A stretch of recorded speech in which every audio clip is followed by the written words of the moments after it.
A Tale of Two Cities, A Story of the French Revolution, by Charles Dickens.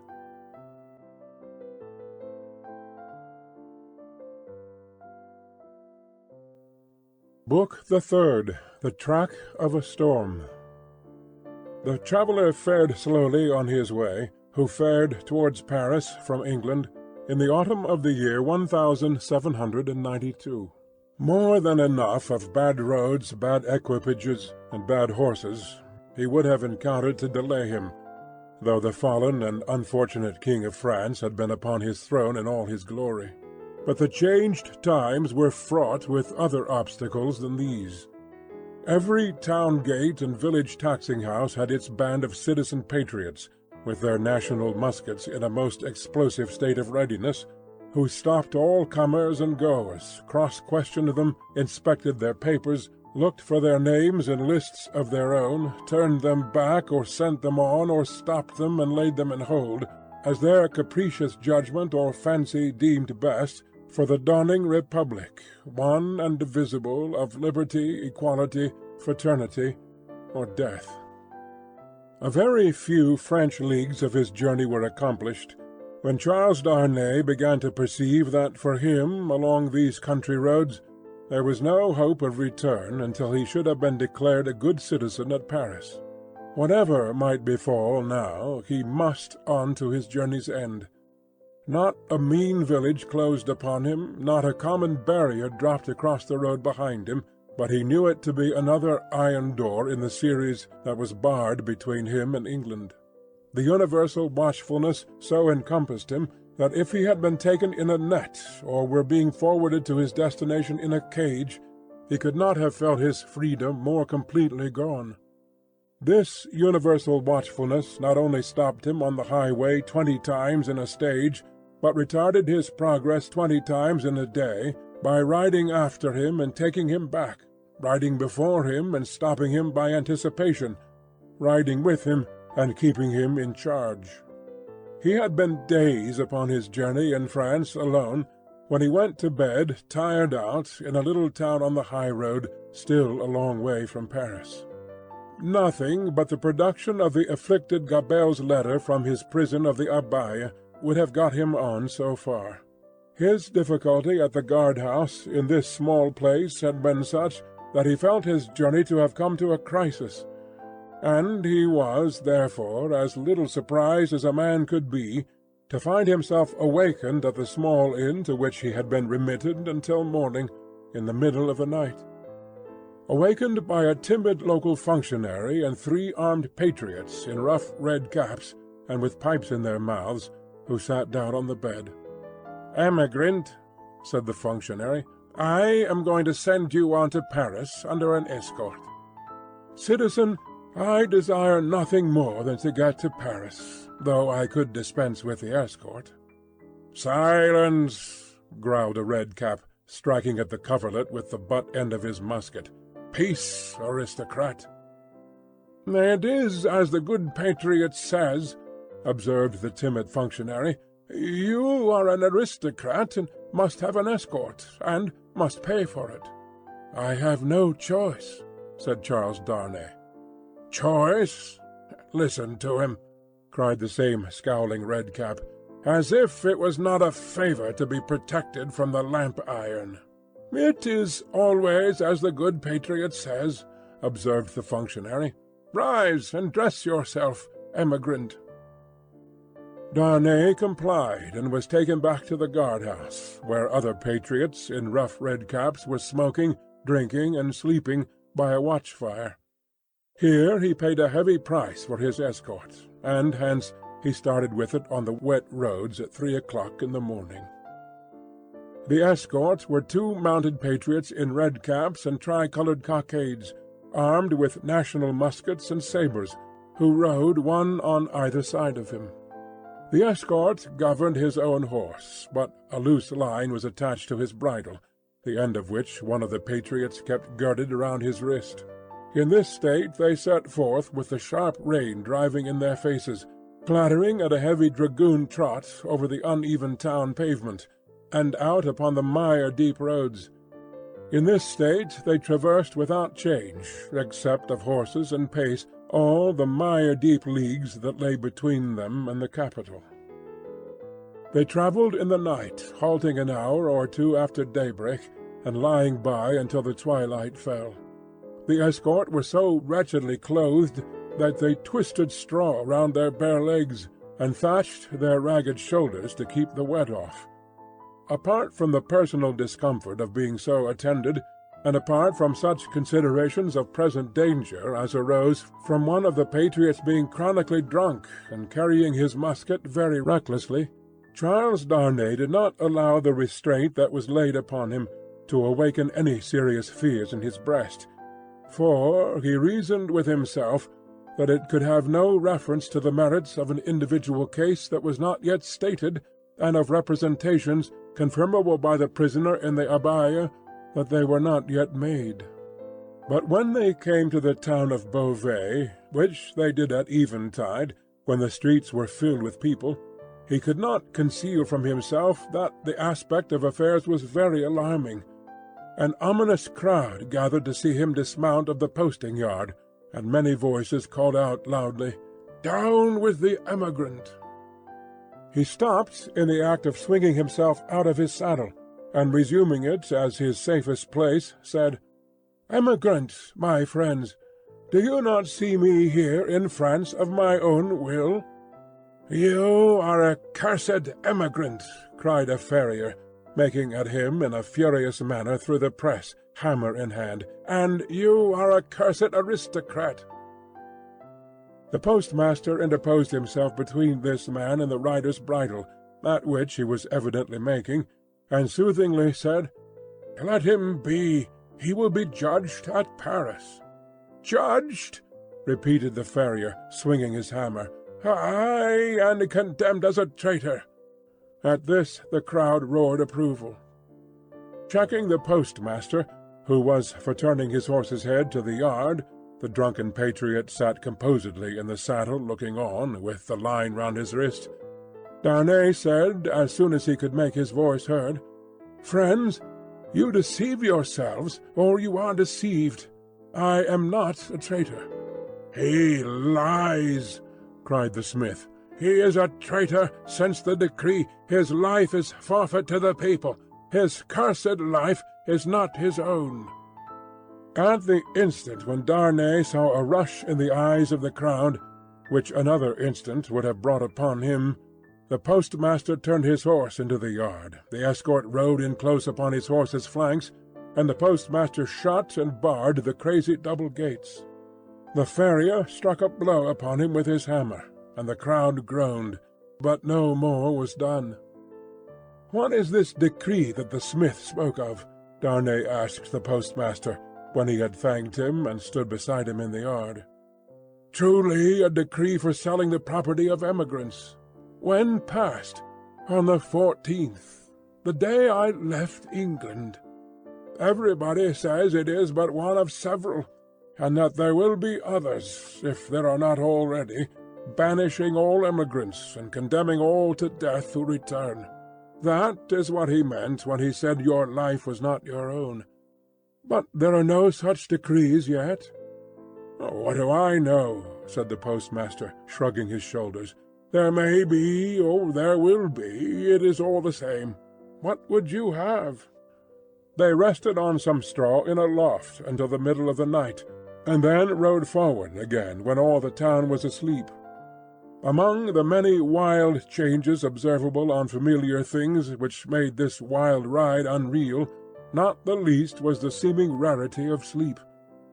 After long and lonely spurring over dreary roads, they would come to a cluster of poor cottages, not steeped in darkness, but all glittering with lights, and would find the people in a ghostly manner in the dead of the night, circling hand in hand round a shrivelled tree of liberty, or all drawn up together singing a liberty song. Happily, however, there was sleep in Beauvais that night to help them out of it, and they passed on once more into solitude and loneliness, jingling through the untimely cold and wet, among impoverished fields that had yielded no fruits of the earth that year, diversified by the blackened remains of burnt houses by the sudden emergence of ambuscade and sharp reining up across their way of patriot patrols on the watch on all the roads. Daylight at last found them before the wall of Paris. The barrier was closed and strongly guarded when they rode up to it. "Where are the papers of this prisoner?" demanded a resolute-looking man in authority, who was summoned out by the guard. Naturally struck by the disagreeable word, Charles Darnay requested the speaker to take notice that he was a free traveller and French citizen, in charge of an escort which the disturbed state of the country had imposed upon him, and which he had paid for. "Where," repeated the same personage, without taking any heed of him whatever, "are the papers of this prisoner?" The drunken patriot had them in his cap, and produced them. Casting his eyes over Gabelle's letter, the same personage in authority showed some disorder and surprise, and looked at Darnay with a close attention. He left escort and escorted without saying a word, however, and went into the guard-room. Meanwhile they sat upon their horses outside the gate. Looking about him while in this state of suspense, Charles Darnay observed that the gate was held by a mixed guard of soldiers and patriots, the latter far outnumbering the former, and that while ingress into the city for peasants' carts bringing in supplies, and for similar traffic and traffickers was easy enough, egress, even for the homeliest people, was very difficult. A numerous medley of men and women, not to mention beasts and vehicles of various sorts, was waiting to issue forth, but the previous identification was so strict that they filtered through the barrier very slowly. Some of these people knew their turn for examination to be so far off that they lay down on the ground to sleep or smoke, while others talked together or loitered about. The red cap and tricolour cockade were universal, both among men and women. When he had sat in his saddle some half-hour, taking note of these things, Darnay found himself confronted by the same man in authority, who directed the guard to open the barrier. Then he delivered to the escort, drunk and sober, a receipt for the escorted, and requested him to dismount. He did so, and the two patriots, leading his tired horse, turned and rode away without entering the city. He accompanied his conductor into a guard-room, smelling of common wine and tobacco, where certain soldiers and patriots, asleep and awake, drunk and sober, and in various neutral states between sleeping and waking, drunkenness and sobriety, were standing and lying about. The light in the guard-house, half derived from the waning oil lamps of the night, and half from the overcast day, was in a correspondingly uncertain condition. Some registers were lying open on a desk, and an officer of a coarse, dark aspect presided over these. "Citizen Defarge," said he to Darnay's conductor, as he took a slip of paper to write on, "is this the emigrant Evrémonde?" "This is the man." "Your age, Evrémonde?" 37. "Married, Evrémonde?" "Yes." "Where married?" "In England." "Without doubt." "Where is your wife, Evrémonde?" "In England." "Without doubt." "You are consigned, Evrémonde, to the prison of La Force." "Just heaven!" exclaimed Darnay. "Under what law, and for what offence?" The officer looked up from his slip of paper for a moment. "We have new laws, Evrémonde, and new offences since you were here." He said it with a hard smile, and went on writing. "I entreat you to observe that I have come here voluntarily, in response to that written appeal of a fellow countryman which lies before you. I demand no more than the opportunity to do so without delay. Is not that my right?" "Emigrants have no rights, Evrémonde," was the stolid reply. The officer wrote until he had finished, read over to himself what he had written, sanded it, and handed it to Defarge, with the words, "In secret." Defarge motioned with the paper to the prisoner that he must accompany him. The prisoner obeyed, and a guard of 2 armed patriots attended them. "Is it you?" said Defarge, in a low voice, as they went down the guard-house steps and turned into Paris, "who married the daughter of Dr. Manette, once a prisoner in the Bastille that is no more?"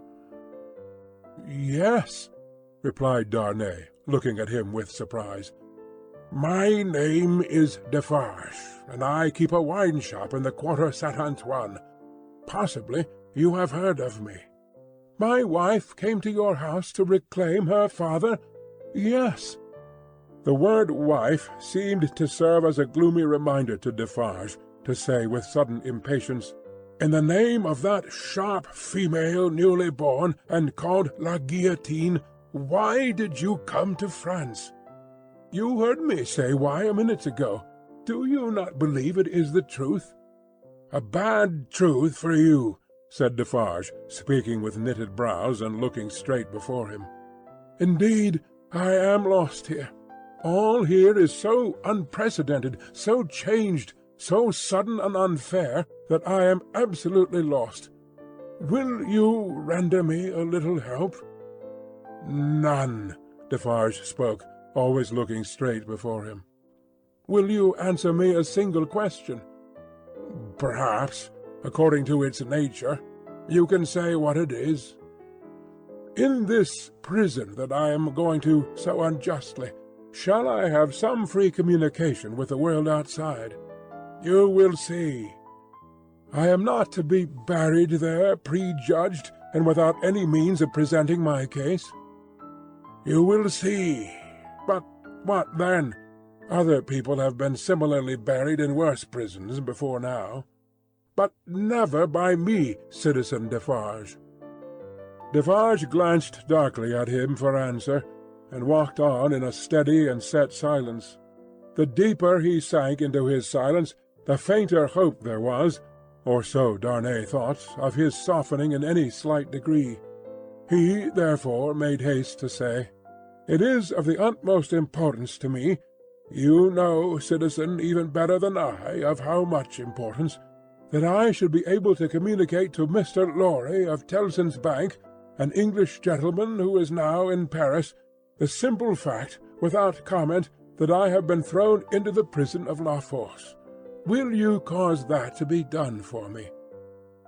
"I will do," Defarge doggedly rejoined, "nothing for you.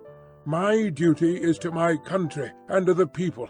I am the sworn servant of both. Against you, I will do nothing for you." Charles Darnay felt it hopeless to entreat him any further, and his pride was touched besides.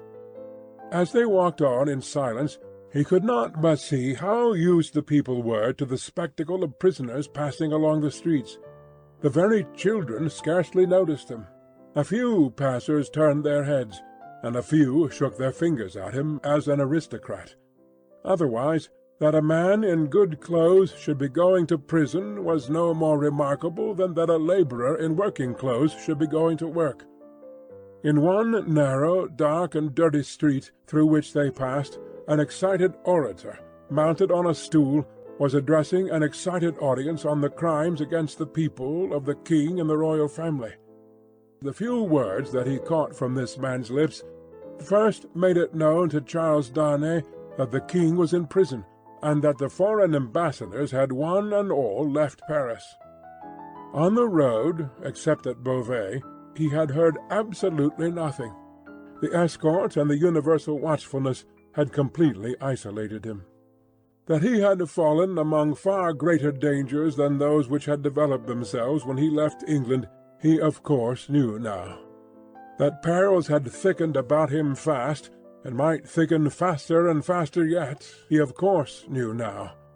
He could not but admit to himself that he might not have made this journey if he could have foreseen the events of a few days. And yet his misgivings were not so dark as, imagined by the light of this later time, they would appear. Troubled as the future was, it was the unknown future, and in its obscurity there was ignorant hope.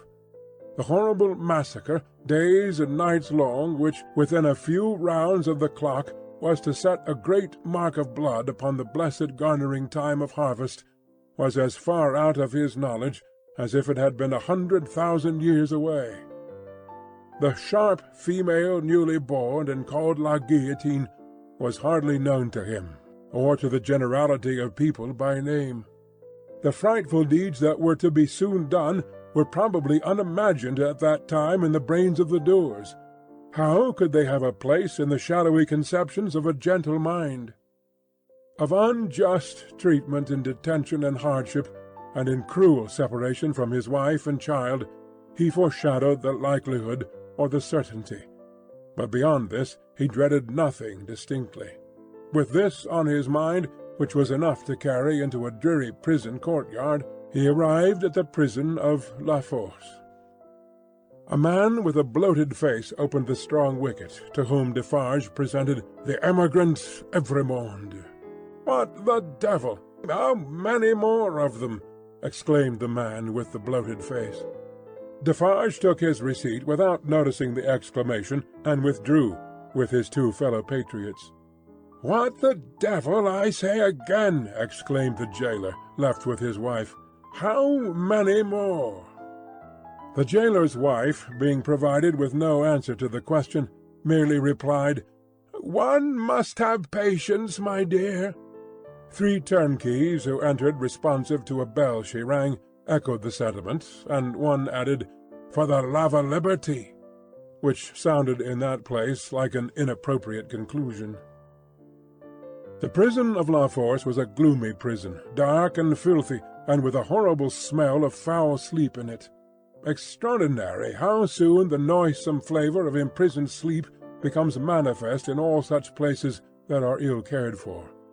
"In secret, too," grumbled the jailer, looking at the written paper. "As if I was not already full to bursting."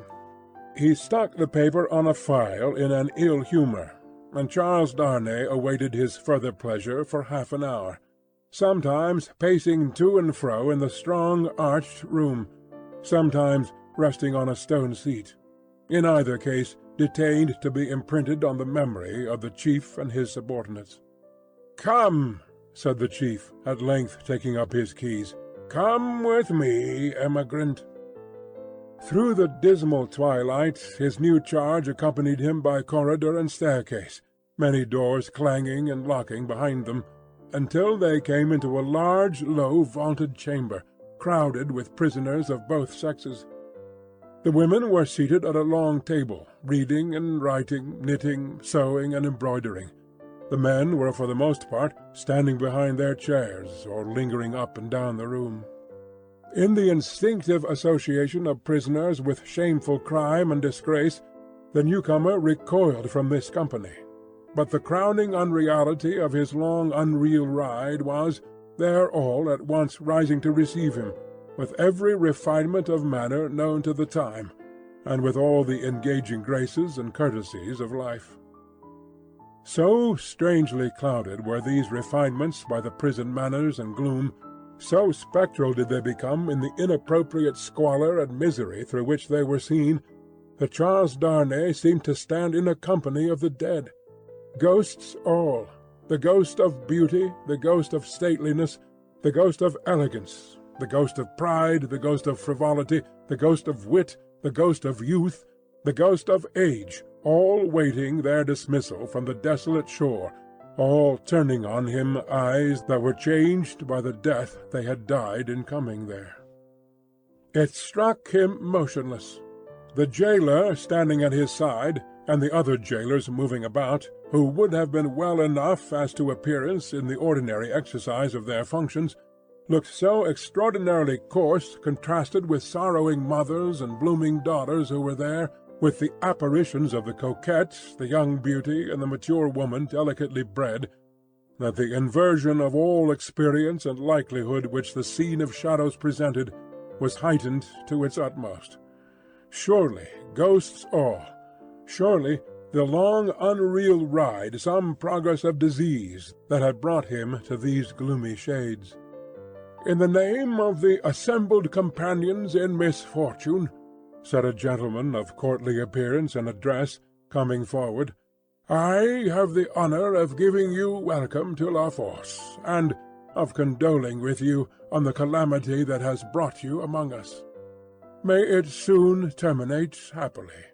It would be an impertinence elsewhere, but it is not so here, to ask your name and condition." Charles Darnay roused himself, and gave the required information, in words as suitable as he could find. "But I hope," said the gentleman, following the chief jailer with his eyes, who moved across the room, "that you are not in secret. I do not understand the meaning of the term, but I have heard them say so. Ah, what a pity! We so much regret it. But take courage. Several members of our society have been in secret at first, and it has lasted but a short time. Then," he added, raising his voice, "I grieve to inform the society, in secret." There was a murmur of commiseration as Charles Darnay crossed the room to a grated door where the jailer awaited him, and many voices, among which the soft and compassionate voices of women were conspicuous, gave him good wishes and encouragement. He turned at the grated door to render the thanks of his heart. It closed upon the jailer's hand, and the apparitions vanished from his sight forever. The wicket opened on a stone staircase leading upward. When they had ascended 40 steps, the prisoner of half an hour already counted them, the jailer opened a low black door, and they passed into a solitary cell. It struck cold and damp, but was not dark. "Yours," said the jailer. "Why am I confined alone?" "How do I know? I can buy pen, ink, and paper. Such are not my orders. You will be visited, and can ask then. At present you may buy your food, and nothing more." There were in the cell a chair, a table, and a straw mattress. As the jailer made a general inspection of these objects and of the 4 walls before going out, a wandering fancy wandered through the mind of the prisoner leaning against the wall opposite to him, that this jailer was so unwholesomely bloated, both in face and person, as to look like a man who had been drowned and filled with water. When the jailer was gone, he thought in the same wandering way, "Now am I left, as if I were dead." Stopping then to look down at the mattress, he turned from it with a sick feeling, and thought, "And here, in these crawling creatures, is the first condition of the body after death. 5 paces by 4½ 5 paces by 4½ 5 paces by 4½ The prisoner walked to and fro in his cell, counting its measurement, and the roar of the city arose like muffled drums, with a wild swell of voices added to them. He made shoes, he made shoes, he made shoes. 5 paces by 4½ With such scraps tossing and rolling upward from the depths of his mind, the prisoner walked faster and faster, obstinately counting and counting, and the roar of the city changed to this extent, that it still rolled in like muffled drums, but with the wail of voices that he knew in the swell that rose above them. Chapter 2. The Grindstone. Tellson's Bank, established in the Saint-Germain quarter of Paris, was in a wing of a large house, approached by a courtyard and shut off from the street by a high wall and a strong gate. The house belonged to a great nobleman who had lived in it until he made a flight from the troubles in his own cook's dress and got across the borders. A mere beast of the chase flying from hunters, he was still in the metempsychosis no other than the same Monseigneur, the preparation of whose chocolate for whose lips had once occupied 3 strong men, besides the cook in question. Monseigneur gone, and the 3 strong men absolving themselves from the sin of having drawn his high wages, by being more than ready and willing to cut his throat on the altar of the dawning republic, one and indivisible of liberty, equality, fraternity, or death. Monseigneur's house had been first sequestrated, and then confiscated. For all things moved so fast, and decree followed decree with that fierce precipitation, that now, upon the third night of the autumn month of September, patriot emissaries of the law were in possession of Monseigneur's house, and had marked it with the tricolour, and were drinking brandy in its state apartments. A place of business in London, like Tellson's place of business in Paris, would soon have driven the house out of its mind and into the Gazette. For what would staid British responsibility and respectability have said to orange trees in boxes in a bank courtyard, and even to a Cupid over the counter? Yet such things were. Tellson's had whitewashed the Cupid, but he was still to be seen on the ceiling, in the coolest linen, aiming, as he very often does, at money from morning to night. Bankruptcy must inevitably have come of this young pagan in Lombard Street, London, and also of a curtained alcove in the rear of the immortal boy, and also of a looking-glass let into the wall, and also of clerks not at all old, who danced in public on the slightest provocation. Yet a French Tellson's could get on with these things exceedingly well, and as long as the Times held together, no man had taken fright at them and drawn out his money. What money would be drawn out of Tellson's henceforth, and what would lie there lost and forgotten? What plate and jewels would tarnish in Tellson's hiding-places, while the depositors rusted in prisons, and when they should have violently perished? How many accounts with Tellson's never to be balanced in this world must be carried over into the next? No man could have said that night any more than Mr. Jarvis Lorry could, though he thought heavily of these questions. He sat by a newly lighted wood fire. The blighted and unfruitful year was prematurely cold, and on his honest and courageous face there was a deeper shade than the pendant lamp could throw, or any object in the room distortedly reflect, a shade of horror. He occupied rooms in the bank, in his fidelity to the house of which he had grown to be a part, like a strong root ivy. It chanced that they derived a kind of security from the patriotic occupation of the main building, but the true-hearted old gentleman never calculated upon that. All such circumstances were indifferent to him, so that he did his duty. On the opposite side of the courtyard, under a colonnade, was extensive standing for carriages, where, indeed, some carriages of Monseigneur yet stood. Against two of the pillars were fastened two great flaring flambeaux, and in the light of these, standing out in the open air, was a large grindstone, a roughly mounted thing which appeared to have hurriedly been brought there from some neighbouring smithy or other workshop.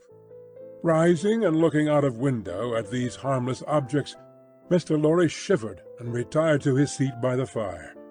He had opened not only the glass window, but the lattice blind outside it, and he had closed both again, and he shivered through his frame.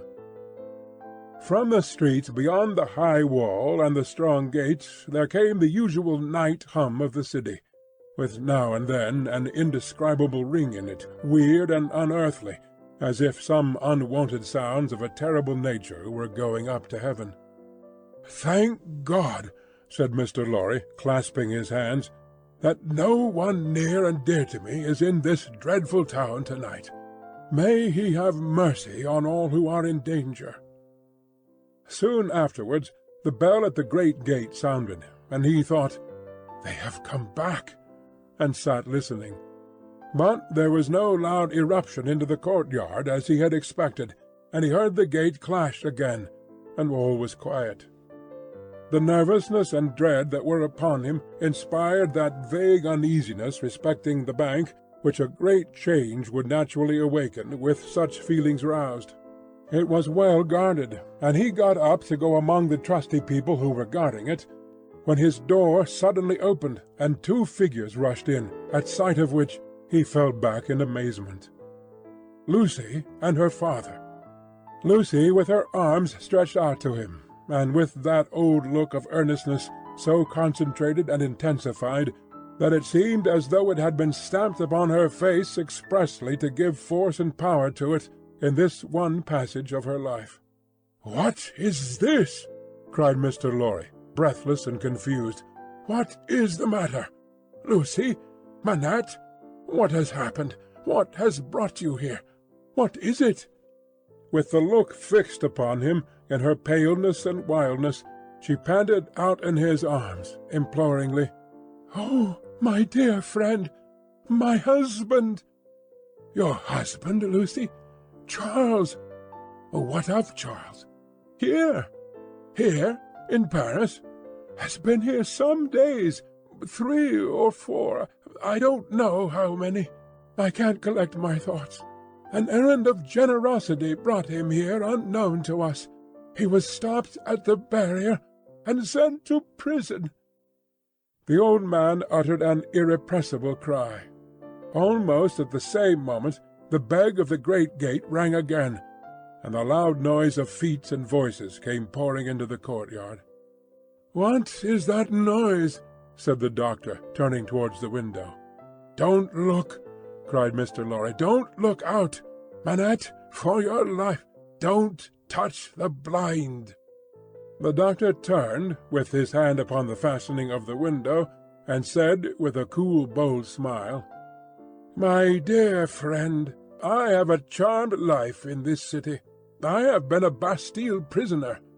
There is no patriot in Paris, in France, who, knowing me to have been a prisoner in the Bastille, would touch me, except to overwhelm me with embraces or carry me in triumph. My old pain has given me a power that has brought us through the barrier and gained us news of Charles there, and brought us here. I knew it would be so. I knew I could help Charles out of all danger. I told Lucy so. What is that noise?" His hand was again upon the window. "Don't look!" cried Mr. Lorry, absolutely desperate. "No, Lucy, my dear, nor you." He got his arm round her and held her. "Don't be so terrified, my love. I solemnly swear to you that I know of no harm having happened to Charles, that I had no suspicion even of his being in this fatal place. What prison is he in?" "La Force." "La Force. Lucy, my child, if ever you were brave and serviceable in your life, and you were always both, you will compose yourself now to do exactly as I bid you, for more depends upon it than you can think or I can say. There is no help for you in any action on your part tonight. You cannot possibly stir out. I say this because what I must bid you to do for Charles's sake is the hardest thing to do of all. You must instantly be obedient, still, and quiet. You must let me put you in a room at the back here. You must leave your father and me alone for 2 minutes, and as there are life and death in the world, you must not delay. I will be submissive to you. I see in your face that you know I can do nothing else than this. I know you are true." The old man kissed her and hurried her into his room, turned the key, then came hurrying back to the doctor, and opened the window, and partly opened the blind, and put his hand upon the doctor's arm, and looked out with him into the courtyard. Looked out upon a throng of men and women, not enough in number or near enough to fill the courtyard, not more than 40 or 50 in all. The people in possession of the house had let them in at the gate, and they had rushed in to work at the grindstone. It had evidently been set up there for their purpose, as in a convenient and retired spot. But such awful workers, and such awful work! The grindstone had a double handle, and turning at it madly were 2 men, whose faces, as their long hair flapped back when the whirlings of the grindstone brought their faces up, were more horrible and cruel than the visages of the wildest savages in their most barbarous disguise. False eyebrows and false moustaches were stuck upon them, and their hideous countenances were all bloody and sweaty, and all awry with howling, and all staring and glaring with beastly excitement and want of sleep. As these ruffians turned and turned, their matted locks now flung forward over their eyes, now flung backward over their necks, some women held wine to their mouths that they might drink, and what with dropping blood and what with dropping wine, and what with the stream of sparks struck out of the stone, all their wicked atmosphere seemed gore and fire. The eye cannot detect one creature in the group free from the smear of blood.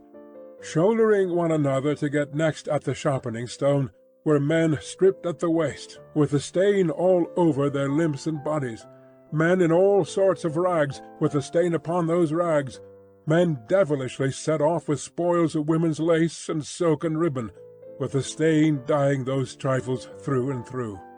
Hatchets, knives, bayonets, swords, all brought to be sharpened, were all red with it.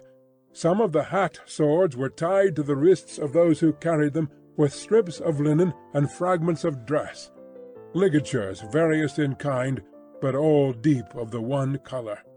And as the frantic wielders of these weapons snatched them from the stream of sparks and tore away into the streets, the same red hue was red in their frenzied eyes, eyes which any unbrutalized beholder would have given 20 years of life to petrify with a well-directed gun.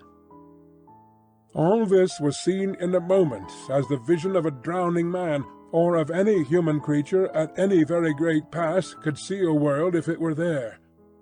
They drew back from the window, and the doctor looked for explanation in his friend's ashy face.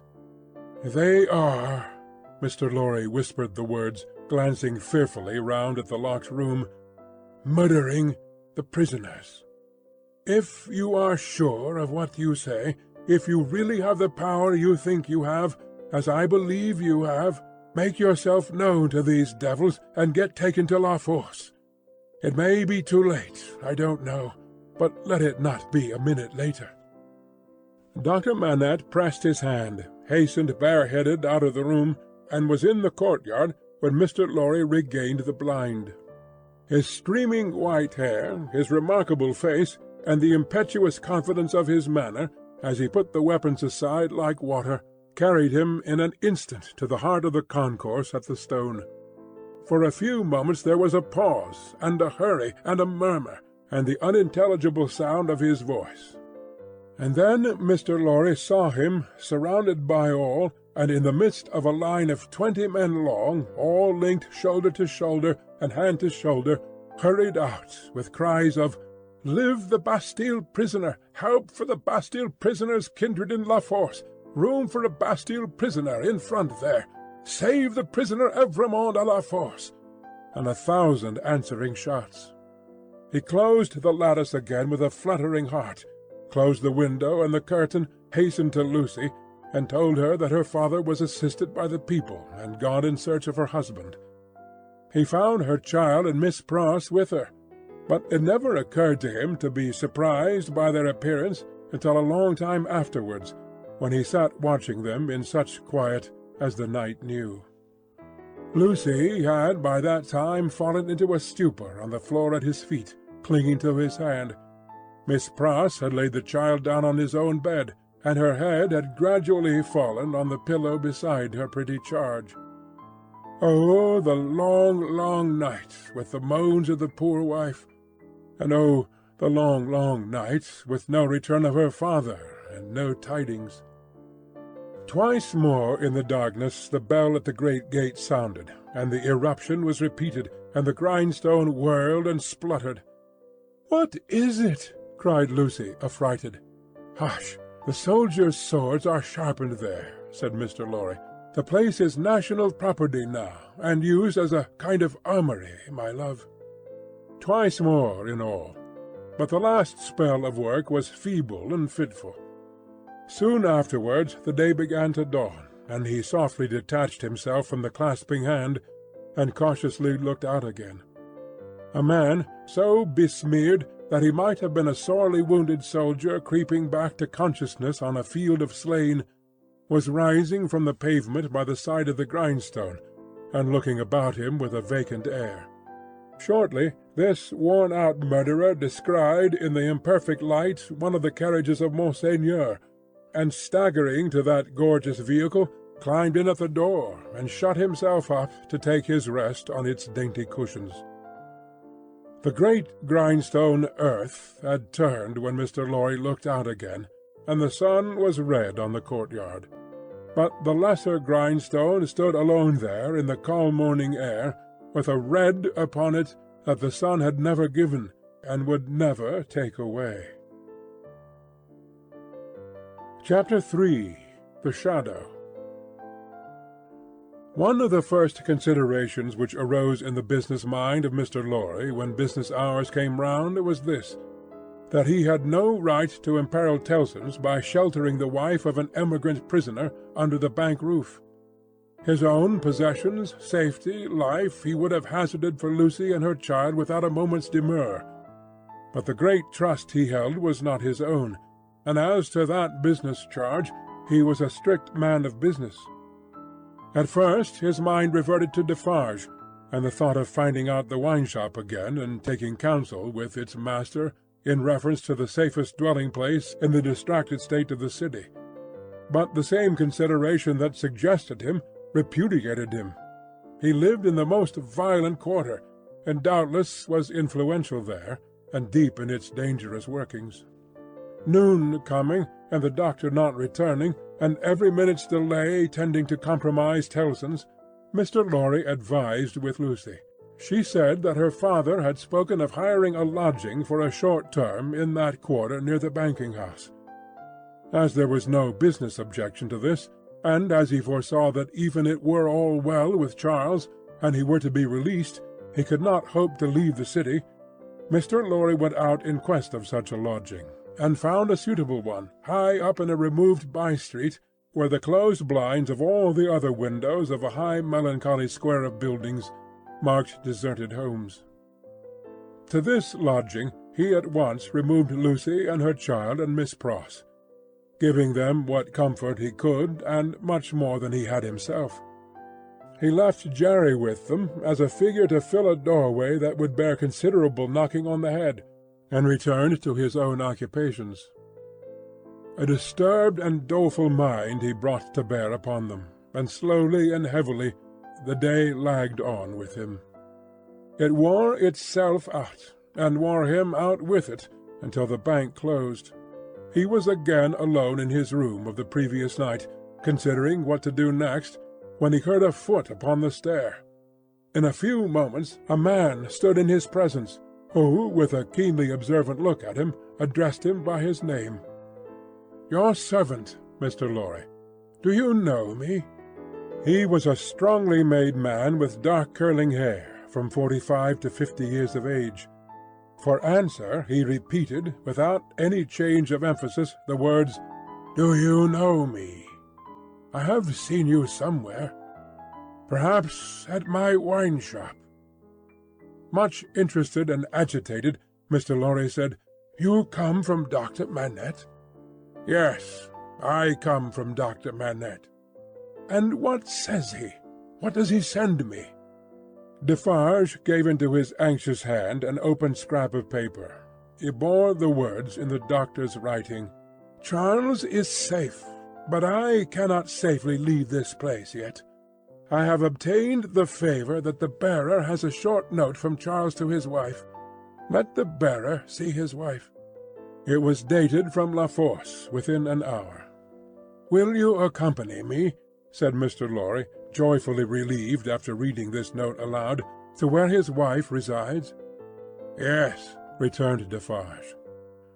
Scarcely noticing as yet in what a curiously reserved and mechanical way Defarge spoke, Mr. Lorry put on his hat, and they went down into the courtyard. There they found two women, one knitting. "Madame Defarge, surely," said Mr. Lorry, who had left her in exactly the same attitude some 17 years ago. "It is she," observed her husband. "Does Madame go with us?" inquired Mr. Lorry, seeing that she moved as they moved. "Yes, that she may be able to recognize the faces and know the persons. It is for their safety." Beginning to be struck by Defarge's manner, Mr. Lorry looked dubiously at him, and led the way. Both the women followed, the second woman being the Vengeance. They passed through the intervening streets as quickly as they might, ascended the staircase of the new domicile, were admitted by Jerry, and found Lucy weeping alone. She was thrown into a transport by the tidings Mr. Lorry gave her of her husband, and clasped the hand that delivered his note, little thinking what it had been doing near him in the night, and might, but for a chance, have done to him. "Dearest, take courage. I am well, and your father has influence around me. You cannot answer this. Kiss our child for me." That was all the writing. It was so much, however, to her who received it, that she turned from Defarge to his wife, and kissed one of the hands that knitted. It was a passionate, loving, thankful, womanly action. But the hand made no response, dropped cold and heavy, and took to its knitting again. There was something in its touch that gave Lucy a check. She stopped in the act of putting the note in her bosom, and, with her hands yet at her neck, looked terrified at Madame Defarge. Madame Defarge met the lifted eyebrows and forehead with a cold, impassive stare. "My dear," said Mr. Lorry, striking in to explain, "there are frequent risings in the streets, and although it is not likely they will ever trouble you, Madame Defarge wishes to see those whom she has the power to protect at such times, to the end that she may know them, that she may identify them, I believe." "I believe," said Mr. Lorry, rather halting in his reassuring words, as the stony manner of all the three impressed itself upon him more and more, "I state the case, Citizen Defarge." Defarge looked gloomily at his wife, and gave no other answer than a gruff sound of acquiescence.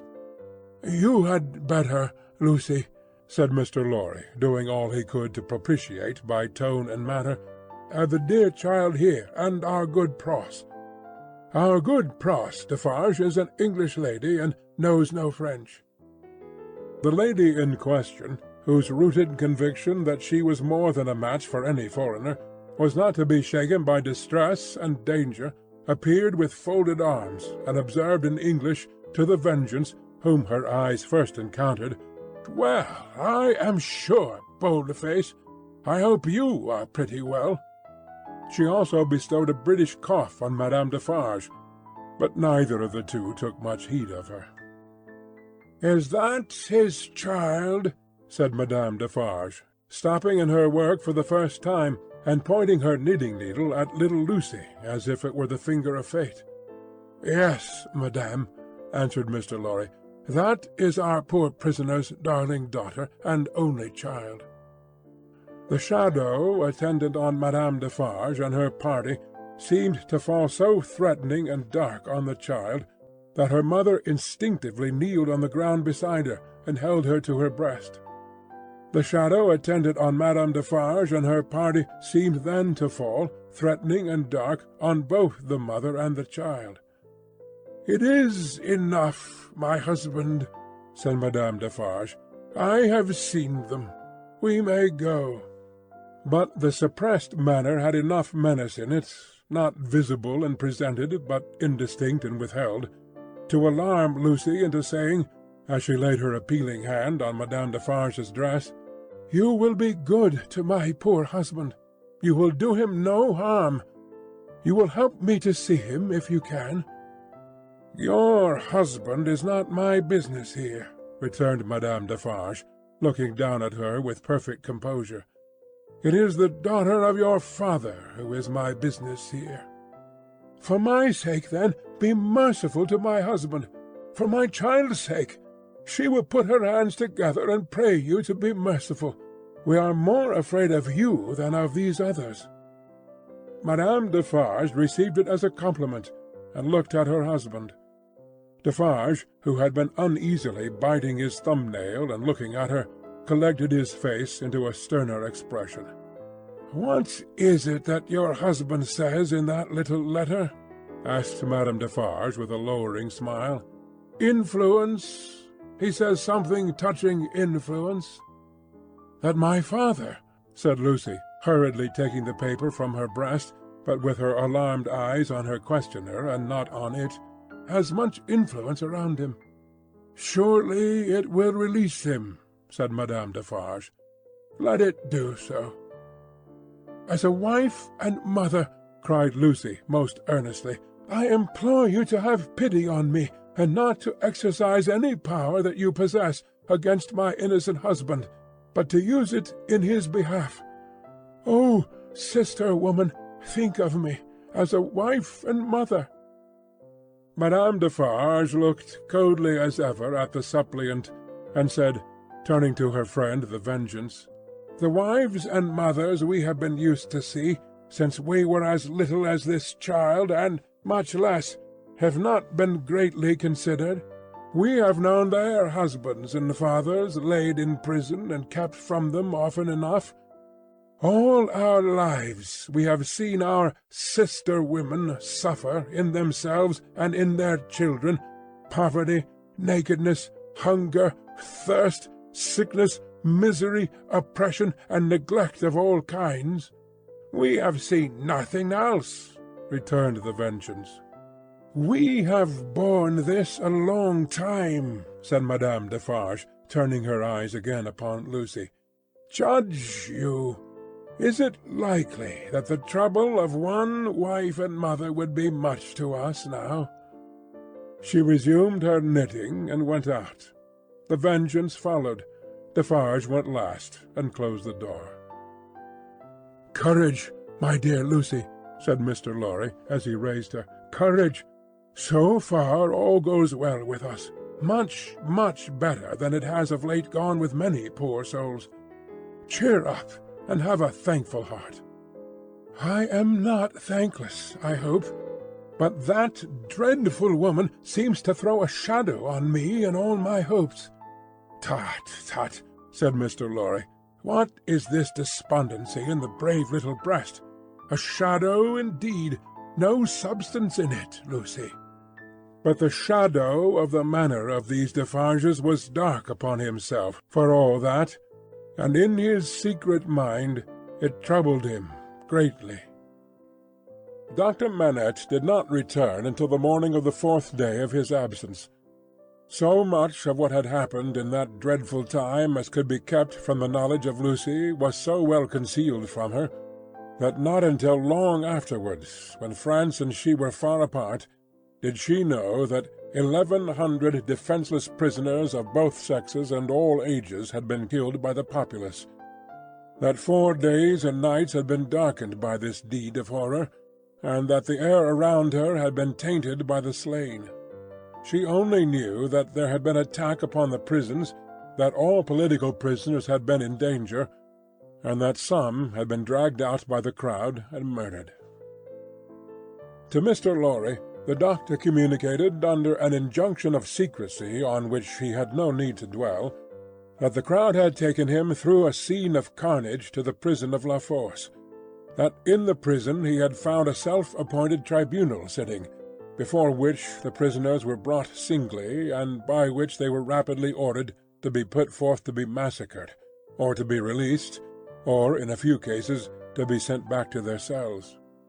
That, presented by his conductors to this tribunal, he had announced himself by name and profession as having been for 18 years a secret and unaccused prisoner in the Bastille, that one of the body so sitting in judgment had risen and identified him, and that this man was Defarge. That hereupon he had ascertained through the registers on the table that his son-in-law was among the living prisoners, and had pleaded hard to the tribunal, of whom some members were asleep and some awake, some dirty with murder and some clean, some sober and some not, for his life and liberty. That in the first frantic greetings lavished on him as a notable sufferer under the overthrown system, it had been accorded to him to have Charles Darnay brought before the lawless court and examined. That he seemed on the point of being at once released, when the tide in his favour met with some unexplained check, not intelligible to the doctor, which led to a few words of secret conference. That the man sitting as president had then informed Dr. Manette that the prisoner must remain in custody, but should, for his sake, be held inviolate in safe custody. That immediately, on a signal, the prisoner was removed to the interior of the prison again, but that he, the doctor, had then so strongly pleaded for permission to remain, and assure himself that his son-in-law was, through no malice or mischance, delivered to the concourse, whose murderous yells outside the gate had often drowned the proceedings, that he had obtained the permission, and had remained in that hall of blood until the danger was over. The sights he had seen there, with brief snatches of food and sleep by intervals, shall remain untold. The mad joy over the prisoners who were saved had astounded him scarcely less than the mad ferocity against those who were cut to pieces. One prisoner there was, he said, who had been discharged into the street free, but at whom a mistaken savage had thrust a pike as he passed out. Being besought to go to him and dress the wound, the doctor had passed out at the same gates, and had found him in the arms of a company of Samaritans, who were seated on the bodies of their victims. With an inconstancy as monstrous as anything in this awful nightmare, they had helped the healer, and tended the wounded man with the gentlest solicitude, had made a litter for him, and escorted him carefully from the spot, had then caught up their weapons, and plunged anew into a butchery so dreadful that the doctor had covered his eyes with his hands, and swooned away in the midst of it. As Mr. Lorry received these confidences, and as he watched the face of his friend, now 62 years of age, a misgiving arose within him that such dread experiences would revive the old danger. But he had never seen his friend in his present aspect. He had never at all known him in his present character. For the first time the doctor felt now that his suffering was strength and power. For the first time he felt that in that sharp fire he had slowly forged the iron which could break the prison door of his daughter's husband and deliver him. "It all tended to a good end, my friend. It was not mere waste and ruin. As my beloved child was helpful in restoring me to myself, I will be helpful now in restoring the dearest part of herself to her. By the aid of heaven, I will do it." Thus Dr. Manette. And when Jarvis Lorry saw the kindled eyes, the resolute face, the calm, strong look and bearing of the man whose life always seemed to him to have been stopped, like a clock, for so many years, and then set going again with an energy which had lain dormant during the cessation of its usefulness, he believed. Greater things than the doctor had at that time to contend with would have yielded before his persevering purpose. While he kept himself in his place as a physician, whose business was with all degrees of mankind, bond and free, rich and poor, bad and good, he used his personal influence so wisely that he was soon the inspecting physician of 3 prisons, and among them of La Force. He could now assure Lucy that her husband was no longer confined alone, but was mixed with the general body of prisoners. He saw her husband weekly, and brought sweet messages to her, straight from his lips. Sometimes her husband himself sent a letter to her, though never by the doctor's hand, but she was not permitted to write to him, for among the wild suspicions of plots in the prisons, the wildest of all pointed at emigrants who were known to have made friends or permanent connections abroad. This new life of the doctor's was an anxious life, no doubt. Still, the sagacious Mr. Lorry saw that there was a new sustaining pride in it. Nothing unbecoming tinged the pride. It was a natural and worthy one, but he observed it as a curiosity. The doctor knew that up to that time his imprisonment had been associated in the minds of his daughter and his friend with his personal affliction, deprivation, and weakness. Now that that was changed, and he knew himself to be invested through that old trial with forces to which they both looked for Charles's ultimate safety and deliverance, he became so far exalted by the change that he took the lead and direction, and required them, as the weak, to trust to him as the strong. The preceding relative positions of himself and Lucy were reversed, yet only as the liveliest gratitude and affection could reverse them, for he could have no pride but in rendering some service to her who had rendered so much to him. "All curious to see," thought Mr. Lorry, in his amiably shrewd way, "but all natural and right. So take the lead, my dear friend, and keep it. It couldn't be in better hands." But though the doctor tried hard, and never ceased trying, to get Charles Darnay set at liberty, or at least to get him brought to trial, the public current of the time set too strong and fast for him. The new era began. The king was tried, doomed, and beheaded. The republic of liberty, equality, fraternity, or death, declared for victory or death against the world in arms. The black flag waved night and day from the great towers of Notre Dame. 300,000 men, summoned to rise against the tyrants of the earth, rose from all the varying soils of France as if the dragon's teeth had been sown broadcast, and had yielded fruit equally on hill and plain, on rock, in gravel, and alluvial mud, under the bright sky of the south and under the clouds of the north, in fell and forest, in the vineyards and the olive grounds, and among the cropped grass and the stubble of the corn, along the fruitful banks of the broad rivers, and in the sand of the seashore. What private solicitude could rear itself against the deluge of the year one of liberty, the deluge rising from below, not falling from above, and with the windows of heaven shut, not opened? There was no pause, no pity, no peace, no interval of relenting rest, no measurement of time. Though days and nights circled as regularly as when time was young, and the evening and morning were the first day, other count of time there was none. Hold of it was lost in the raging fever of a nation, as it is in the fever of one patient. Now, breaking the unnatural silence of the whole city, the executioner showed the people the head of the king, and now, it seemed almost in the same breath, the head of his fair wife, which had had 8 weary months of imprisoned widowhood and misery to turn it grey. And yet, observing the strange law of contradiction which obtains in all such cases, the time was long while it flamed by so fast. A revolutionary tribunal in the capital, and 40 or 50,000 revolutionary committees all over the land. A law of the suspected, which struck away all security for liberty or life, and delivered over any good and innocent person to any bad and guilty one. Prisons gorged with people who had committed no offence, and could obtain no hearing. These things became the established order and nature of appointed things, and seemed to be ancient usage before they were many weeks old. Above all, one hideous figure grew as familiar as if it had been before the general gaze from the foundations of the world.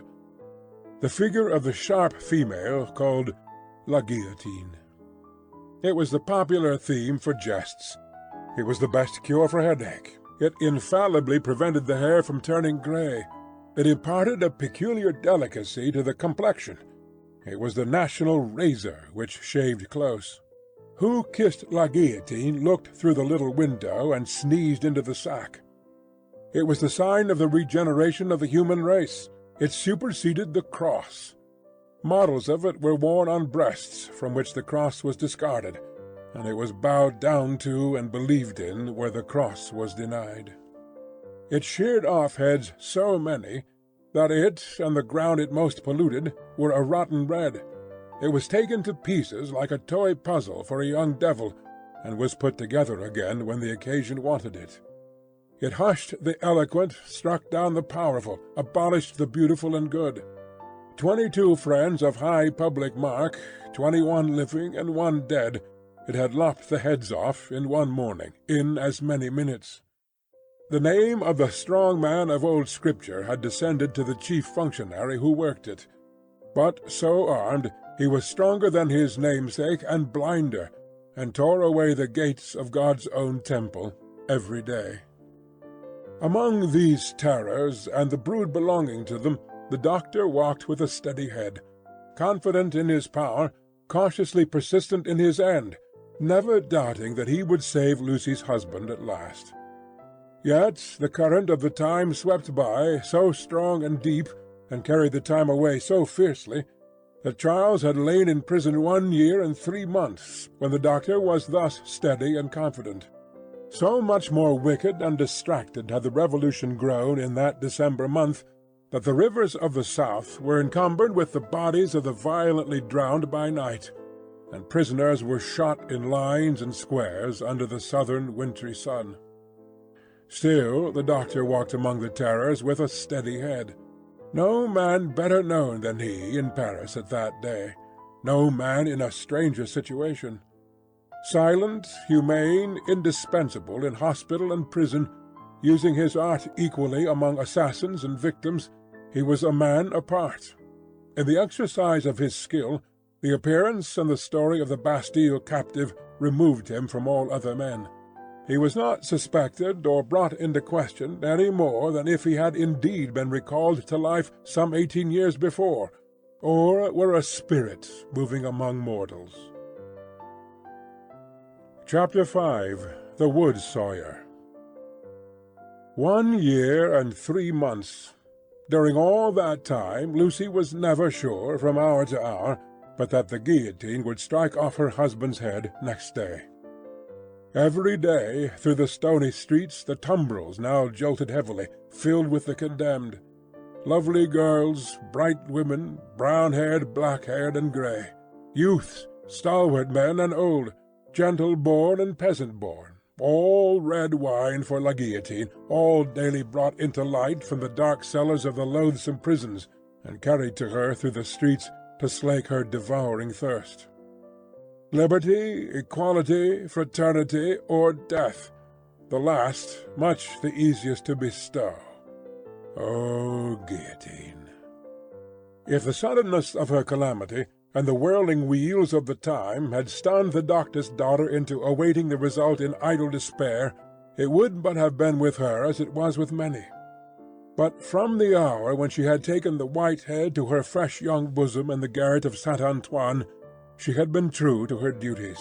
She was truest to them in the season of trial, as all the quietly loyal and good will always be.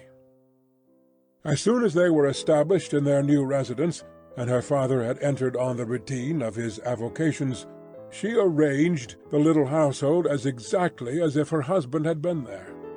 Everything had its appointed place and its appointed time. Little Lucy she taught as regularly as if they had all been united in their English home. The slight devices with which she cheated herself into the show of a belief that they would soon be reunited, the little preparations for his speedy return, the setting aside of his chair and his books, these and the solemn prayer at night for one dear prisoner especially, among the many unhappy souls in prison and the shadow of death, were almost the only outspoken reliefs of her heavy mind. She did not greatly alter in appearance. The plain dark dresses, akin to mourning dresses, which she and her child wore, were as neat and as well attended to as the brighter clothes of happy days. She lost her colour, and the old and intent expression was a constant, not an occasional thing. Otherwise she remained very pretty and comely. Sometimes, at night, on kissing her father, she would burst into the grief she had repressed all day, and would say that her sole reliance under heaven was on him. He always resolutely answered, "Nothing can happen to him without my knowledge, and I know that I can save him, Lucy." They had not made the round of their changed life many weeks, when her father said to her, on coming home one evening, "My dear, there is an upper window in the prison to which Charles can sometimes gain access at 3 in the afternoon. When he can get to it, which depends on many uncertainties and incidents, he might see you in the street, he thinks, if you stood in a certain place that I can show you. But you will not be able to see him, my poor child, and even if you could, it would be unsafe for you to make a sign of recognition." "Oh, show me the place, my father, and I will go there every day." From that time, in all weathers, she waited there 2 hours. As the clock struck 2, she was there, and at 4 she turned resignedly away. When it was not too wet or inclement for her child to be with her, they went together. At other times she was alone, but she never missed a single day. It was a dark and dirty corner of a small winding street. The hovel of a cutter of wood into lengths for burning was the only house at that end. All else was wall. On the third day of her being there he noticed her. "Good day, citizeness." "Good day, citizen." This mode of address was now prescribed by degree. It had been established voluntarily some time ago among the more thorough patriots, but was now law for everybody. "Walking here again, citizeness?" "You see me, citizen." The wood sawyer, who was a little man with a redundancy of gesture—he had once been a mender of roads—cast a glance at the prison, pointed at the prison, and putting his 10 fingers before his face to represent bars, peeped through them jocosely. "But it's not my business," said he, and went on sawing his wood. Next day he was looking out for her, and accosted her the moment she appeared. "What? Walking here again, citizeness?" "Yes, citizen." "Ah, a child too! Your mother, is it not, my little citizeness?" "I say yes, mamma," whispered little Lucy, drawing close to her. "Yes, dearest." "Yes, citizen." "Ah, but it's not my business. My work is my business. See my saw? I call it my little guillotine. La la la la la la, and off his head comes." The billet fell as he spoke, and he threw it into a basket.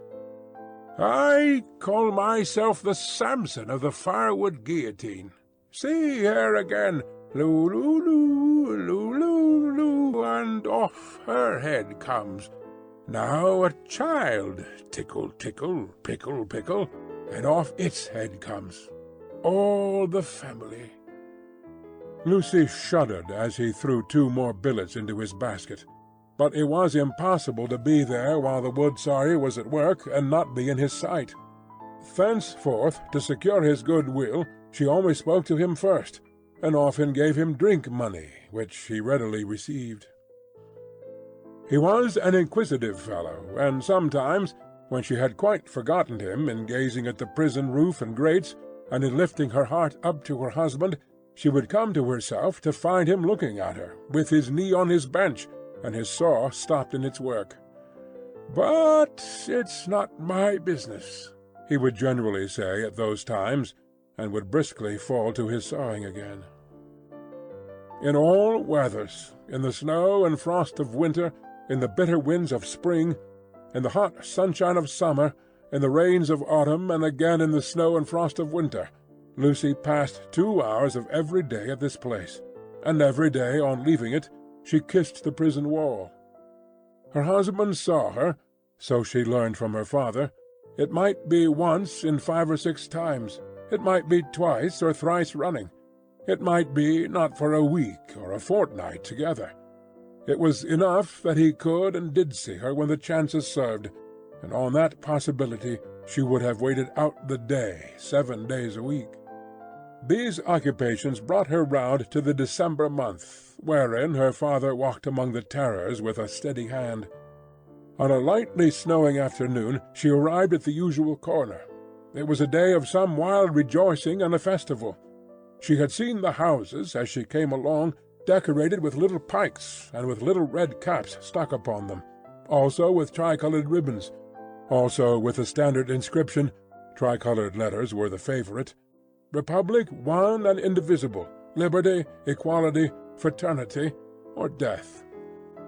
The miserable shop of the wood sawyer was so small that its whole surface furnished very indifferent space for this legend. He had got somebody to scrawl it up for him, however, who had squeezed death in with the most inappropriate difficulty. On his housetop he displayed pike and cap, as a good citizen must, and in a window he had stationed his saw, inscribed as his little Sainte Guillotine, for the great sharp female was by that time popularly canonized. His shop was shut, and he was not there, which was a relief to Lucy, and left her quite alone. But he was not far off, for presently she heard a troubled movement and a shouting coming along, which filled her with fear.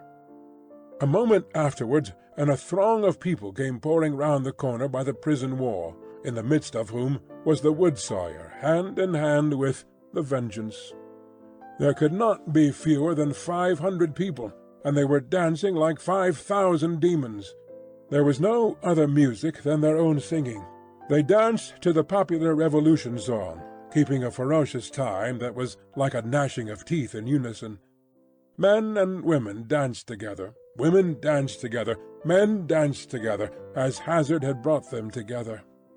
At first they were a mere storm of coarse red caps and coarse woolen rags, but as they filled the place and stopped to dance about Lucy, some ghastly apparition of a dance-figure gone raving mad arose among them. They advanced, retreated, struck at one another's hands, clutched at one another's heads, spun round alone, caught one another and spun around in pairs, until many of them dropped. While those were down, the rest linked hand in hand, and all spun round together. Then the ring broke, and in separate rings of 2 and 4 they turned and turned, until they all stopped at once, began again, struck, clutched, and tore, and then reversed the spin, and all spun round another way. Suddenly they stopped again, paused, struck out the time afresh, formed into lines the width of the public way, and with their heads low down and their hands high up, swooped screaming off. No fight could have been half so terrible as this dance. It was so emphatically a fallen sport, a something once innocent delivered over to old devilry, a healthy pastime changed into a means of angering the blood, bewildering the senses, and stealing the heart. Such grace as was visible in it made it the uglier, showing how warped and perverted all things good by nature were become. The maidenly bosom bared to this, the pretty, almost child's head thus distracted, the delicate foot mincing in this slough of blood and dirt, were types of the disjointed time. This was the Carmagnole. As it passed, leaving Lucy frightened and bewildered in the doorway of the wood-sawyer's house, the feathery snow fell as quietly and lay as white and soft as if it had never been. "Oh, my father!"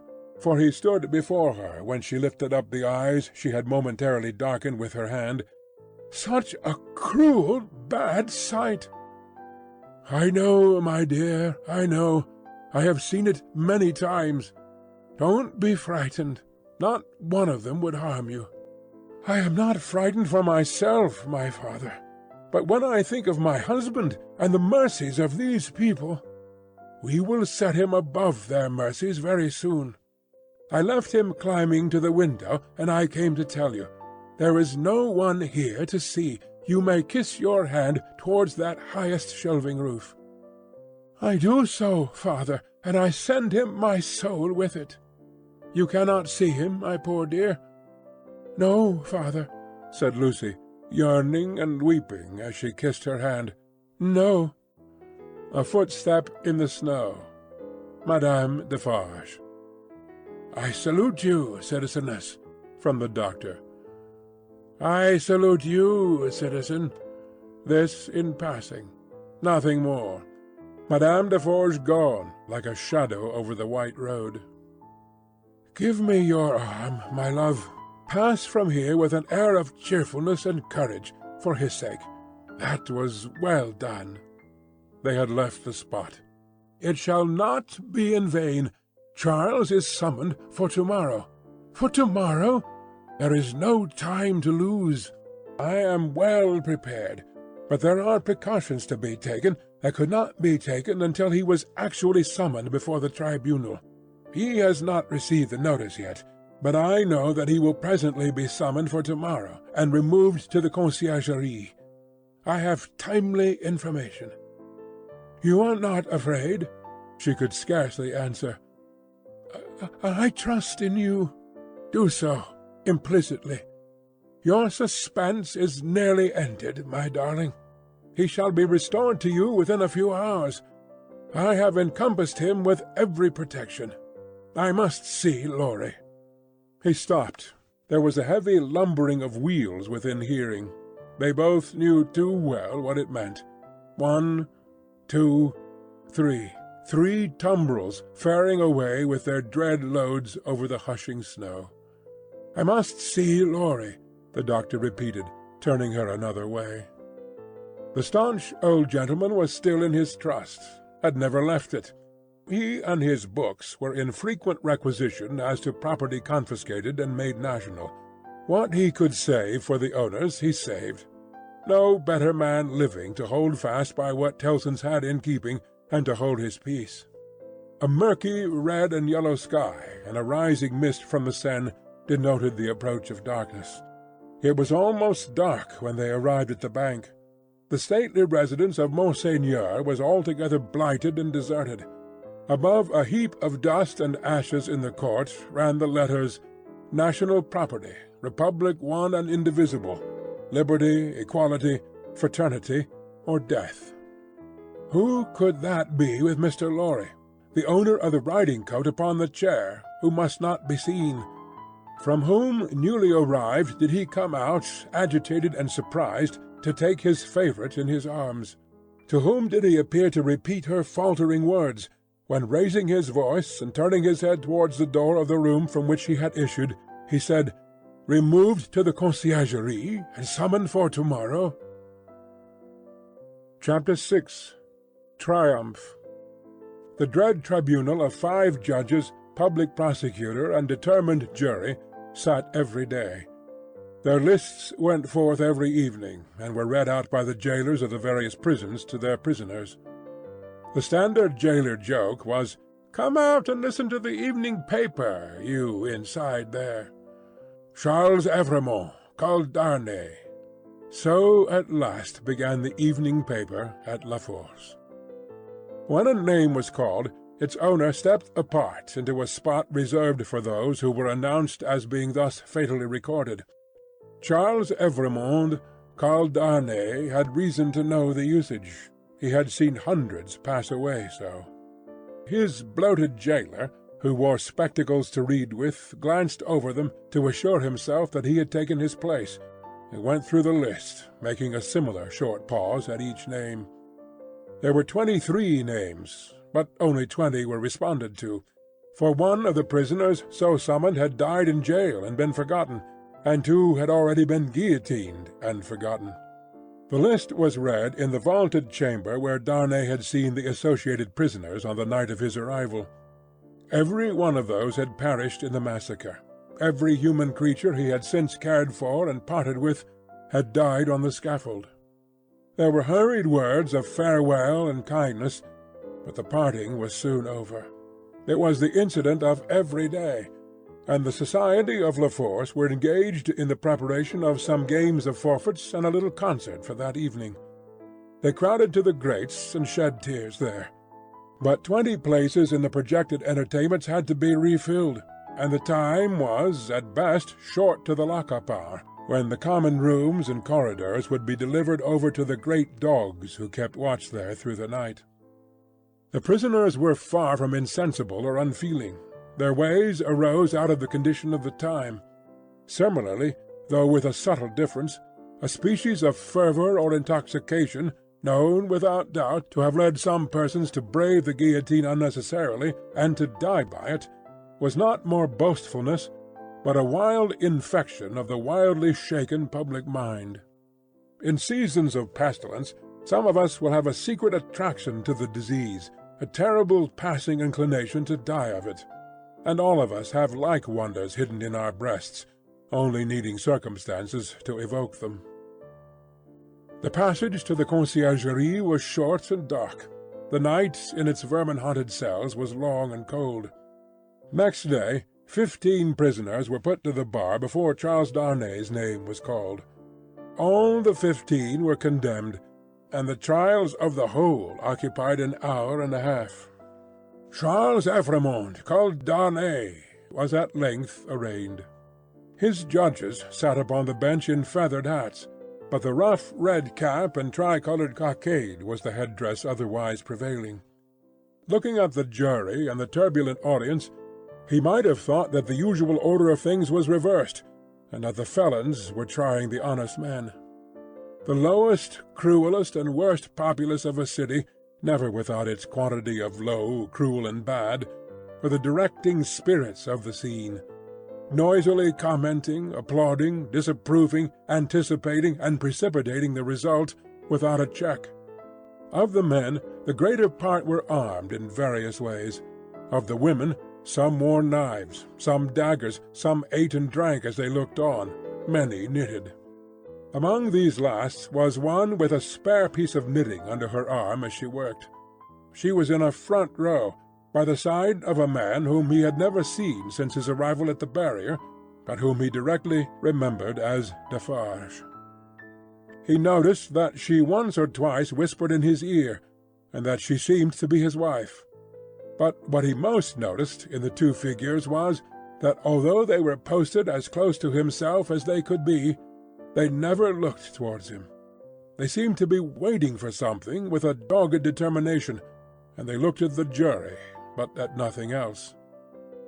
Under the President sat Dr. Manette in his usual quiet dress. As well as the prisoner could see, he and Mr. Lorry were the only men there unconnected with the tribunal who wore their usual clothes and had not assumed the coarse garb of the Carmagnole. Charles Evrémonde, called Darnay, was accused by the public prosecutor as an emigrant, whose life was forfeit to the Republic under the decree which banished all emigrants on pain of death. It was nothing that the decree bore date since his return to France. There he was, and there was the decree. He had been taken in France, and his head was demanded. "Take off his head!" cried the audience. "An enemy to the Republic!" The President rang his bell to silence those cries, and asked the prisoner whether it was not true that he had lived many years in England. Undoubtedly it was. Was he not an immigrant, then? What did he call himself? Not an immigrant, he hoped, within the sense and spirit of the law. Why not? The President desired to know. Because he had voluntarily relinquished a title that was distasteful to him, and a station that was distasteful to him, and had left his country, he submitted, before the word emigrant in the present acceptation by the tribunal was in use, to live by his own industry in England, rather than on the industry of the overladen people of France. What proof had he of this? He handed in the names of two witnesses, Théophile Gabelle and Alexandre Manette. But he had married in England, the President reminded him. True, but not an Englishwoman. A citizeness of France? Yes, by birth. Her name and family? Lucy Manette, only daughter of Dr. Manette, the good physician who sits there. This answer had a happy effect upon the audience. Cries in exultation of the well-known good physician rent the hall.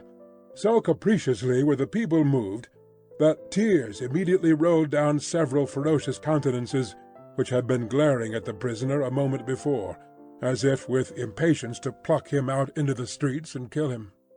On those few steps of his dangerous way, Charles Darnay had set his foot according to Dr. Manette's reiterated instructions. The same cautious counsel directed every step that lay before him, and had prepared every inch of his road. The President asked, why had he returned to France when he did, and not sooner? He had not returned sooner, he replied, simply because he had no means of living in France, save those he had resigned, whereas in England he lived by giving instruction in the French language and literature. He had returned when he did on the pressing and written entreaty of a French citizen, who represented that his life was endangered by his absence. He had come back to save a citizen's life and to bear his testimony, at whatever personal hazard, to the truth. Was that criminal in the eyes of the Republic? The populace cried enthusiastically, "No!" and the President rang his bell to quiet them. Which it did not, for they continued to cry, "No! No!" until they left off of their own will. The President required the name of that citizen. The accused explained that the citizen was his first witness. He also referred with confidence to the citizen's letter, which had been taken from him at the barrier, but which he did not doubt would be found among the papers then before the President. The doctor had taken care that it should be there, had assured him that it would be there, and at this stage of the proceedings It was produced and read. Citizen Gabelle was called to confirm it, and did so. Citizen Gabelle hinted, with infinite delicacy and politeness, that in the pressure of business imposed on the tribunal by the multitude of enemies of the Republic with which it had to deal, he had been slightly overlooked in his prison of the Abbaye; in fact, had rather passed out of the tribunal's patriotic remembrance until 3 days ago, when he had been summoned before it, and had been set at liberty on the jury's declaring themselves satisfied that the accusation against him was answered, as to himself, by the surrender of the citizen Evrémonde, called Darnay. Dr. Manette was next questioned. His high personal popularity and the clearness of his answers made a great impression. But as he proceeded, as he showed that the accused was his first friend on his release from his long imprisonment, that the accused had remained in England, always faithful and devoted to his daughter and himself in their exile, that, so far from being in favour with the aristocratic government there, he had actually been tried for his life by it, as the foe of England and friend of the United States, as he brought these circumstances into view with the greatest discretion and with the straightforward force of truth and earnestness, the jury and the populace became one. At last, when he appealed by name to Monsieur Lorry, an English gentleman then and there present, who, like himself, had been a witness on that English trial and could corroborate his account of it, the jury declared that they had heard enough, and that they were ready with their votes if the President were content to receive them. At every vote (the jurymen voted aloud and individually) the populace set up a shout of applause. All the voices were in the prisoner's favour, and the President declared him free. Then began one of those extraordinary scenes with which the populace sometimes gratified their fickleness, or their better impulses towards generosity and mercy, or which they regarded as some set-off against their swollen account of cruel rage. No man can decide now to which of these motives such extraordinary scenes were referable. It is probable to a blending of all the three, with the second predominating. No sooner was the acquittal pronounced than tears were shed as freely as blood at another time, and such fraternal embraces were bestowed upon the prisoner by as many of both sexes as could rush at him, that after his long and unwholesome confinement he was in danger of fainting from exhaustion. None the less, because he knew very well that the very same people, carried by another current, would have rushed at him with the very same intensity to rend him to pieces and strew him over the streets. His removal, to make way for other accused persons who were to be tried, rescued him from these caresses for the moment. 5 were to be tried together next as enemies of the Republic, forasmuch as they had not assisted it by word or deed. So quick was the tribunal to compensate itself and the nation for a chance lost, that these 5 came down to him before he left the place, condemned to die within 24 hours. The first of them told him so, with the customary prison sign of death, a raised finger, and they all added in words, "Long live the Republic!" The 5 had had, it is true, no audience to lengthen their proceedings, for when he and Dr. Manette emerged from the gate there was a great crowd about it, in which there seemed to be every face he had seen in court, except 2, for which he looked in vain. On his coming out, the concourse made at him anew, weeping, embracing, and shouting, all by turns and all together, until the very tide of the river on the bank of which the mad scene was acted seemed to run mad, like the people on the shore. They put him into a great chair they had among them, and which they had taken either out of the court itself, or one of its rooms or passages. Over the chair they had thrown a red flag, and to the back of it they had bound a pike with a red cap on its top. In this car of triumph not even the doctor's entreaties could prevent his being carried to his home on men's shoulders, with a confused sea of red caps heaving about him, and casting up to sight from the stormy deep such wrecks of faces that he more than once misdoubted his mind being in confusion, and that he was in the tumbrel on his way to the guillotine. In wild dreamlike procession, embracing whom they met and pointing him out, they carried him on, reddening the snowy streets with the prevailing Republican colour in winding and tramping through them, as they had reddened them below the snow with a deeper dye, they carried him thus into the courtyard of the building where he lived. Her father had gone on before to prepare her, and when her husband stood upon his feet, she dropped insensible in his arms. As he held her to his heart, and turned her beautiful head between his face and the brawling crowd, so that his tears and her lips might come together unseen, a few of the people fell to dancing. Instantly all the rest fell to dancing, and the courtyard overflowed with the Carmagnole. Then they elevated into the vacant chair a young woman from the crowd to be carried as the goddess of liberty, and then, swelling and overflowing out into the adjacent streets, and along the river's bank, and over the bridge, the Carmagnole absorbed them every one, and whirled them away. After grasping the doctor's hand as he stood victorious and proud before him, after grasping the hand of Mr. Lorry, who came panting in breathless from the struggle against the waterspout of the Carmagnole, after kissing little Lucy, who was lifted up to clasp her arms around his neck, and after embracing the ever-zealous and faithful Pross who lifted her, he took his wife in his arms and carried her up to their rooms. "Lucy, my own, I am safe. Oh, dearest Charles, let me thank God for this on my knees, as I have prayed to him." They all reverently bowed their heads and hearts. When she was again in his arms, he said to her, "And now speak to your father, dearest. No other man in all this France could have done what he has done for me." She laid her head upon her father's breast, as she had laid his poor head on her own breast long, long ago. He was happy in the return he had made her. He was recompensed for his suffering.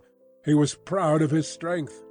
"You must not be weak, my darling," he remonstrated. "Don't tremble so. I have saved him." Chapter 7. A Knock at the Door. "I have saved him." It was not another of the dreams in which he had often come back. He was really here. And yet his wife trembled, and a vague but heavy fear was upon her.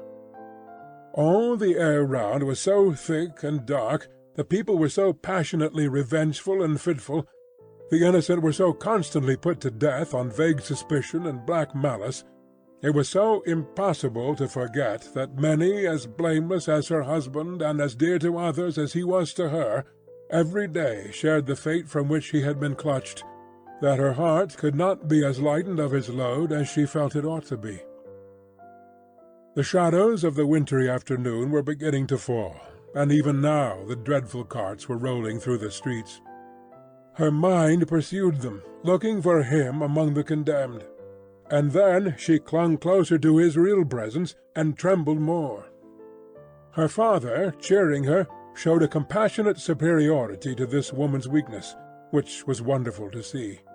No garret, no shoemaking, no 105 North Tower now. He had accomplished the task he had set himself. His promise was redeemed. He had saved Charles. Let them all lean upon him. Their housekeeping was of a very frugal kind, not only because that was the safest way of life, involving the least offence to the people, and Charles, throughout his imprisonment, had had to pay heavily for his bad food and for his guard, and towards the living of the poorer prisoners. Partly on this account, and partly to avoid a domestic spy, they kept no servant. The citizen and citizeness who acted as porters at the courtyard gate rendered them occasional service, and Jerry, almost wholly transferred to them by Mr. Lorry, had become their daily retainer, and had his bed there every night. It was an ordinance of the Republic, one and indivisible, of liberty, equality, fraternity, or death, that on the door or doorpost of every house the name of every inmate must be legibly inscribed in letters of a certain size, at a certain convenient height from the ground. Mr. Jerry Cruncher's name, therefore, duly embellished the doorpost down below, and as the afternoon shadows deepened, the owner of that name himself appeared, from overlooking a painter whom Dr. Manette had employed to add to the list the name of Charles Evrémonde, called Darnay. In the universal fear and distrust that darkened the time, all the usual harmless ways of life were changed. In the doctor's little household, as in very many others, the articles of daily consumption that were wanted were purchased every evening in small quantities and at various small shops. To avoid attracting notice, and to give as little occasion as possible for talk and envy, was the general desire. For some months past, Miss Pross and Mr. Cruncher had discharged the office of purveyors, the former carrying the money, the latter the basket. Every afternoon at about the time when the public lamps were lighted, they fared forth on this duty, and made and brought home such purchases as were needful. Although Miss Pross, through her long association with a French family, might have known as much of their language as of her own, if she had had a mind, she had no mind in that direction.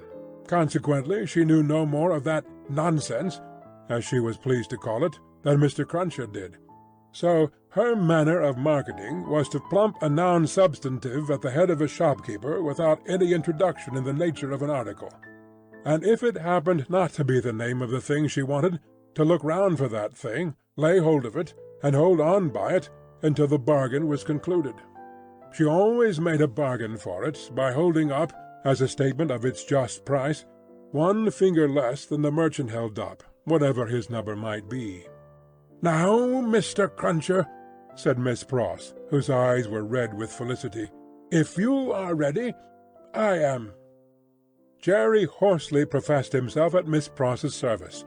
He had worn all his rust off long ago, but nothing would file his spiky head down. "There's all manner of things wanted," said Miss Pross, "and we shall have a precious time of it. We want wine among the rest. Nice toasts these redheads will be drinking wherever we buy it." "It will be much the same to your knowledge, miss, I should think," retorted Jerry, "whether they drink your health or the old one's." "Who's he?" said Miss Pross. Mr. Cruncher, with some diffidence, explained himself as meaning Old Nick's. "Ha!" said Miss Pross. "It doesn't need an interpreter to explain the meaning of these creatures.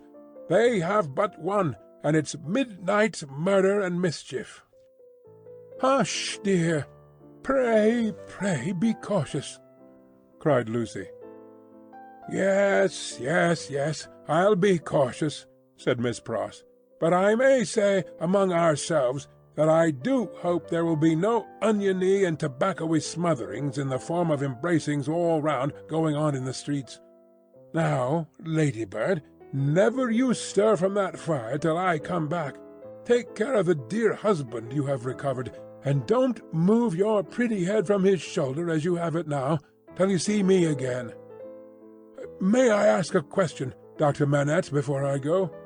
"I think you may take that liberty," the doctor answered, smiling. "For gracious sake, don't talk about liberty. We have quite enough of that," said Miss Pross. "Hush, dear! Again?" Lucy remonstrated. "Well, my sweet," said Miss Pross, nodding her head emphatically, "the short and long of it is that I am a subject of His Most Gracious Majesty King George the Third." Miss Pross curtsied at the name, "and as such my maxim is, confound their politics, frustrate their knavish tricks. On him our hopes we fix. God save the King!" Mr. Cruncher, in an access of loyalty, growlingly repeated the words after Miss Pross, like somebody at church. "I am glad you have so much of the Englishman in you, though I wish you had never taken that cold in your voice," said Miss Pross, approvingly. "But the question, Dr. Manette, is there—" It was the good creature's way to affect to make light of anything that was a great anxiety with them all, and to come at it in this chance manner. "Is there any prospect yet of our getting out of this place?" "I fear not yet. It would be dangerous for Charles yet." "Hey-ho-hum," said Miss Pross, cheerfully repressing a sigh as she glanced at her darling's golden hair in the light of the fire. "Then we must have patience and wait, that's all. We must hold up our heads and fight low, as my brother Solomon used to say. Now, Mr. Cruncher, don't you move, Ladybird." They went out, leaving Lucy and her husband, her father, and the child by a bright fire. Mr. Lorry was expected back presently from the banking-house. Miss Pross had lighted the lamp, but had put it aside in a corner, that they might enjoy the firelight undisturbed. Little Lucy sat by her grandfather, with her hands clasped through his arm, and he, in a tone not rising much above a whisper, began to tell her a story of a great and powerful fairy who had opened a prison wall and let out a captive who had once done the fairy a service. All was subdued and quiet, and Lucy was more at ease than she had been. "What is that?" she cried all at once. "My dear," said her father, stopping in his story and laying his hand on hers, "command yourself. What a disordered state you are in! The least thing, nothing, startles you. You, your father's daughter." "I thought, my father," said Lucy, excusing herself with a pale face and in a faltering voice, "that I heard strange feet upon the stairs." "My love, the staircase is as still as death." As he said the word, a blow was struck upon the door. "Oh, father, father! What can this be? Hide Charles! Save him!" "My child," said the doctor, rising and laying his hand upon her shoulder, "I have saved him. What weakness is this, my dear? Let me go to the door." He took the lamp in his hand, crossed the two intervening outer rooms, and opened it. A rude clattering of feet over the floor, and 4 rough men in red caps, armed with sabres and pistols, entered the room. "The citizen Evrémonde called Darnay," said the first. "Who seeks him?" answered Darnay. "I seek him. We seek him." "I know you, Evrémonde. I saw you before the tribunal today. You are again the prisoner of the Republic." The 4 surrounded him, where he stood with his wife and child clinging to him. "Tell me how and why am I again a prisoner?"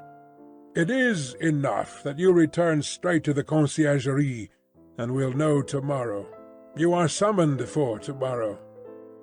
Dr. Manette, whom this visitation had so turned to stone that he stood with the lamp in his hand as if bewoe a statue made to hold it, moved after these words were spoken, put the lamp down, and confronting the speaker and taking him not ungently by the loose front of his red woolen shirt, said, "You know him, you have said.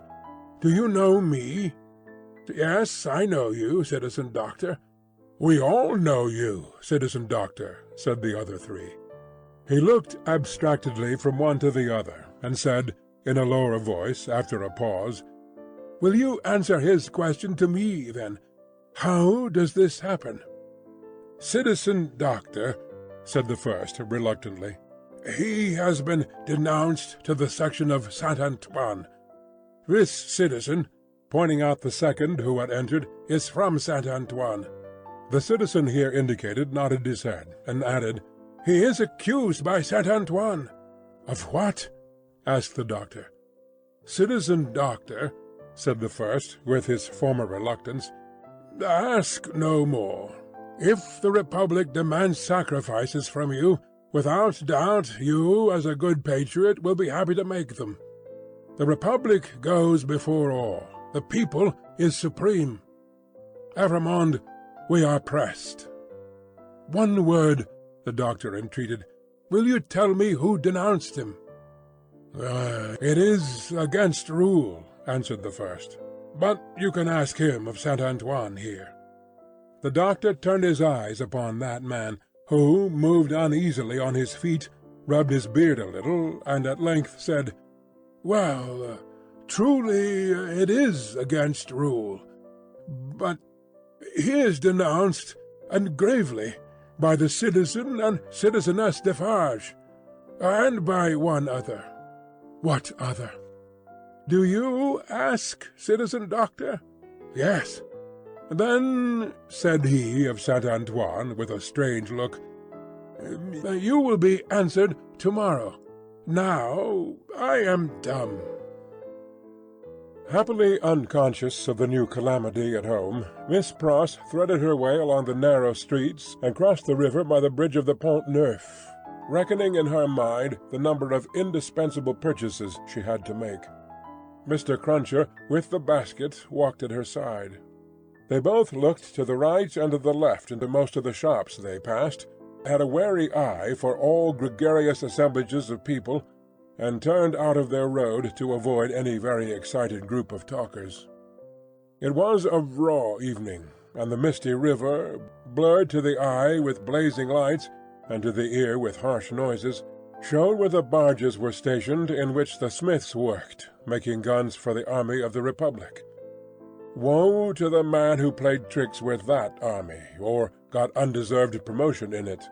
Better for him that his beard had never grown, for the national razor shaved him close. Having purchased a few small articles of grocery, and a measure of oil for the lamp, Miss Pross bethought herself of the wine they wanted. After peeping into several wine-shops, she stopped at the sign of the Good Republican Brutus of Antiquity, not far from the National Palace. Once and twice the Tuileries, where the aspect of things rather took her fancy. It had a quieter look than any other place of the same description they had passed, and, though red with patriotic caps, was not so red as the rest. Sounding Mr. Cruncher, and finding him of her opinion, Miss Pross resorted to the Good Republican Brutus of Antiquity, attended by her cavalier. Slightly observant of the smoky lights, of the people, pipe in mouth, playing with limp cards and yellow dominoes, of the one bare-breasted, bare-armed, soot-begrimed workman reading a journal aloud, and of the others listening to him, of the weapons worn or laid aside to be resumed, of the 2 or 3 customers fallen forward asleep, who, in the popular, high-shouldered, shaggy black spencer, looked, in that attitude, like slumbering bears or dogs. The 2 outlandish customers approached the counter, and showed what they wanted. As their wine was measuring out, a man parted from another man in a corner, and rose to depart. In going, he had to face Miss Pross. No sooner did he face her than Miss Pross uttered a scream, and clapped her hands. In a moment the whole company were on their feet. That somebody was assassinated by somebody vindicating a difference of opinion was the likeliest occurrence. Everybody looked to see somebody fall, but only saw a man and a woman standing, staring at each other. The man with all the outward aspect of a Frenchman and a thorough republican, the woman evidently English. What was said in this disappointing anticlimax by the disciples of the Good Republican Brutus of Antiquity, except that it was something very voluble and loud, would have been as so much Hebrew or Chaldean to Miss Pross and her protector, though they had been all ears. But they had no ears for anything in their surprise, for it must be recorded that not only was Miss Pross lost in amazement and agitation, but Mr. Cruncher, though it seemed on his own separate and individual account, was in a state of the greatest wonder. "What is the matter?" said the man who had caused Miss Pross to scream, speaking in a vexed, abrupt voice, though in a low tone and in English. "Oh, Solomon! Dear Solomon!" cried Miss Pross, clapping her hands again. "After not setting eyes upon you or hearing of you for so long a time, do I find you here? Don't call me Solomon. Do you want to be the death of me?" asked the man in a furtive, frightened way. "Brother!" cried Miss Pross, bursting into tears. "Have I ever been so hard with you that you ask me such a cruel question?" "Then hold your meddlesome tongue," said Solomon, "and come out, if you want to speak to me. Pay for your wine, and come out. Who's this man?" Miss Pross, shaking her loving and dejected head at her by no means affectionate brother, said through her tears, "Mr. Cruncher." "Let him come out too," said Solomon. "Does he think me a ghost?" Apparently Mr. Cruncher did, to judge from his looks. He said not a word, however, and Miss Pross, exploring the depths of her reticule through her tears with great difficulty, paid for her wine. As she did so, Solomon turned to the followers of the good republic Brutus of antiquity, and offered a few words of explanation in the French language, which caused them all to relapse into their former places and pursuits. "Now," said Solomon, stopping at the dark street corner, "what do you want?"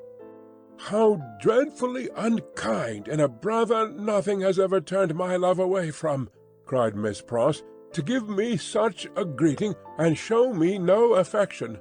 "There, confound it, there," said Solomon, making a dab at Miss Pross's lips with his own. "Now are you content?" Miss Pross only shook her head, and wept in silence. "If you expect me to be surprised," said her brother Solomon, "I am not surprised. I knew you were here. I know of most people who are here. If you really don't want to endanger my existence, which I half believe you do, go your ways as soon as possible, and let me go mine. I am busy. I am an official." "My English brother Solomon," mourned Miss Pross, casting up her tear-fraught eyes, "that had the makings in him of one of the best and greatest of men in his native country, an official among foreigners, and such foreigners! I would almost have sooner seen the dear boy lying in his—" "I said so," cried her brother, interrupting. "I knew it. You want to be the death of me. I shall be rendered suspected by my own sister, just as I am getting on." "The gracious and merciful heavens forbid!" cried Miss Pross. "Far rather would I never see you again, dear Solomon, though I have ever loved you truly, and ever shall. Say but one affectionate word to me, and tell me there is nothing angry or estranged between us, and I will detain you no longer." Good Miss Pross! As if the estrangement between them had come of any culpability of hers! As if Mr. Lorry had not known it for a fact years ago in the quiet corner in Soho, that this precious brother had spent her money and left her.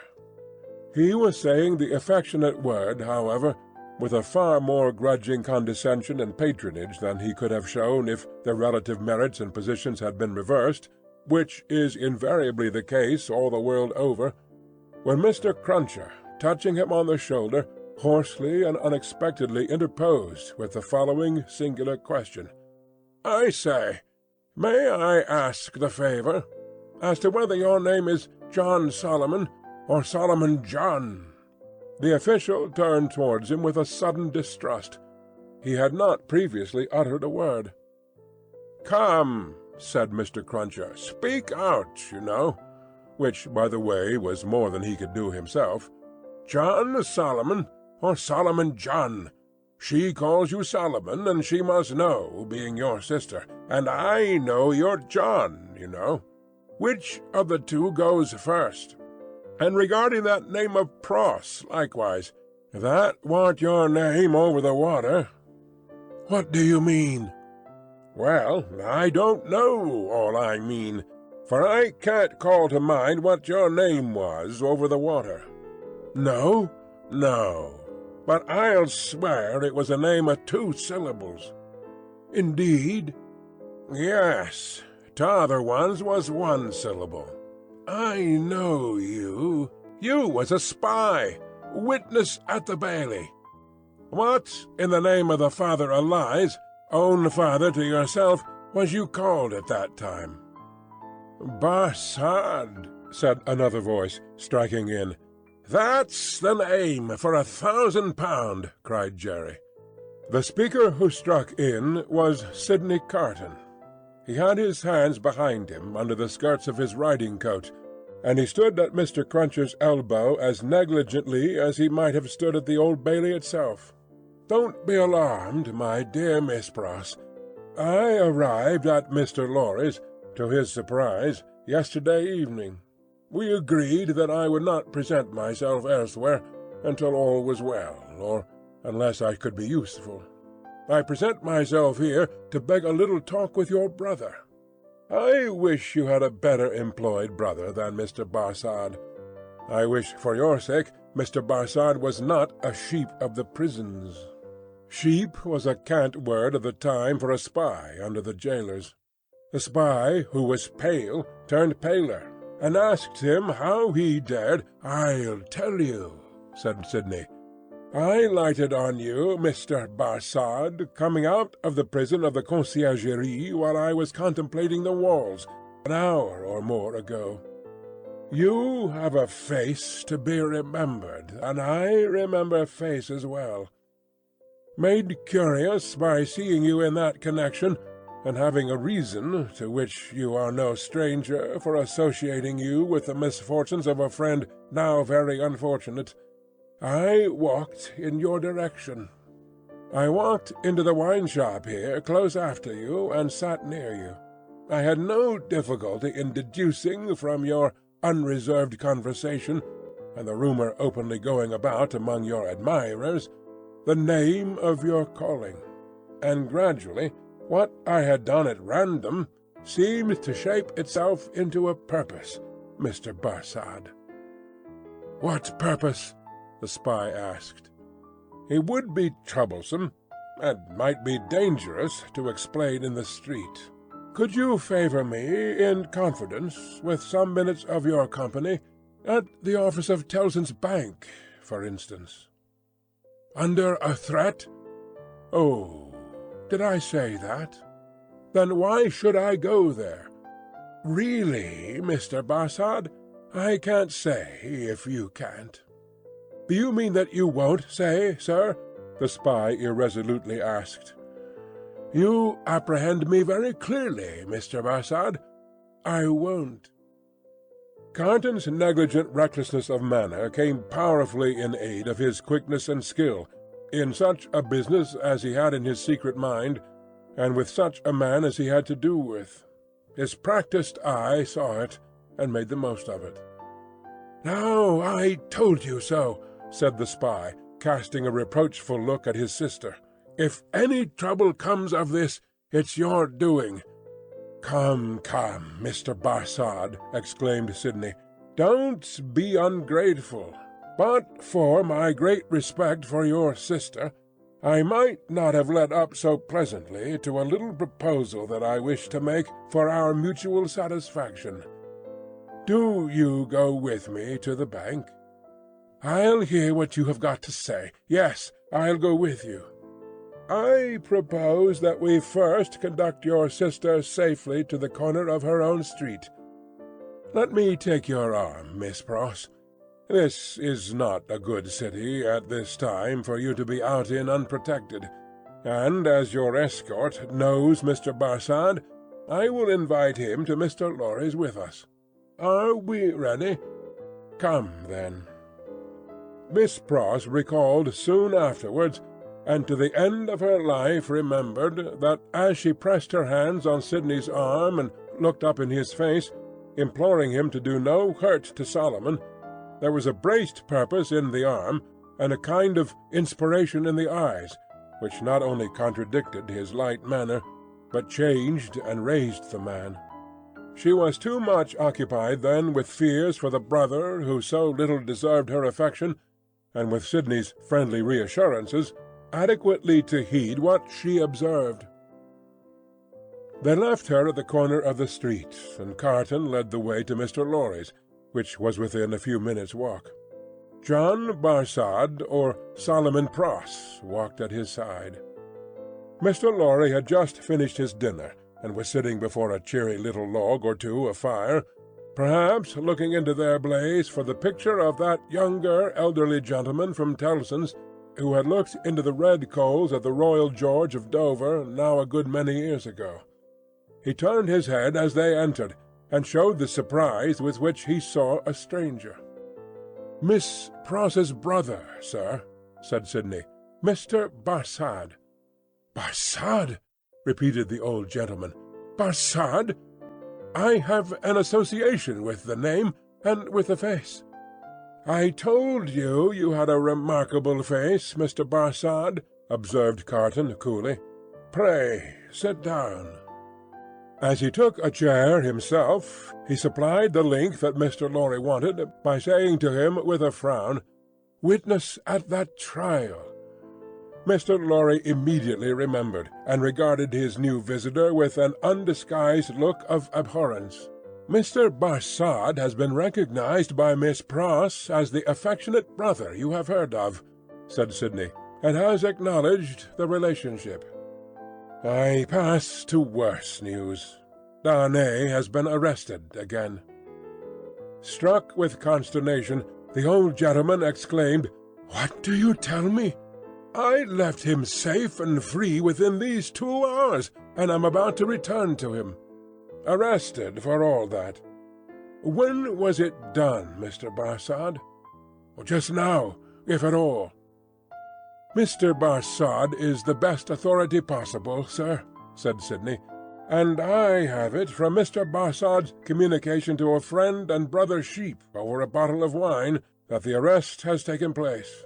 He left the messengers at the gate and saw them admitted by the porter. There is no earthly doubt that he is retaken." Mr. Lorry's business eye read in the speaker's face that it was a loss of time to dwell upon the point.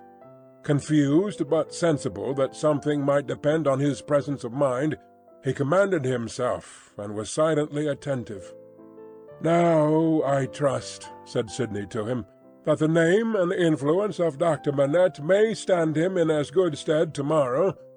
You said he would be before the tribunal again tomorrow, Mr. Barsad?" "Yes, I believe so." "In as good stead tomorrow as today. But it may not be so. I own to you I am shaken, Mr. Lorry, by Dr. Manette's not having had the power to prevent this arrest." "He may not have known it beforehand," said Mr. Lorry. "But that very circumstance would be alarming, when we remember how identified he is with his son-in-law." "That's true," Mr. Lorry acknowledged, with his troubled hand at his chin and his troubled eyes on Carton. "In short," said Sidney, "this is a desperate time, when desperate games are played for desperate stakes. Let the doctor play the winning game. I will play the losing one. No man's life here is worth purchase. Any one carried home by the people today may be condemned tomorrow. Now, the stake I have resolved to play for, in case of the worst, is a friend in the Conciergerie, and the friend I purpose myself to win is Mr. Barsad." "You need have good cards, sir," said the spy. "I'll run them over. I'll see what I hold. Mr. Lorry, you know what a brute I am. I wish you'd give me a little brandy."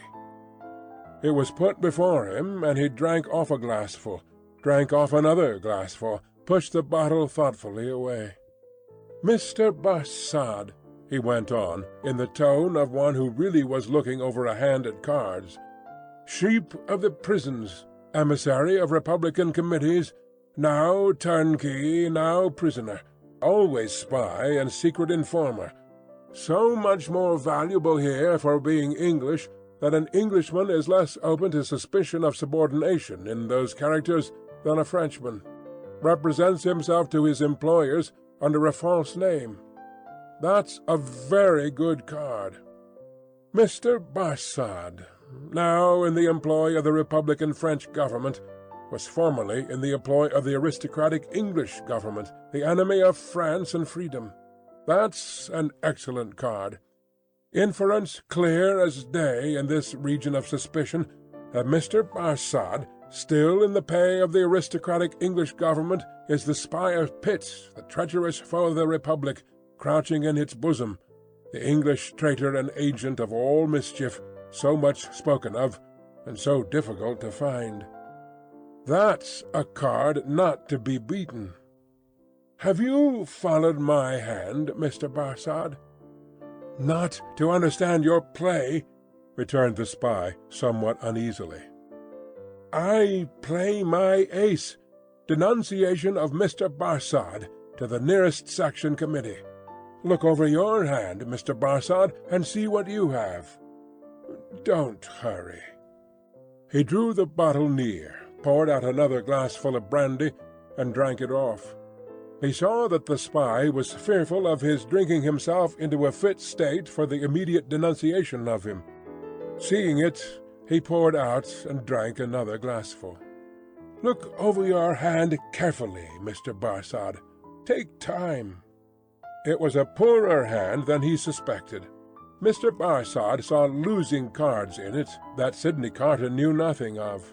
Thrown out of his honourable employment in England through too much unsuccessful hard swearing there, not because he was not wanted there. Our English reasons for vaunting our superiority to secrecy and spies are of a very modern date. He knew that he had crossed the Channel and accepted service in France, first as a tempter and an eavesdropper among his own countrymen there, gradually as a tempter and an eavesdropper among the natives. He knew that under the overthrown government he had been a spy upon St. Antoine and Defarge's wine-shop, had received from the watchful police such heads of information concerning Dr. Manette's imprisonment, release, and history, as should serve him for an introduction to familiar conversations with the Defarges, and tried them on Madame Defarge, and had broken down with them signally. He always remembered with fear and trembling that the terrible woman had knitted when he talked with her, and had looked ominously at him as her fingers moved. He had since seen her in the section of St. Antoine over and over again produce her knitted registers, and announce people whose lives the guillotine then surely swallowed up. He knew, as every one employed as he was did, that he was never safe, that flight was impossible, that he was tied fast under the shadow of the axe, and that in spite of his utmost tergiversation and treachery in furtherance of the reigning terror, a word might bring it down upon him. Once denounced, and on such grave grounds as had just now been suggested to his mind, he foresaw that the dreadful woman of whose unrelenting character he had seen many proofs would produce against him that fatal register, and would quash his last chance of life. Besides that all secret men are men soon terrified, here were surely cards enough of one black suit to justify the holder in growing rather livid as he turned them over. "You scarcely seem to like your hand," said Sidney, with the greatest composure. "Do you play?" "I think, sir," said the spy in the meanest manner as he turned to Mr. Lorry, "I may appeal to a gentleman of your years and benevolence to put to this other gentleman, so much your junior, whether he can, under any circumstances, reconcile it to his station to play that ace of which he has spoken. I admit that I am a spy, and that it is considered a discreditable station, though it must be filled by somebody. But this gentleman is no spy, and why should he so demean himself as to make himself one? I play my ace, Mr. Barsad," said Carton, taking the answer on himself and looking at his watch, "without any scruple, in a very few minutes." "I should have hoped, gentlemen both," said the spy, always striving to hook Mr. Lorry into the discussion, "that your respect for my sister—" "I could not better testify my respect for your sister than by finally relieving her of her brother," said Mr. Carton. "You think not, sir?" "I have thoroughly made up my mind about it." The smooth manner of the spy, curiously in dissonance with his ostentatiously rough dress, and probably with his usual demeanour, received such a check from the inscrutability of Carton, who was a mystery to wiser and honester men than he, that it faltered here and failed him.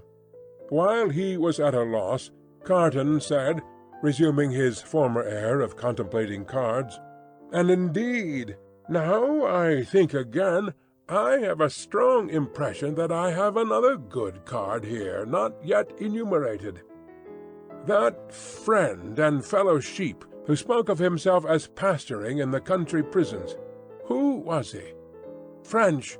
You don't know him," said the spy quickly. "French, eh?" repeated Carton, musing, and not appearing to notice him at all, though he echoed his word. "Well, he may be. "Is, I assure you," said the spy, "though it's not important." "Though it's not important," repeated Carton in the same mechanical way. "Though it's not important. No, it's not important. No.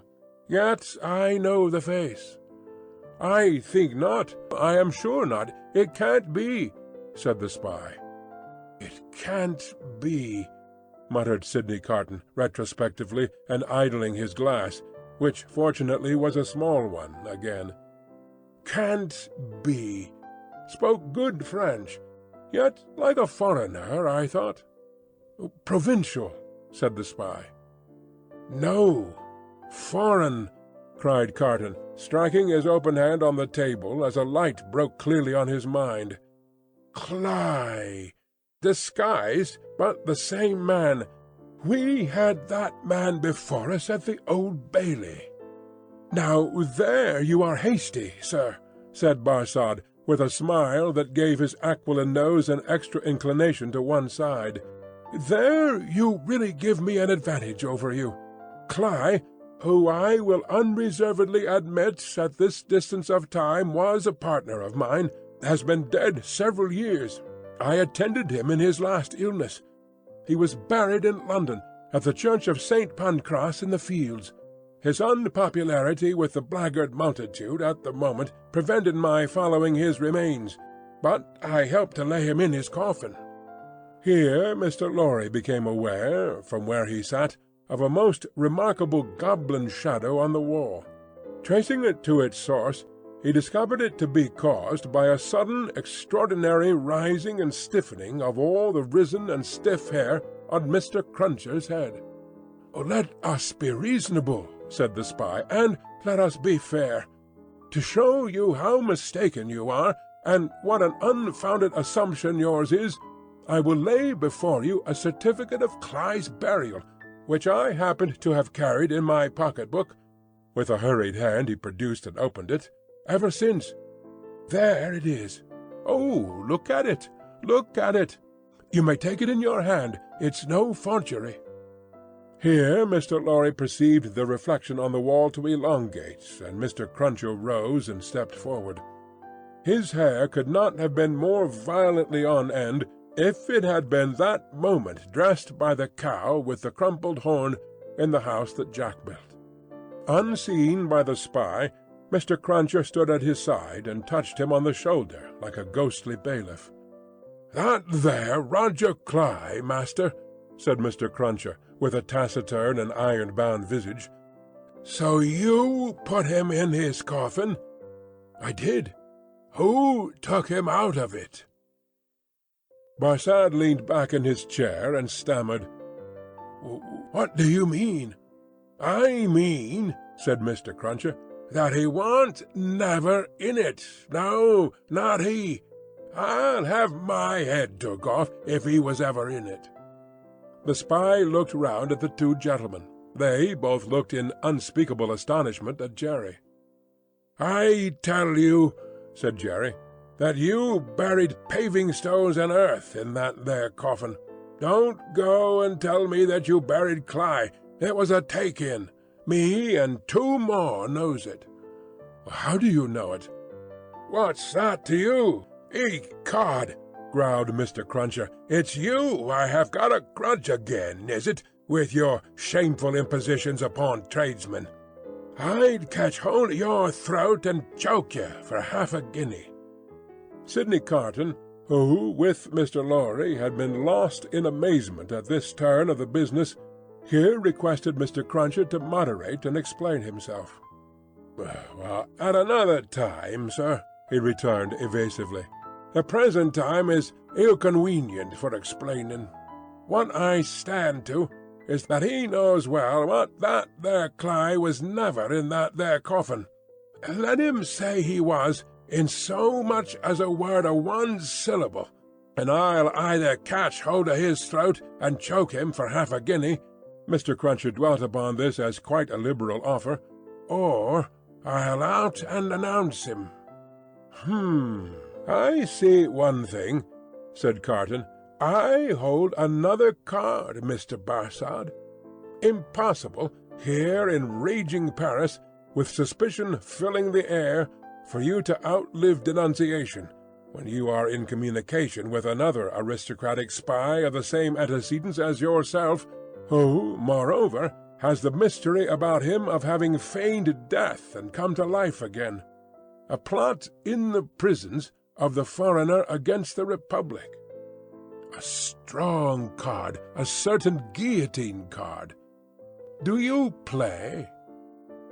"No," returned the spy. "I throw up. I confess that we were so unpopular with the outrageous mob that I only got away from England at the risk of being ducked to death, and that Cly was so ferreted up and down that he never would have got away at all but for that sham. Though how this man knows it was a sham is a wonder of wonders to me." "Never you trouble your head about this man," retorted the contentious Mr. Cruncher. "You'll have trouble enough with giving your attention to that gentleman. And look here, once more." Mr. Cruncher could not be restrained from making rather an ostentatious parade of his liberality. "I'd catch hold of your throat and choke you for half a guinea." The sheep of the prisons turned from him to Sidney Carton, and said, with more decision, "It has come to a point. I go on duty soon, and can't overstay my time. You told me you had a proposal. What is it? Now, it is of no use asking too much of me. Ask me to do anything in my office, putting my head in great extra danger, and I had better trust my life to the chances of a refusal than the chances of consent. In short, I should make that choice. You talk of desperation. We are all desperate here. Remember, I may denounce you if I think proper, and I can swear my way through stone walls, and so can others. Now, what do you want with me? Not very much. You are a turnkey at the conciergerie? I tell you once and for all, there is no such thing as an escape possible," said the spy firmly. "Why need you tell me what I have not asked? You are a turnkey at the conciergerie? I am sometimes. You can be when you choose. I can pass in and out when I choose." Sidney Carton filled another glass with brandy, poured it slowly out upon the hearth, and watched it as it dropped. It being all spent, he said, rising, "So far we have spoken before these two, because it was as well that the merits of the cards should not rest solely between you and me. Come into the dark room here, and let us have one final word alone." While Sidney Carton and the sheep of the prisons were in the adjoining dark room, speaking so low that not a sound was heard, Mr. Lorry looked at Jerry in considerable doubt and mistrust. That honest tradesman's manner of receiving the look did not inspire confidence. He changed the leg on which he rested as often as if he had 50 of those limbs and were trying them all. He examined his fingernails with a very questionable closeness of attention, and whenever Mr. Lorry's eye caught his, he was taken with that peculiar kind of short cough requiring the hollow of the hand before it, which is seldom, if ever, known to be an infirmity attendant on perfect openness of character. "Jerry," said Mr. Lorry, "come here." Mr. Cruncher came forward sideways, with one of his shoulders in advance of him. "What have you been, besides a messenger?" After some cogitation, accompanied with an intent look at his patron, Mr. Cruncher conceived the luminous idea of replying, "Agricultural character." "My mind misgives me much," said Mr. Lorry, angrily shaking a forefinger at him, "that you have used the respectable and great house of Tellson's as a blind, and that you have had an unlawful occupation of an infamous description. If you have, don't expect me to befriend you when you get back to England. If you have, don't expect me to keep your secret.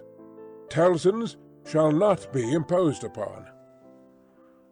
"I hope, sir," pleaded the abashed Mr. Cruncher, "that a gentleman like yourself, what I've had the honour of odd-jobbing till I'm grey at it, would think twice about harming of me, even if it was so. I don't say it is, but even if it was. And which is to be took into account that if it was, it wouldn't even then be all o' one side. There'd be two sides to it. There might be medical doctors at the present hour a-picking up their guineas, where a honest tradesman don't pick up his farthings. Farthings! No, nor yet his half-farthings. Half-farthings! No, nor yet his quarter. A-banking away like smoke at Tellson's, and a-cocking their medical eyes at that tradesman on the sly, a-going in and going out to their own carriages. Ah, equally like smoke, if not more so. Well, that'd be imposing too on Tellson's, for you cannot sauce the goose and not the gander. And here's Mrs. Cruncher, or leastways was in the old England times, and would be tomorrow if cause given, a-flopping again the business to that degree as is ruinating, stark ruinating. Whereas them medical doctors' wives don't flop, catch 'em at it. Or if they flop, their floppings goes in the favour of more patients. And how can you rightly have one without t'other? And then, what with undertakers, and what with parish clerks, and what with sextons, and what with private watchmen, all avaricious and all in it, a man wouldn't get much by it, even if it was so. And what little a man did get would never prosper with him, Mr. Lorry. He'd never have no good of it. He'd want all along to be out of the line if he could see his way out being once in, even if it was so." "Ah," cried Mr. Lorry, rather relenting nevertheless. "I am shocked at the sight of you. Now, what I would humbly offer to you, sir," pursued Mr. Cruncher, "even if it was so, which I don't say it is—" "Don't prevaricate," said Mr. Lorry. "No, I will not, sir," returned Mr. Cruncher, as if nothing were further from his thoughts or practice. "Which I don't say it is. What I would humbly offer to you, sir, would be this. Upon that there stool, at that there bar, sits that there boy o' mine, brought up and growed up to be a man, what will errand you, message you, general light job you, till your heels is where your head is, if such should be your wishes. If it was so, which I still don't say it is, for I will not prevaricate to you, sir, let that there boy keep his father's place, and take care of his mother. Don't blow upon that boy's father. Do not do it, sir. And let that father go into the line of the regular digging, and make amends for what he would have undug, if it was so, by digging of 'em in with a will, and with conwictions respecting the future keeping of 'em safe. That, Mr. Lorry," said Mr. Cruncher, wiping his forehead with his arm, as an announcement that he had arrived at the peroration of his discourse, "is what I would respectfully offer to you, sir. A man don't see all this here a-going on dreadful around him, in the way o' subjects without heads, dear me, plentiful enough for to bring the price down to porterage, and hardly that, without having his serious thoughts o' things. And these here would be mine, if it was so, entreating of you fur to bear in mind that what I said just now I up and said in the good cause when I might have kept it back." "That at least is true," said Mr. Lorry. "Say no more now. It may be that I shall yet stand your friend, if you deserve it, and repent in action, not in words. I want no more words." Mr. Cruncher knuckled his forehead, as Sidney Carton and the spy returned from the dark room. "Adieu, Mr. Barsad," said the former. "Our arrangement thus made, You have nothing to fear from me." He sat down in a chair on the hearth over against Mr. Lorry. When they were alone, Mr. Lorry asked him what he had done. "Not much. If it should go ill with the prisoner, I have ensured access to him once." Mr. Lorry's countenance fell. "It is all I could do," said Carton. "To propose too much would be to put this man's head under the axe, and, as he himself said, nothing worse could happen to him if he were denounced. It was obviously the weakness of the position. There is no help for it." "But access to him," said Mr. Lorry, "if it should go ill before the tribunal, will not save him." "I never said it would." Mr. Lorry's eyes gradually sought the fire.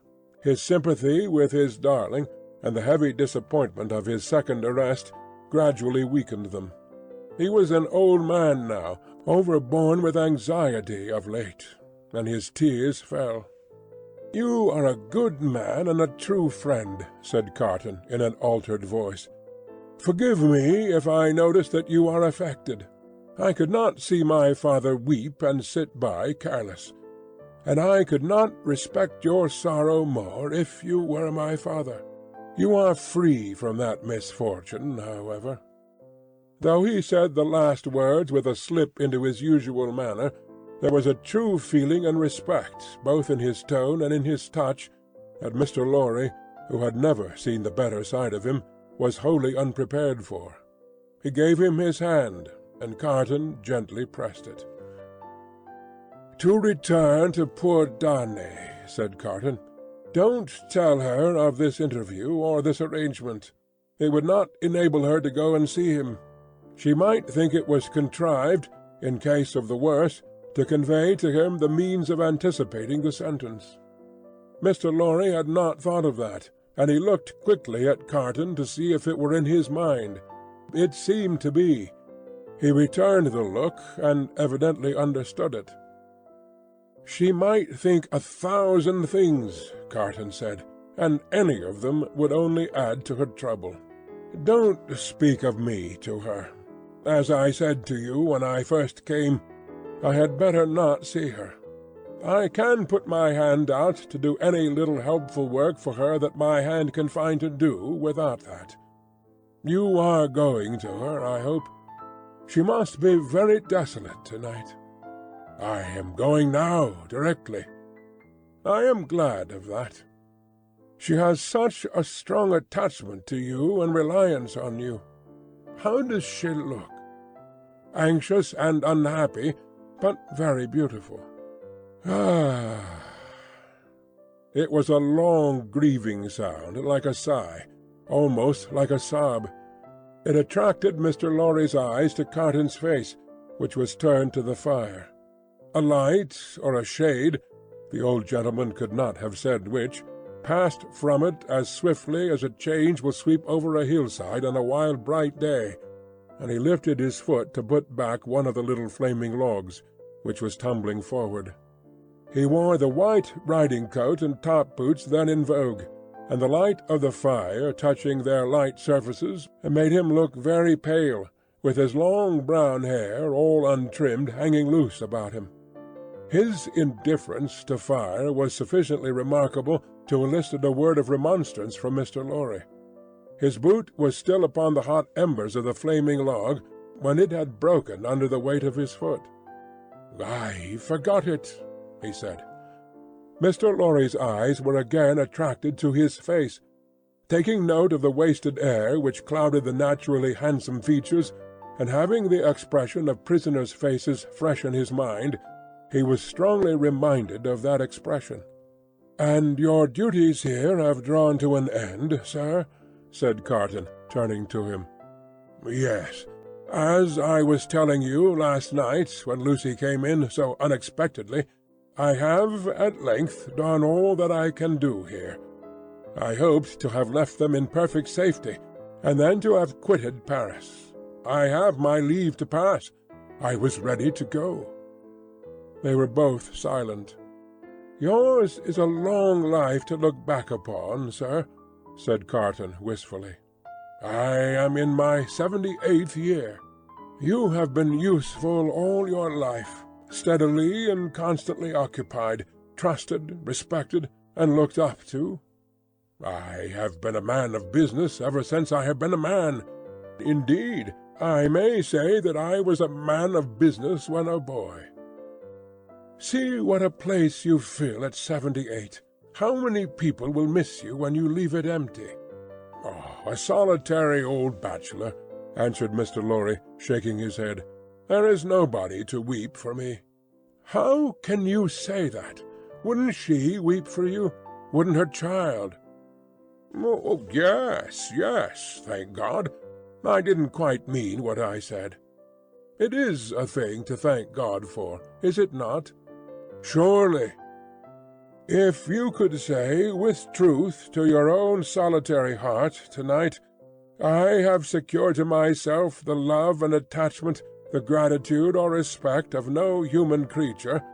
I have won myself a tender place in no regard.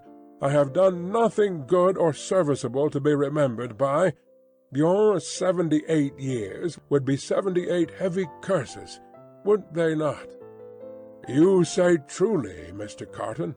I think they would be." Sidney turned his eyes again upon the fire, and, after a silence of a few moments, said, "I should like to ask you, does your childhood seem far off? Do the days when you sat at your mother's knee seem days of very long ago?" Responding to his softened manner, Mr. Lorry answered, 20 years back, yes. At this time of life, no. For, as I draw closer and closer to the end, I travel in a circle, nearer and nearer to the beginning. It seems to be one of the kind smoothings and preparings of the way. My heart is touched now by many remembrances that had long fallen asleep of my pretty young mother, and I so old, and by many associations of the days when what we call the world was not so real with me, and my faults were not confirmed in me. "I understand the feeling," exclaimed Carton with a bright flush. "And you are the better for it?" "I hope so." Carton terminated the conversation here by rising to help him on with his outer coat. "But you," said Mr. Lorry, reverting to the theme, "you are young." "Yes," said Carton, "I am not old, but my young way was never the way to age. Enough of me, and of me, I am sure," said Mr. Lorry. "Are you going out?" "I'll walk with you to her gate. You know my vagabond and restless habits. If I should prowl about the streets a long time, don't be uneasy. I shall reappear in the morning. You go to the court tomorrow?" "Yes, unhappily." "I shall be there, but only as one of the crowd. My spy will find a place for me. Take my arm, sir." Mr. Lorry did so, and they went downstairs and out into the streets. A few minutes brought them to Mr. Lorry's destination. Carton left him there, but lingered at a little distance, and turned back to the gate again when it was shut, and touched it. He had heard of her going to the prison every day. "She came out here," he said, looking about him, "turned this way. Must have trod on these stones often.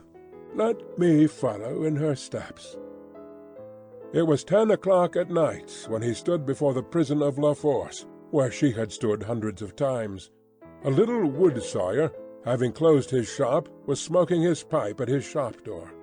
"Good night, citizen," said Sidney Carton, pausing and going by, for the man eyed him inquisitively. "Good night, citizen. How goes the Republic?" "You mean the guillotine? Not ill. 63 today. We shall mount to 100 soon. Samson and his men complain sometimes of being exhausted. He is so droll, that Samson. Such a barber." "Do you often go to see him shave?" "Always. Every day. What a barber! You have seen him at work? Never. Go and see him when he has a good batch. Figure this to yourself, citizen. He shaved 63 today in less than 2 pipes. Less than 2 pipes, word of honor. As the grinning little man held out the pipe he was smoking to explain how he timed the executioner, Carton was so sensible of a rising desire to strike the life out of him that he turned away. "But you are not English," said the wood sawyer, "though you wear English dress?" "Yes," said Carton, pausing again and answering over his shoulder. "You speak like a Frenchman." "I am an old student here." "Aha! A perfect Frenchman. Good night, Englishman." "Good night, citizen."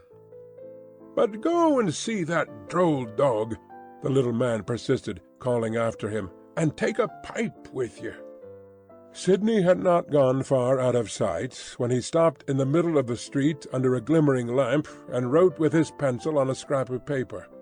Then, traversing with the decided step of one who remembered the way well several dark and dirty streets, much dirtier than usual, for the best public thoroughfares remained uncleansed in those times of terror, he stopped at a chemist's shop, which the owner was closing with his own hands.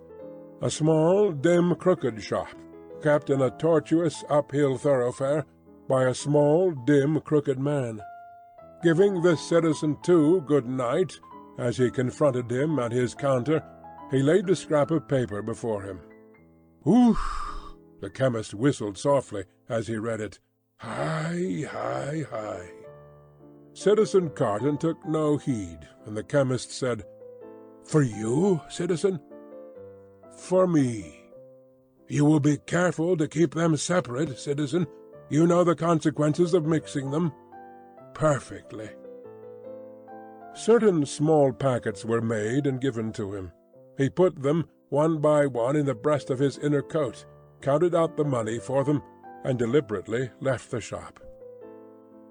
"There is nothing more to do," said he, glancing upward at the moon, "until tomorrow. I can't sleep." It was not a reckless manner, the manner in which he said these words aloud under the fast-sailing clouds, nor was it more expressive of negligence than defiance. It was the settled manner of a tired man who had wandered and struggled and got lost, but who at length struck into his road and saw its end. Long ago, when he had been famous among his earliest competitors as a youth of great promise, he had followed his father to the grave. His mother had died years before. These solemn words, which had been read at his father's grave, arose in his mind as he went down the dark streets among the heavy shadows, with the moon and the clouds sailing on high above him. "I am the resurrection and the life, saith the Lord. He that believeth in me, though he were dead, yet shall he live. And whosoever liveth and believeth in me shall never die."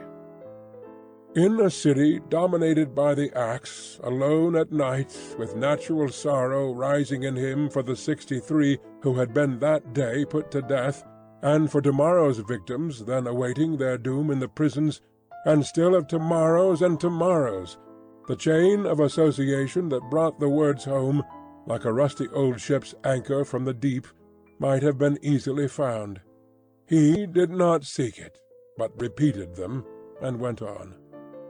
With a solemn interest in the lighted windows where the people were going to rest, forgetful through a few calm hours of the horrors surrounding them, in the towers of the churches where no prayers were said, for the popular revulsion had even travelled that length of self-destruction from years of priestly impostors, plunderers, and profligates, in the distant burial-places, reserved, as they wrote upon the gates, for eternal sleep, in the abounding jails, and in the streets along which the 60s rolled to a death which had become so common and material that no sorrowful story of a haunting spirit ever arose among the people out of all the working of the guillotine, with a solemn interest in the whole life and death of the city settling down to its short nightly pause in fury, Sydney Carton crossed the Seine again for the lighter streets.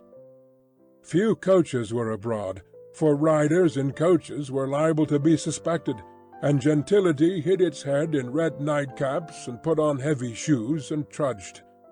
But the theatres were all well filled, and the people poured cheerfully out as he passed, and went chatting home. At one of the theatre doors there was a little girl with a mother, looking for a way across the street through the mud. He carried the child over, and before the timid arm was loosed from his neck, asked her for a kiss. "I am the resurrection and the life, saith the Lord. He that believeth in me, though he were dead, yet shall he live. And whosoever liveth and believeth in me shall never die." Now that the streets were quiet and the night wore on, the words were in the echoes of his feet, and were in the air. Perfectly calm and steady, he sometimes repeated them to himself as he walked, but he heard them always. The night wore out, and as he stood upon the bridge listening to the water as it splashed the river walls of the island of Paris, where the picturesque confusion of houses and cathedral shone bright in the light of the moon, the day came coldly, looking like a dead face out of the sky. Then the night, with the moon and the stars, turned pale and died, and for a little while it seemed as if creation were delivered over to death's dominion. But the glorious sun, rising, seemed to strike those words, that burden of the night, straight and warm to his heart in its long bright rays. And looking along them, with reverently shaded eyes, a bridge of light appeared to span the air between him and the sun, while the river sparkled under it. The strong tide, so swift, so deep and certain, was like a congenial friend in the morning stillness. He walked by the stream, far from the houses, and in the light and warmth of the sun fell asleep on the bank. When he awoke and was afoot again, he lingered there yet a little longer, watching an eddy that turned and turned purposeless until the stream absorbed it and carried it on to the sea. Like me. A trading boat, with a sail of the softened colour of a dead leaf, then glided into his view, floated by him, and died away. As its silent track in the water disappeared, the prayer that had broken up out of his heart for a merciful consideration of all his poor blindnesses and errors ended in the words, "I am the resurrection and the life." Mr. Lorry was already out when he got back, and it was easy to surmise where the good old man was gone. Sydney Carton drank nothing but a little coffee, ate some bread, and having washed and changed to refresh himself, went out to the place of trial. The court was all astir and abuzz when the black sheep, whom many fell away from in dread, pressed him into an obscure corner among the crowd. Mr. Lorry was there, and Dr. Manette was there. She was there, sitting beside her father. When her husband was brought in, she turned a look upon him so sustaining, so encouraging, so full of admiring love and pitying tenderness, yet so courageous for his sake, that it called the healthy blood into his face, brightened his glance, and animated his heart. If there had been any eyes to notice the influence of her look on Sydney Carton, it would have been seen to be the same influence exactly. Before that unjust tribunal there was little or no order of procedure ensuring to any accused person any reasonable hearing. There could have been no such revolution if all laws, forms, and ceremonies had not first been so monstrously abused that the suicidal vengeance of the Revolution was to scatter them all to the winds. Every eye was turned to the jury, the same determined patriots and good republicans as yesterday and the day before and tomorrow and the day after. Eager and prominent among them, one man with a craving face and his fingers perpetually hovering about his lips, whose appearance gave great satisfaction to the spectators, a life-thirsting, cannibal-looking, bloody-minded juryman, the Jacques III of Saint-Antoine. The whole jury as a jury of dogs empanelled to try the deer. Every eye then turned to the 5 judges and the public prosecutor. No favourable leaning in that quarter today. A fell, uncompromising, murderous business meaning there. Every eye then sought some other eye in the crowd and gleamed at it approvingly, and heads nodded at one another before bending forward with a strained attention. Charles Evrémonde, called Darnay, released yesterday, reaccused and retaken yesterday, indictment delivered to him last night, suspected and denounced enemy of the Republic, aristocrat, one of a family of tyrants, one of a race proscribed for that they had used their abolished privileges to the infamous oppression of the people. Charles Evrémonde, called Darnay, in right of such proscription, absolutely dead in law. To this effect, in as few or fewer words, the public prosecutor. The President asked, was the accused openly denounced or secretly? Openly, President. By whom? 3 voices. Ernest Defarge, wine-vendor of Saint-Antoine. Good. Thérèse Defarge, his wife. Good. Alexandre Manette, physician. A great uproar took place in the court, and in the midst of it Dr. Manette was seen, pale and trembling, standing where he had been seated. President, I indignantly protest to you that this is a forgery and a fraud. You know the accused to be the husband of my daughter. My daughter, and those dear to her, are far dearer to me than my life. Who and where is the false conspirator who says that I denounce the husband of my child? Citizen Manette, be tranquil. To fail in submission to the authority of the tribunal would be to put yourself out of law. As to what is dearer to you than life, nothing can be so dear to a good citizen as the Republic. Loud acclamations hailed this rebuke. The President rang his bell, and with warmth resumed. If the Republic should demand of you the sacrifice of your child herself, you would have no duty but to sacrifice her. Listen to what is to follow. In the meanwhile, be silent. Frantic acclamations were again raised. Dr. Manette sat down, with his eyes looking around and his lips trembling. His daughter drew closer to him. The craving man on the jury rubbed his hands together and restored the usual hand to his mouth. Defarge was produced when the court was quiet enough to admit of his being heard, and rapidly expounded the story of the imprisonment, and of his having been a mere boy in the doctor's service, and of the state of the prisoner when released and delivered to him. This short examination followed, for the court was quick with its work. "You did good service at the taking of the Bastille, citizen?" "I believe so." Here an excited woman screeched from the crowd, "You were one of the best patriots there. Why not say so? You were a cannoneer that day there, and you were among the first to enter the accursed fortress when it fell. Patriots, I speak the truth." It was the Vengeance who, amidst the warm commendations of the audience, thus assisted the proceedings. The President rang his bell, but the Vengeance, warming with encouragement, shrieked, "I defy that bell!" wherein she was likewise much commended.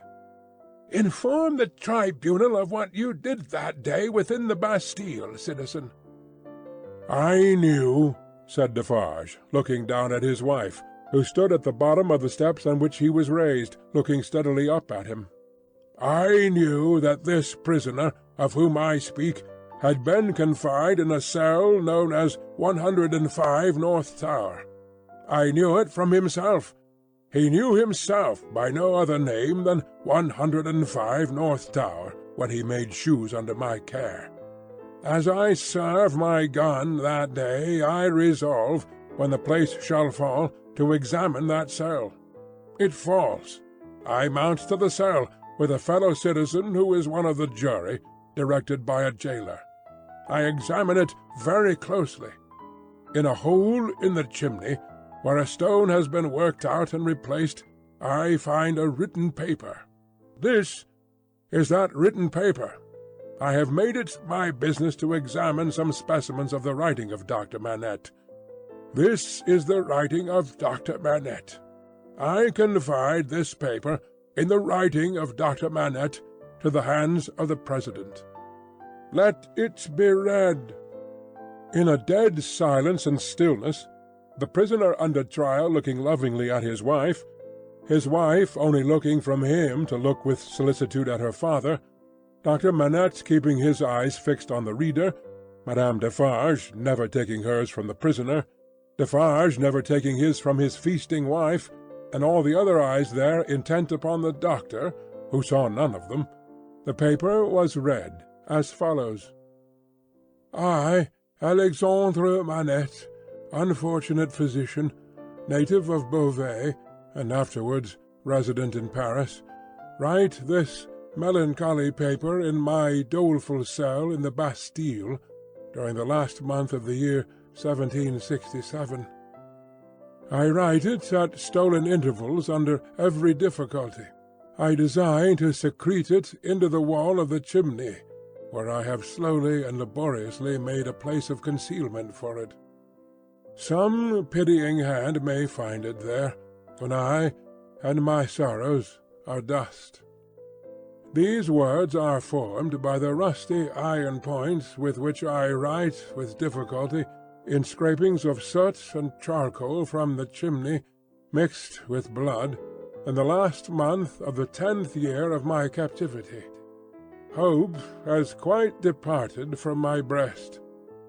I know from terrible warnings I have noted in myself that my reason will not long remain unimpaired. But I solemnly declare that I am at this time in the possession of my right mind, that my memory is exact and circumstantial, and that I write the truth, as I shall answer for these my last recorded words, whether they be ever read by men or not, at the eternal judgment-seat. One cloudy moonlit night, in the 3rd week of December, I think the 22nd of the month, in the year 1757, I was walking on a retired part of the quay by the Seine for the refreshment of the frosty air, at an hour's distance from my place of residence in the street of the School of Medicine, when a carriage came along behind me, driven very fast. As I stood aside to let that carriage pass, apprehensive that it might otherwise run me down, a head was put out at the window, and a voice called to the driver to stop. The carriage stopped as soon as the driver could rein in his horses, and the same voice called to me by my name. I answered. The carriage was then so far in advance of me that 2 gentlemen had time to open the door and alight before I came up with it. I observed that they were both wrapped in cloaks, and appeared to conceal themselves. As they stood side by side near the carriage door, I also observed that they both looked of about my own age, or rather younger, and that they were greatly alike in stature, manner, voice, and, as far as I could see, face too. "You are Dr. Manette?" said one. "I am." "Dr. Manette, formerly of Beauvais," said the other, "the young physician, originally an expert surgeon, who within the last year or 2 has made a rising reputation in Paris?" "Gentlemen," I returned, "I am that Dr. Manette of whom you speak so graciously." "We have been to your residence," said the first, "and not being so fortunate as to find you there, and being informed that you were probably walking in this direction, we followed in the hope of overtaking you. Will you please to enter the carriage?" The manner of both was imperious, and they both moved, as these words were spoken, so as to place me between themselves and the carriage door. "Gentlemen," said I, "pardon me, but I usually inquire who does me the honour to seek my assistance, and what is the nature of the case to which I am summoned?" The reply to this was made by him who had spoken second. "Doctor, your clients are people of condition.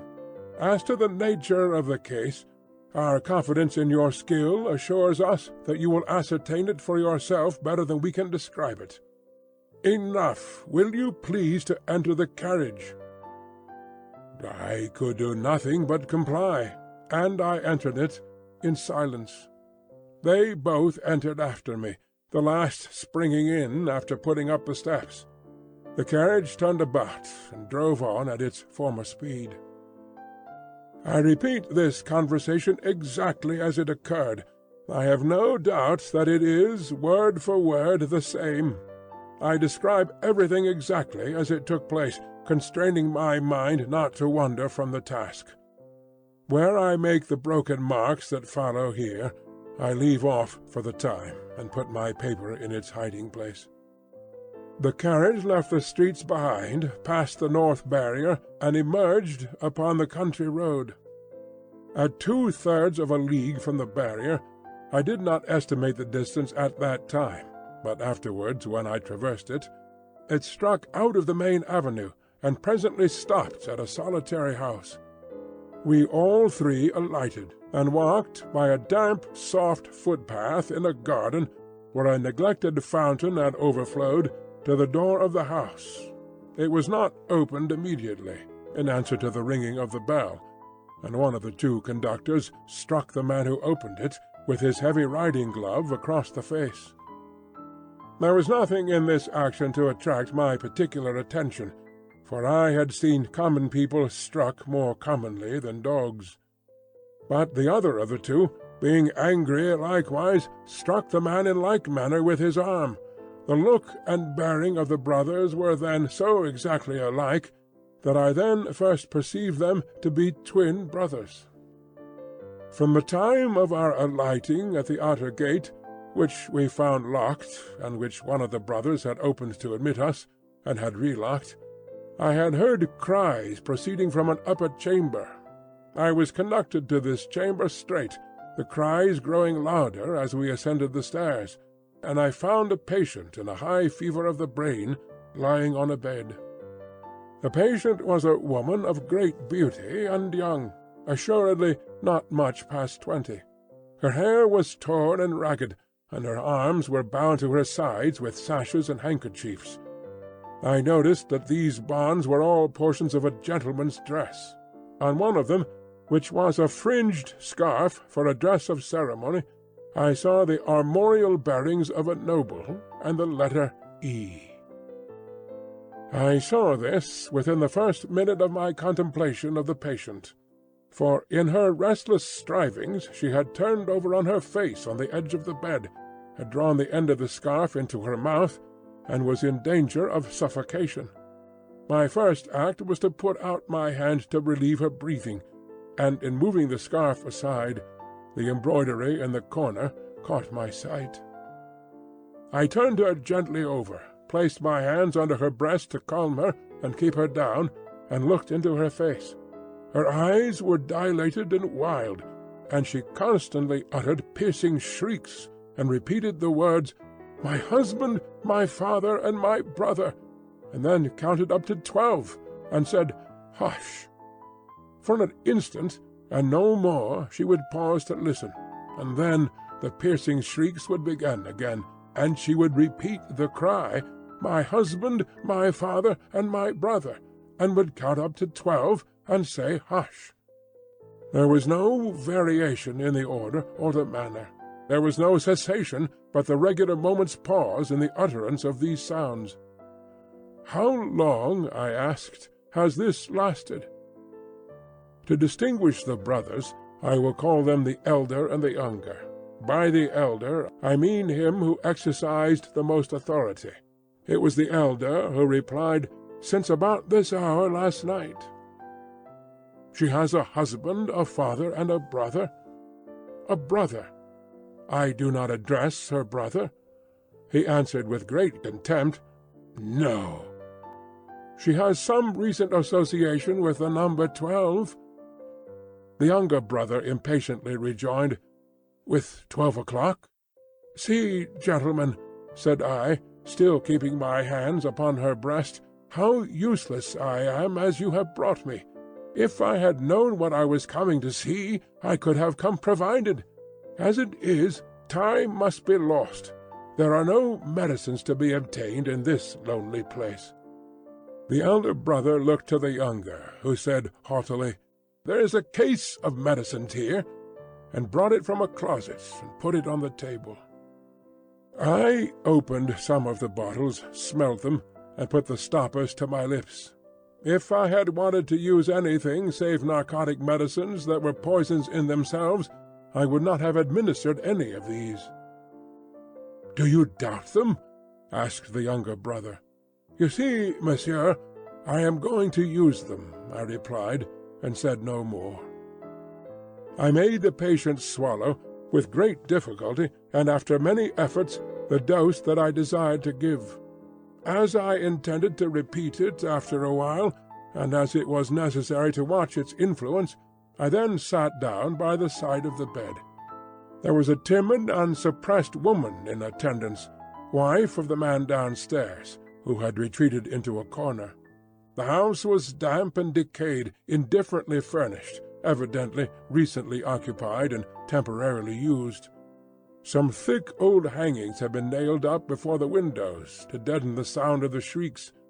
They continued to be uttered in their regular succession, with the cry, "My husband, my father, and my brother," the counting up to 12, and hush. The frenzy was so violent that I had not unfastened the bandages restraining the arms, but I had looked to them to see that they were not painful. The only spark of encouragement in the case was that my hand upon the sufferer's breast had this much soothing influence, that for minutes at a time it tranquillized the figure. It had no effect upon the cries. No pendulum could be more regular. For the reason that my hand had this effect, I assume, I had sat by the side of the bed for half an hour, with the two brothers looking on, before the elder said, "There is another patient." I was startled, and asked, "Is it a pressing case?" "You had better see," he carelessly answered, and took up a light. The other patient lay in a back room across a second staircase, which was a species of loft over a stable. There was a low, plastered ceiling to a part of it. The rest was open to the ridge of the tiled roof, and there were beams across. Hay and straw were stored in that portion of the place, faggots for firing, and a heap of apples in sand. I had to pass through that part to get at the other. My memory is circumstantial and unshaken. I try it with these details, and I see them all, in this my cell in the Bastille, near the close of the 10th year of my captivity, as I saw them all that night. On some hay on the ground, with a cushion thrown under his head, lay a handsome peasant boy, a boy of not more than 17 at the most. He lay on his back, with his teeth set, his right hand clenched on his breast, and his glaring eyes looking straight upward. I could not see where his wound was, as I kneeled on one knee over him, but I could see that he was dying of a wound from a sharp point. "I am a doctor, my poor fellow," said I. "Let me examine it." "I do not want it examined," he answered. "Let it be."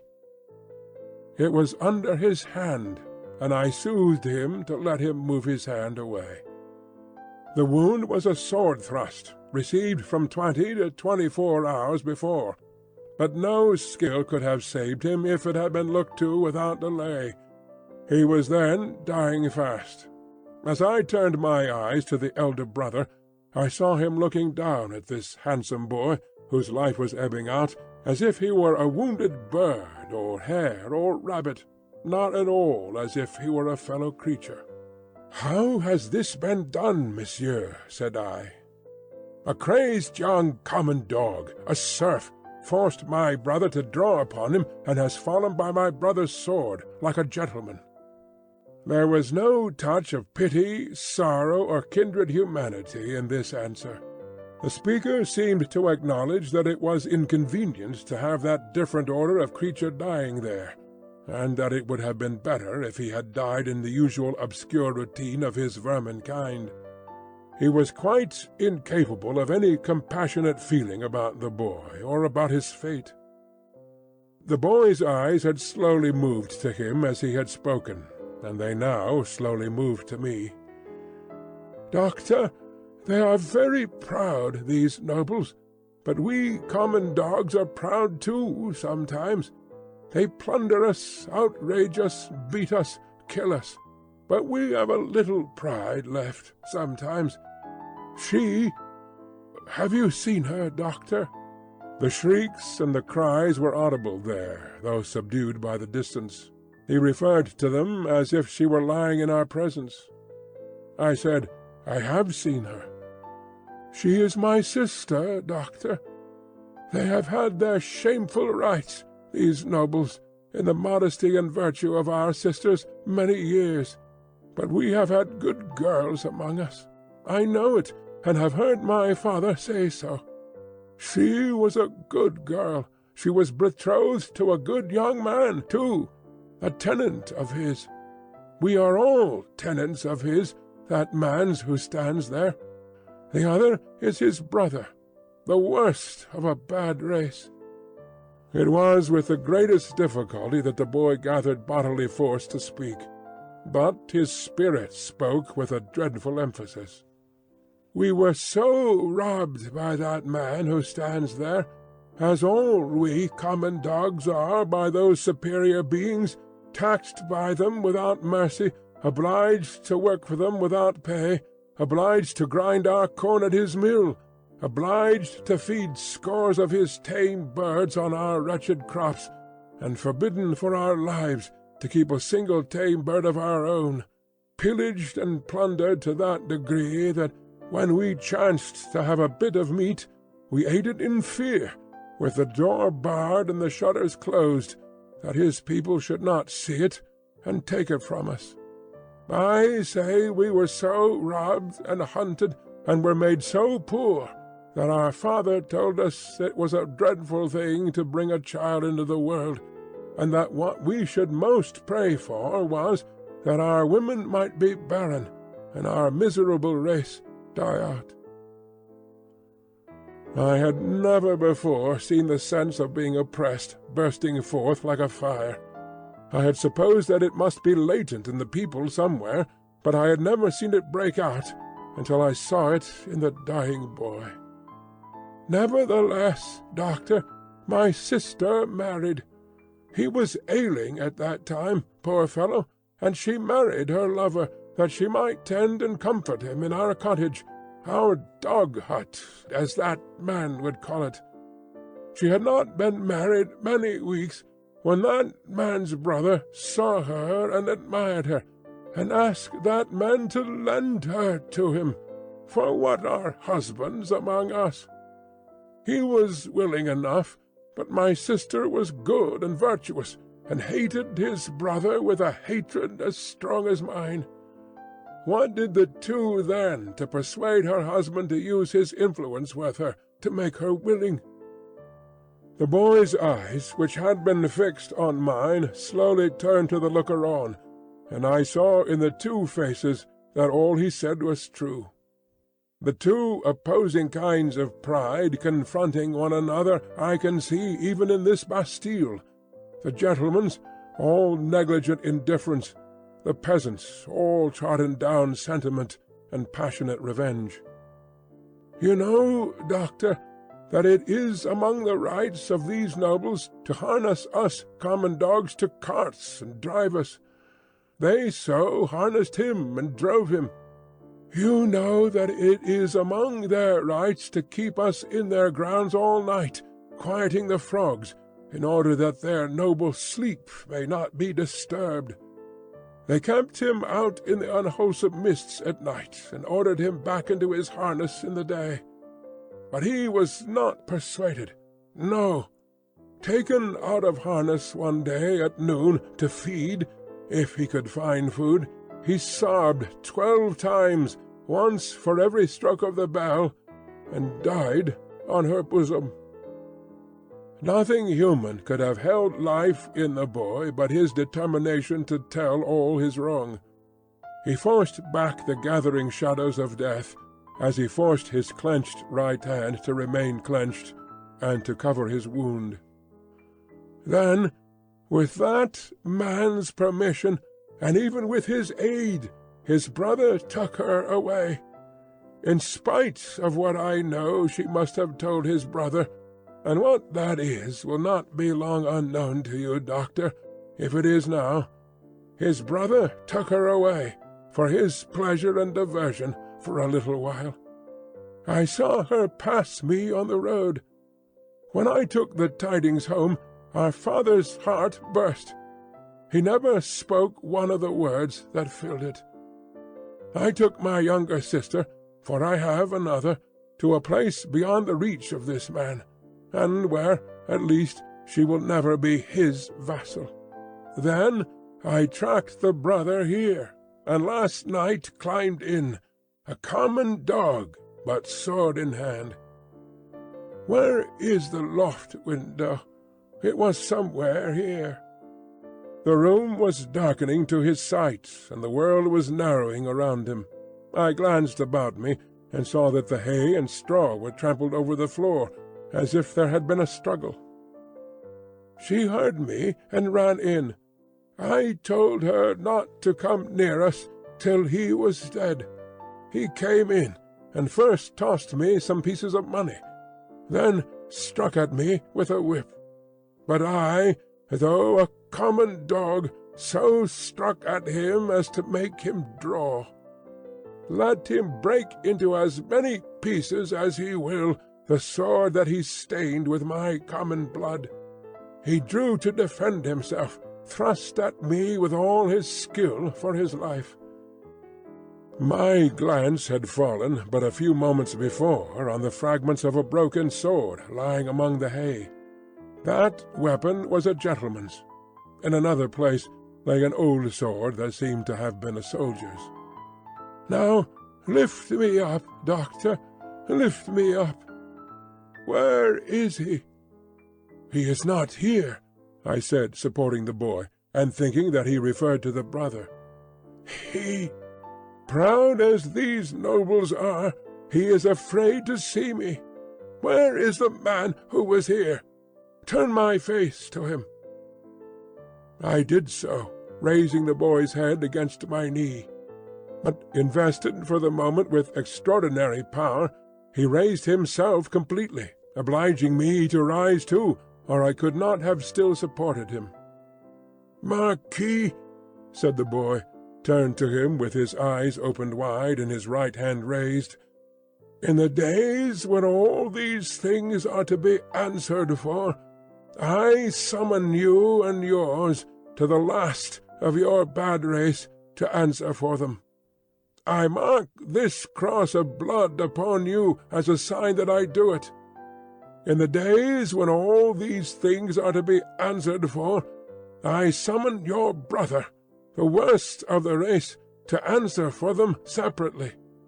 I mark this cross of blood upon him as a sign that I do it."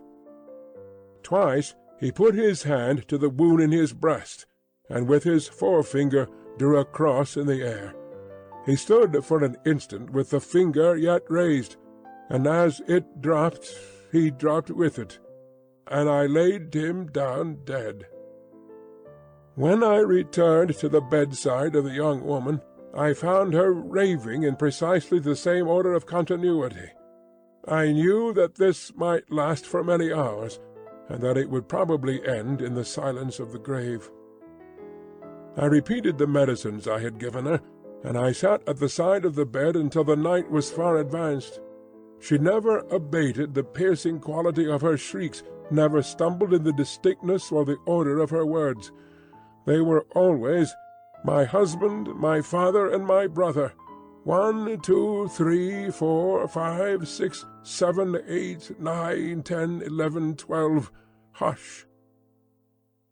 This lasted 26 hours from the time when I first saw her. I had come and gone twice, and was again sitting by her, when she began to falter. I did what little could be done to assist that opportunity, and by she sank into a lethargy and lay like the dead. It was as if the wind and rain had lulled at last after a long and fearful storm. I released her arms, and called the woman to assist me to compose her figure and the dress she had torn. It was then that I knew her condition to be that of one in whom the first expectations of being a mother have arisen, and it was then that I lost the little hope I had had of her. "Is she dead?" asked the Marquis, whom I will still describe as the elder brother, coming booted into the room from his horse. "Not dead," said I, "but like to die." "What strength there is in these common bodies," he said, looking down at her with some curiosity. "There is prodigious strength," I answered him, "in sorrow and despair." He first laughed at my words, and then frowned at them. He moved a chair with his foot near to mine, ordered the woman away, and said in a subdued voice, "Doctor, finding my brother in this difficulty with these hinds, I recommended that your aid should be invited. Your reputation is high, and as a young man with your fortune to make, you are probably mindful of your interest. The things that you see here are things to be seen and not spoken of." I listened to the patient's breathing, and avoided answering. "Do you honor me with your attention, doctor?" "Monsieur," said I, "in my profession the communications of patients are always received in confidence." I was guarded in my answer, for I was troubled in my mind with what I had heard and seen. Her breathing was so difficult to trace that I carefully tried the pulse and the heart. There was life, and no more. Looking round as I resumed my seat, I found both the brothers intent upon me. "I write with much difficulty. The cold is so severe. I am so fearful of being detected and consigned to an underground cell and total darkness that I must abridge this narrative. There is no confusion or failure in my memory. It can recall and could detail every word that was ever spoken between me and those brothers. She lingered for a week. Towards the last I could understand some few syllables that she said to me by placing my ear close to her lips. She asked me where she was, and I told her; who I was, and I told her. It was in vain that I asked her for her family name. She faintly shook her head upon the pillow, and kept her secret, as the boy had done. I had no opportunity of asking her any question until I had told the brothers she was sinking fast, and could not live another day. Until then, though no one was ever presented to her consciousness save the woman and myself, one or other of them had always jealously sat behind the curtain at the head of the bed when I was there. But when it came to that, they seemed careless what communication I might hold with her, as if, the thought passed through my mind, I were dying too. I always observed that their pride bitterly resented the younger brothers, as I call him, having crossed swords with a peasant, and that peasant a boy. The only consideration that appeared to affect the mind of either of them was the consideration that this was highly degrading to the family, and was ridiculous. As often as I caught the younger brother's eyes, their expression reminded me that he disliked me deeply, for knowing what I knew from the boy. He was smoother and more polite to me than the elder, but I saw this. I also saw that I was an encumbrance in the mind of the elder too.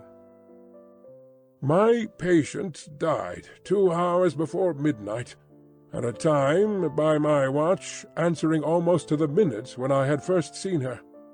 I was alone with her, when her forlorn young head drooped gently on one side, and all her earthly wrongs and sorrows ended.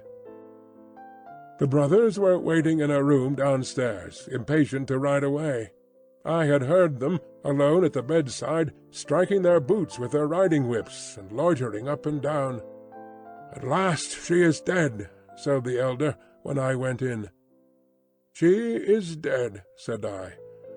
"I congratulate you, my brother," were his words as he turned round. He had before offered me money, which I had postponed taking.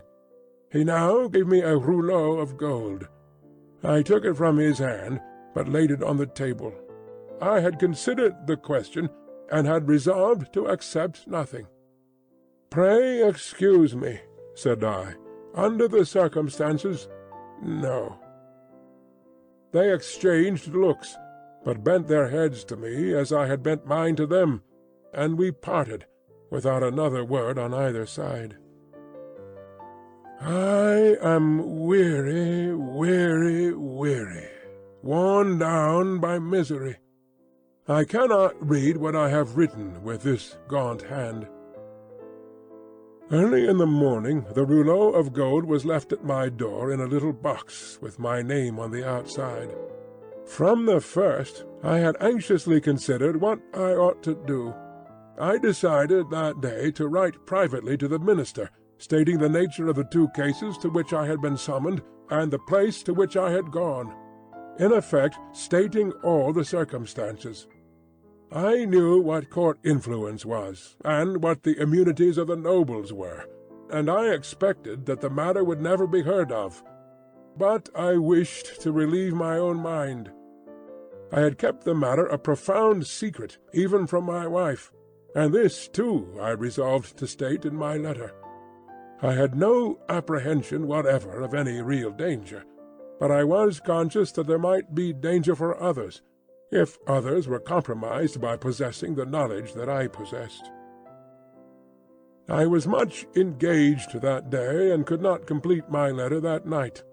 I rose long before my usual time next morning to finish it. It was the last day of the year. The letter was lying before me, just completed, when I was told that a lady waited, who wished to see me. I am growing more and more unequal to the task I have set myself. It is so cold, so dark, my senses are so benumbed, and the gloom upon me is so dreadful. The lady was young, engaging, and handsome, but not marked for long life. She was in great agitation. She presented herself to me as the wife of the Marquis Saint-Evremond. I connected the title by which the boy had addressed the elder brother with the initial letter embroidered on the scarf, and had no difficulty in arriving at the conclusion that I had seen that nobleman very lately. My memory is still accurate, but I cannot write the words of our conversation. I suspect that I am watched more closely than I was, and know not at what times I may be watched. She had in part suspected, and in part discovered, the main facts of the cruel story, of her husband's share in it, and my being resorted to. She did not know that the girl was dead. Her hope had been, she said, in great distress, to show her in secret a woman's sympathy. Her hope had been to avert the wrath of heaven from a house that had long been hateful to the suffering many. She had reasons for believing that there was a young sister living, and her greatest desire was to help that sister. I could tell her nothing but that there was such a sister. Beyond that, I knew nothing. Her inducement to come to me, relying on my confidence, had been the hope that I could tell her the name and place of abode. Whereas, to this wretched hour I am ignorant of both. These scraps of paper fail me. One was taken from me with a warning yesterday. I must finish my record today. She was a good, compassionate lady, and not happy in her marriage. How could she be? The brother distrusted and disliked her, and his influence was all opposed to her. She stood in dread of him, and in dread of her husband too. When I handed her down to the door, there was a child, a pretty boy from 2 to 3 years old, in her carriage. "For his sake, doctor, she said, pointing to him in tears. "I would do all I can to make what poor amends I can. He will never prosper in his inheritance otherwise. I have a presentiment that if no other innocent atonement is made for this, it will one day be required of him. What I have left to call my own, it is little beyond the worth of a few jewels. I will make it the first charge of his life to bestow, with the compassion lamenting of his dead mother, on this injured family, if the sister can be discovered." She kissed the boy, and said, caressing him, "It is for thine own dear sake. Thou wilt be faithful, little Charles?" The child answered her bravely, "Yes." I kissed her hand, and she took him in her arms and went away caressing him. I never saw her more. As she had mentioned her husband's name in the faith that I knew it, I added no mention of it to my letter. I sealed my letter, and not trusting it out of my own hands, delivered it myself that day. That night, the last night of the year, towards 9 o'clock, a man in a black dress rang at my gate, demanded to see me, and softly followed my servant, Ernest Defarge, a youth, upstairs. When my servant came into the room where I sat with my wife— oh, my wife, beloved of my heart, my fair young English wife— we saw the man, who was supposed to be at the gate, standing silent behind him. "An urgent case in the Rue Saint-Honoré," he said. "It would not detain me. He had a coach in waiting." It brought me here. It brought me to my grave. When I was clear of the house, a black muffler was drawn tightly over my mouth from behind, and my arms were pinioned. The two brothers crossed the road from a dark corner and identified me with a single gesture. The Marquis took from his pocket the letter I had written, showed it to me, burnt it in the light of a lantern that was held, and extinguished the ashes with his foot. Not a word was spoken. I was brought here. I was brought to my living grave. If it had pleased God to put it in the hard heart of either of the brothers in all these frightful years to grant me any tidings of my dearest wife, so much as to let me know by a word whether alive or dead, I might have thought that he had not quite abandoned them. But now I believe that the mark of the Red Cross is fatal to them, and that they have no part in his mercies. And them, and their descendants, to the last of their race, I, Alexandre Manette, unhappy prisoner, to this last night of the year 1767, in my unbearable agony, denounce to the times when all these things shall be answered for. I denounce them to heaven and to earth. A terrible sound arose when the reading of this document was done, a sound of craving and eagerness that had nothing articulate in it but blood. The narrative called up the most revengeful passions of the time, and there was not a head in the nation but must have dropped before it. Little need, in presence of that tribunal and that auditory, to show how the Defarges had not made the paper public with the other captured Bastille memorials borne in procession, and had kept it, biding their time.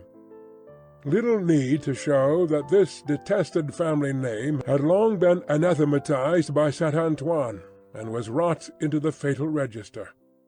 The man never trod ground whose virtues and services would have sustained him in that place that day against such denunciation. And all the worse for the doomed man that the denouncer was a well-known citizen, his own attached friend, the father of his wife. One of the frenzied aspirations of the populace was for imitations of the questionable public virtues of antiquity, and for sacrifices and self-immolations on the people's altar. Therefore, when the President said, else had his own head quivered on his shoulders, that the good physician of the Republic would deserve better still of the Republic by rooting out an obnoxious family of aristocrats, and would doubtless feel a sacred glow and joy in making his daughter a widow and her child an orphan. There was wild excitement, patriotic fervour, not a touch of human sympathy.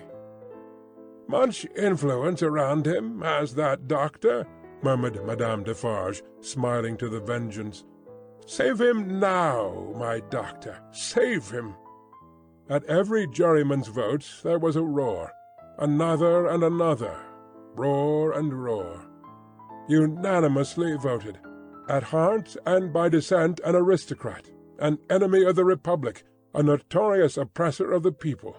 Back to the Conciergerie, and death within 24 hours. Chapter 11. Dusk. The wretched wife of the innocent man thus doomed to die fell under the sentence as if she had been mortally stricken. But she uttered no sound, and so strong was the voice within her, representing that it was she of all the world who must uphold him in his misery and not augment it, that it quickly raised her even from that shock. The judges having to take part in a public demonstration out of doors, the tribunal adjourned. The quick noise and movement of the court's emptying itself by many passages had not ceased, when Lucy stood stretching out her arms towards her husband, with nothing in her face but love and consolation. "If I might touch him, if I might embrace him once! Oh, good citizens, if you would have so much compassion for us!" There was but a jailer left, along with 2 of the 4 men who had taken him last night, and Barsad. The people had all poured out to the show in the streets. Barsad proposed to the rest, "Let her embrace him, then. It is but a moment." It was silently acquiesced in, and they passed her over the seats in the hall to a raised place, where he, by leaning over the dock, could fold her in his arms. "Farewell, dear darling of my soul, my parting blessing on my love. We shall meet again where the weary are at rest." They were her husband's words, as he held her to his bosom. "I can bear it, dear Charles. I am supported from above. Don't suffer for me. A parting blessing for our child. I send it to her by you. I kiss her by you. I say farewell to her by you. My husband? No. A moment." He was tearing himself apart from her. "We shall not be separated long. I feel that this will break my heart by and by. But I will do my duty while I can, and when I leave her, God will raise up friends for her, as he did for me." Her father had followed her, and would have fallen on his knees to both of them, but that Darnay put out a hand and seized him, crying, "No, no! What have you done? What have you done that you should kneel to us? We know now what a struggle you made of old. We know now what you underwent when you suspected my descent, and when you knew it. We know now the natural antipathy you strove against and conquered for our dear sake. We thank you with all our hearts and all our love and beauty. Heaven be with you." Her father's only answer was to draw his hands through his white hair and wring them with a shriek of anguish. "It could not be otherwise," said the prisoner. "All things have worked together as they have fallen out. It was the always vain endeavour to discharge my poor mother's trust that first brought my fatal presence near you. Good could never come of such evil. A happier end was not in nature to so unhappy a beginning. Be comforted, and forgive me. Heaven bless you." As he was drawn away, his wife released him, and stood looking after him, with her hands touching one another in the attitude of prayer, and with a radiant look upon her face, in which there was even a comforting smile. As he went out at the prisoner's door, she turned, laid her head lovingly on her father's breast, tried to speak to him, and fell at his feet. Then, Issuing from the obscure corner from which he had never moved, Sydney Carton came and took her up. Only her father and Mr. Lorry were with her. His arm trembled as it raised her and supported her head. Yet there was an air about him that was not all of pity, that had a flush of pride in it. "Shall I take her to a coach? I shall never feel her weight." He carried her lightly to the door and laid her tenderly down in a coach. Her father and her old friend got into it, and he took his seat beside the driver. When they arrived at the gateway where he had paused in the dark not many hours before to picture to himself on which of the rough stones of the street her feet had trodden, he lifted her again and carried her up the staircase to their rooms. There he laid her down on a couch, where her child and Miss Pross wept over her. "Don't recall her to herself," he said softly to the latter. "She is better so. Don't revive her to consciousness while she only faints." "Oh, Carton! Carton! Dear Carton!" cried little Lucy, springing up and throwing her arms passionately around him in a burst of grief. "Now that you have come, I think you will do something to help mamma, something to save papa. Oh, look at her, dear Carton. Can you, of all the people who love her, bear to see her so?" He bent over the child and laid her blooming cheek against his face. He put her gently from him and looked at her unconscious mother. "Before I go," he said, and paused, "I may kiss her?" It was remembered afterwards that when he bent down and touched her face with his lips, he murmured some words. The child, who was nearest to him, told them afterwards, and told her grandchildren when she was a handsome old lady, that she heard him say, "A life you love."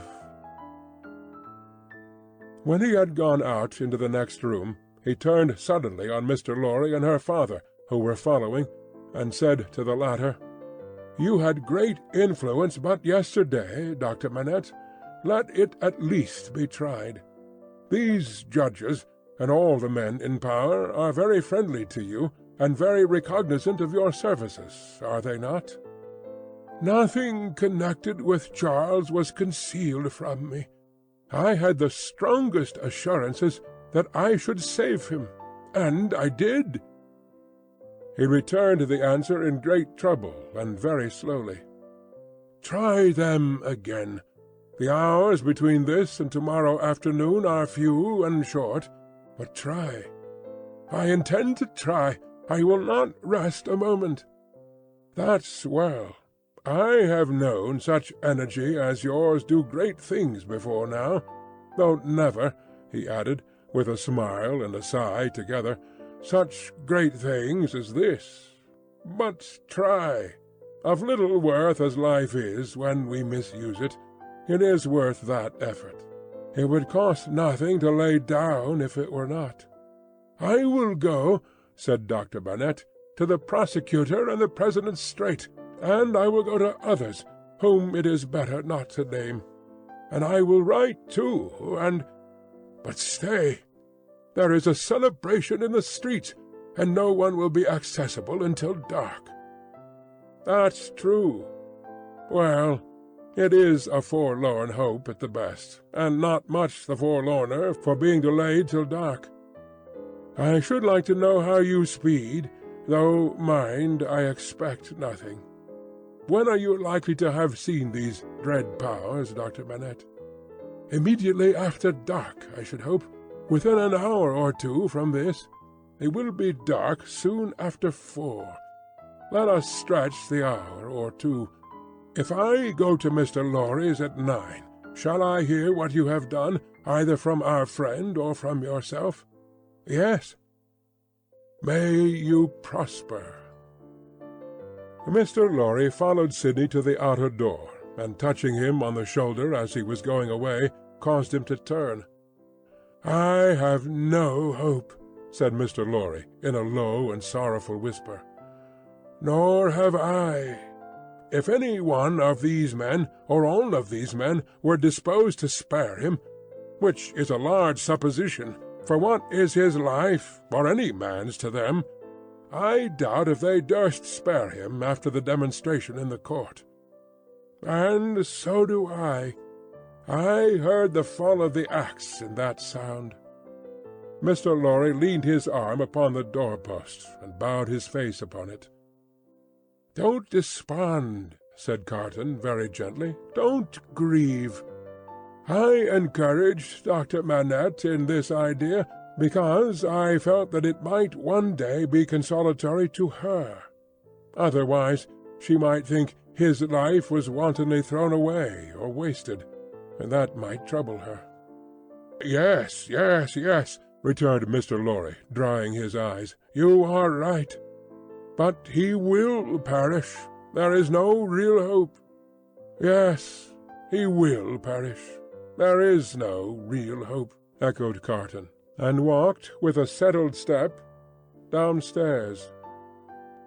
Sidney Carton paused in the street, not quite decided where to go.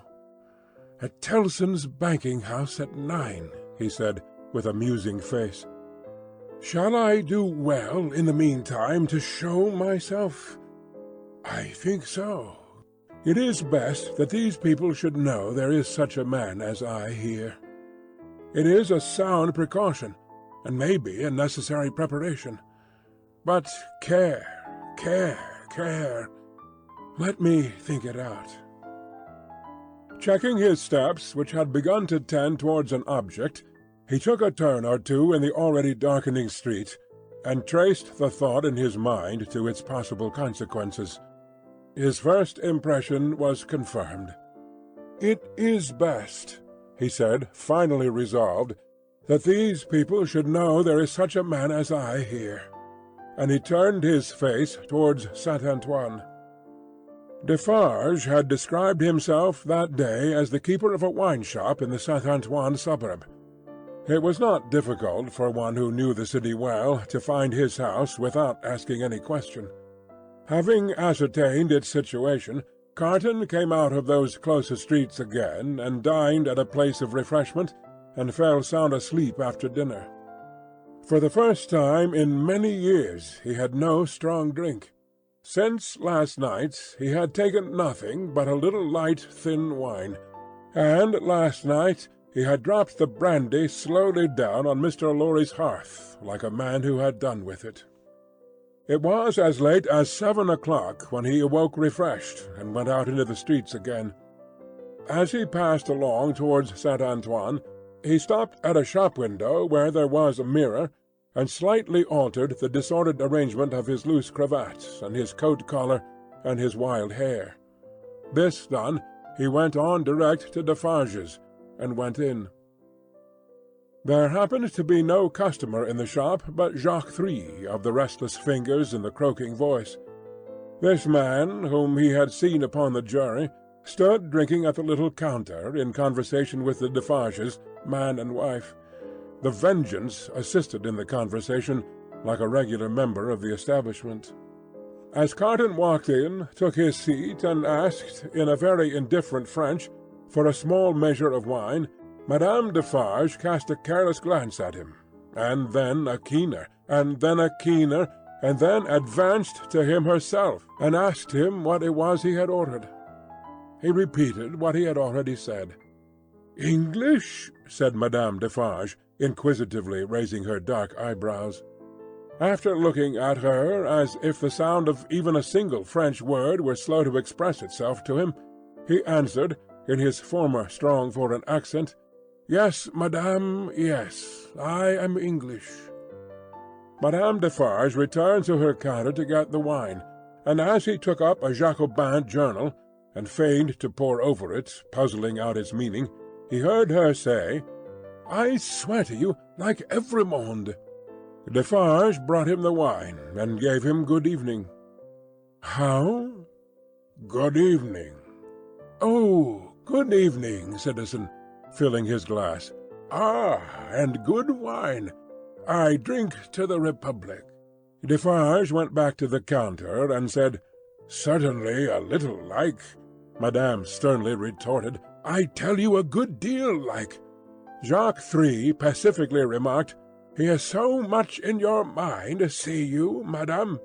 The amiable Vengeance added, with a laugh, "Yes, my faith, and you are looking forward with so much pleasure to seeing him once more to-morrow."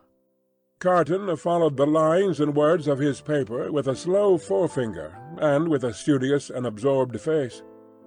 They were all leaning their arms on the counter close together, speaking low.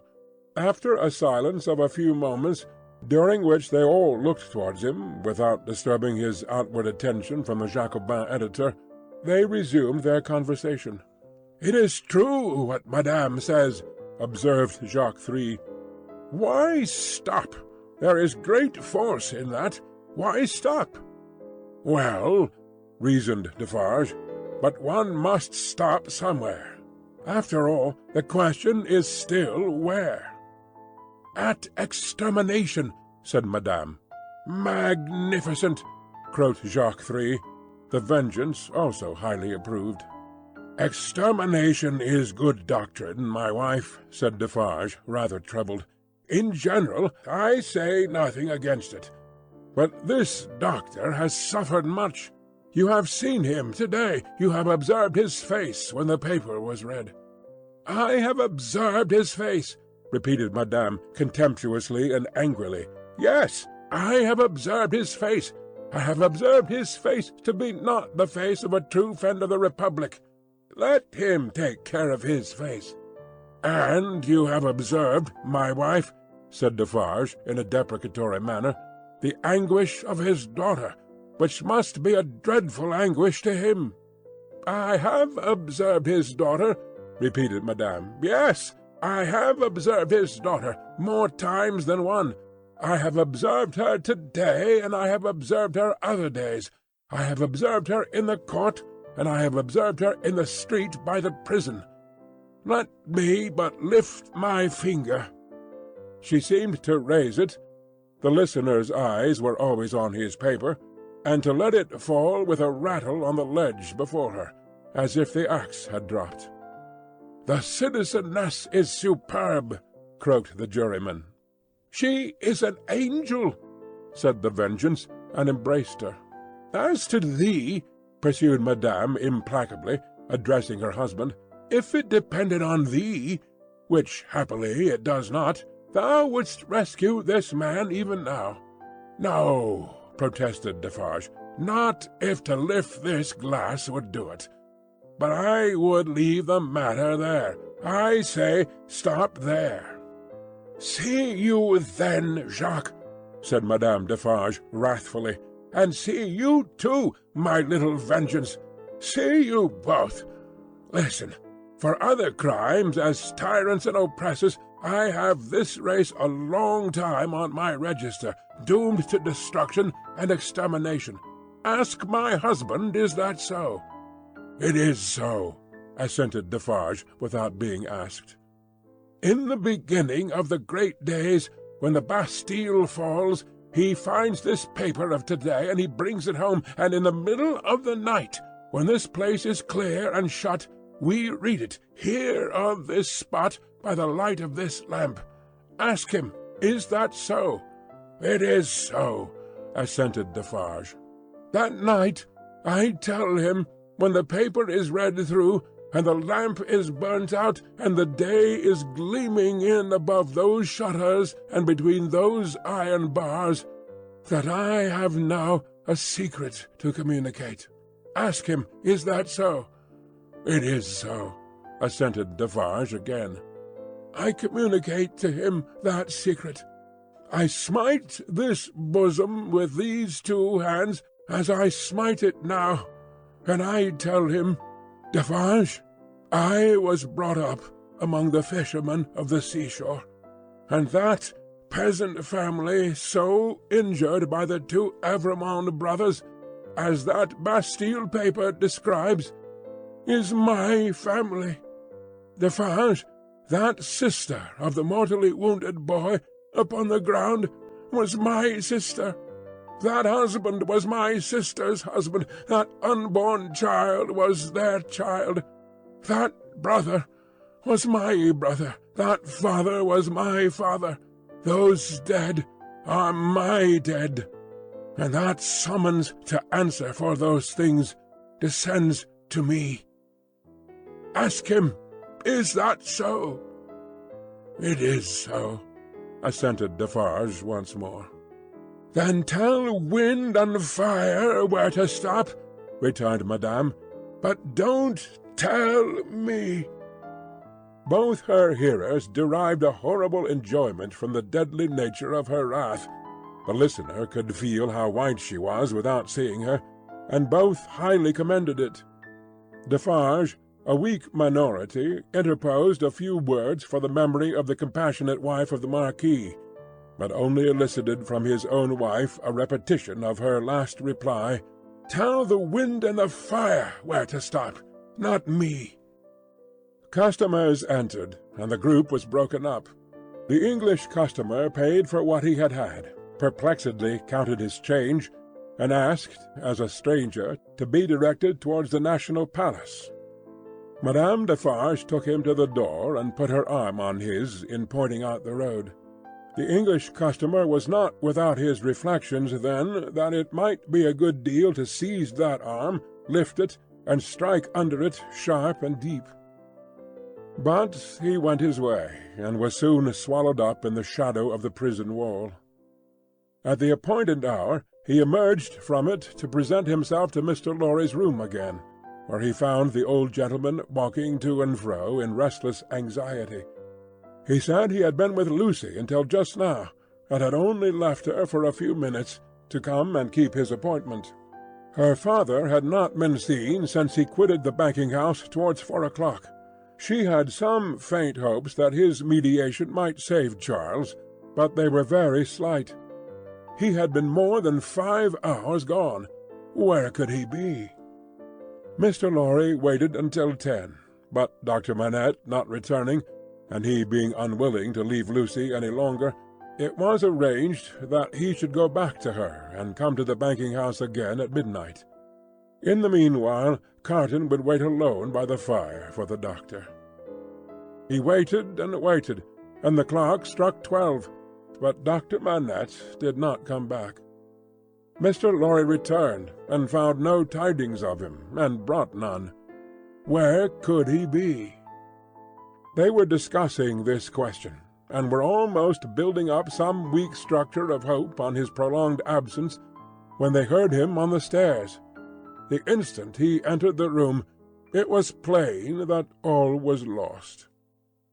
Whether he had really been to anyone, or whether he had been all that time traversing the streets, was never known. As he stood staring at them, they asked him no question, for his face told them everything. "I cannot find it," said he, "and I must have it. Where is it?" His head and throat were bare, and as he spoke, with a helpless look straying all around, he took his coat off and let it drop on the floor. "Where is my bench? I have been looking everywhere for my bench, and I can't find it. What have they done with my work? Time presses. I must finish those shoes." They looked at one another, and their hearts died within them. "Come," said he, in a whimpering, miserable way, "let me get to work. Give me my work." Receiving no answer, he tore his hair and beat his feet upon the ground like a distracted child. "Don't torture a poor forlorn wretch," he implored them with a dreadful cry, "but give me my work. What is to become of us if those shoes are not done to-night?" Lost, utterly lost. It was so clearly beyond hope to reason with him, or to try to restore him, that, as if by agreement, they each put a hand upon his shoulder, and soothed him to sit down before the fire, with a promise that he should have his work presently. He sank into the chair, and brooded over the embers, and shed tears.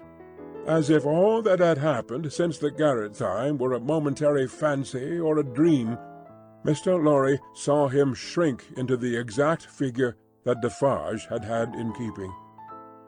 Affected and impressed with terror as they both were by this spectacle of ruin, it was not a time to yield to such emotions.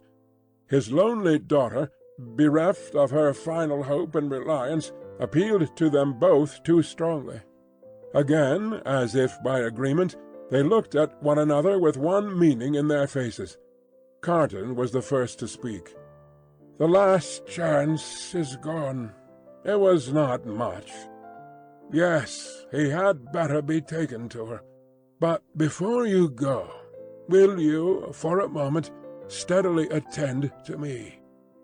Don't ask me why I make the stipulations I am going to make, and exact the promise I am going to exact. I have a reason, a good one." "I do not doubt it," answered Mr. Lorry. "Say on." The figure in the chair between them was all the time monotonously rocking itself to and fro, and moaning. They spoke in such a tone as they would have used if they had been watching by a sick-bed in the night. Carton stooped to pick up the coat, which lay almost entangling his feet. As he did so, a small case in which the doctor was accustomed to carry the lists of his day's duties fell lightly on the floor. Carton took it up, and there was a folded paper in it. "We should look at this," he said. Mr. Lorry nodded his consent. He opened it, and exclaimed, "Thank God!" "What is it?"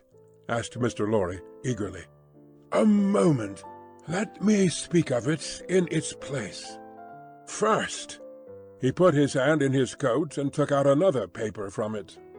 "That is the certificate which enables me to pass out of this city. Look at it. You see, Sidney Carton, an Englishman." Mr. Lorry held it open in his hand, gazing in his earnest face.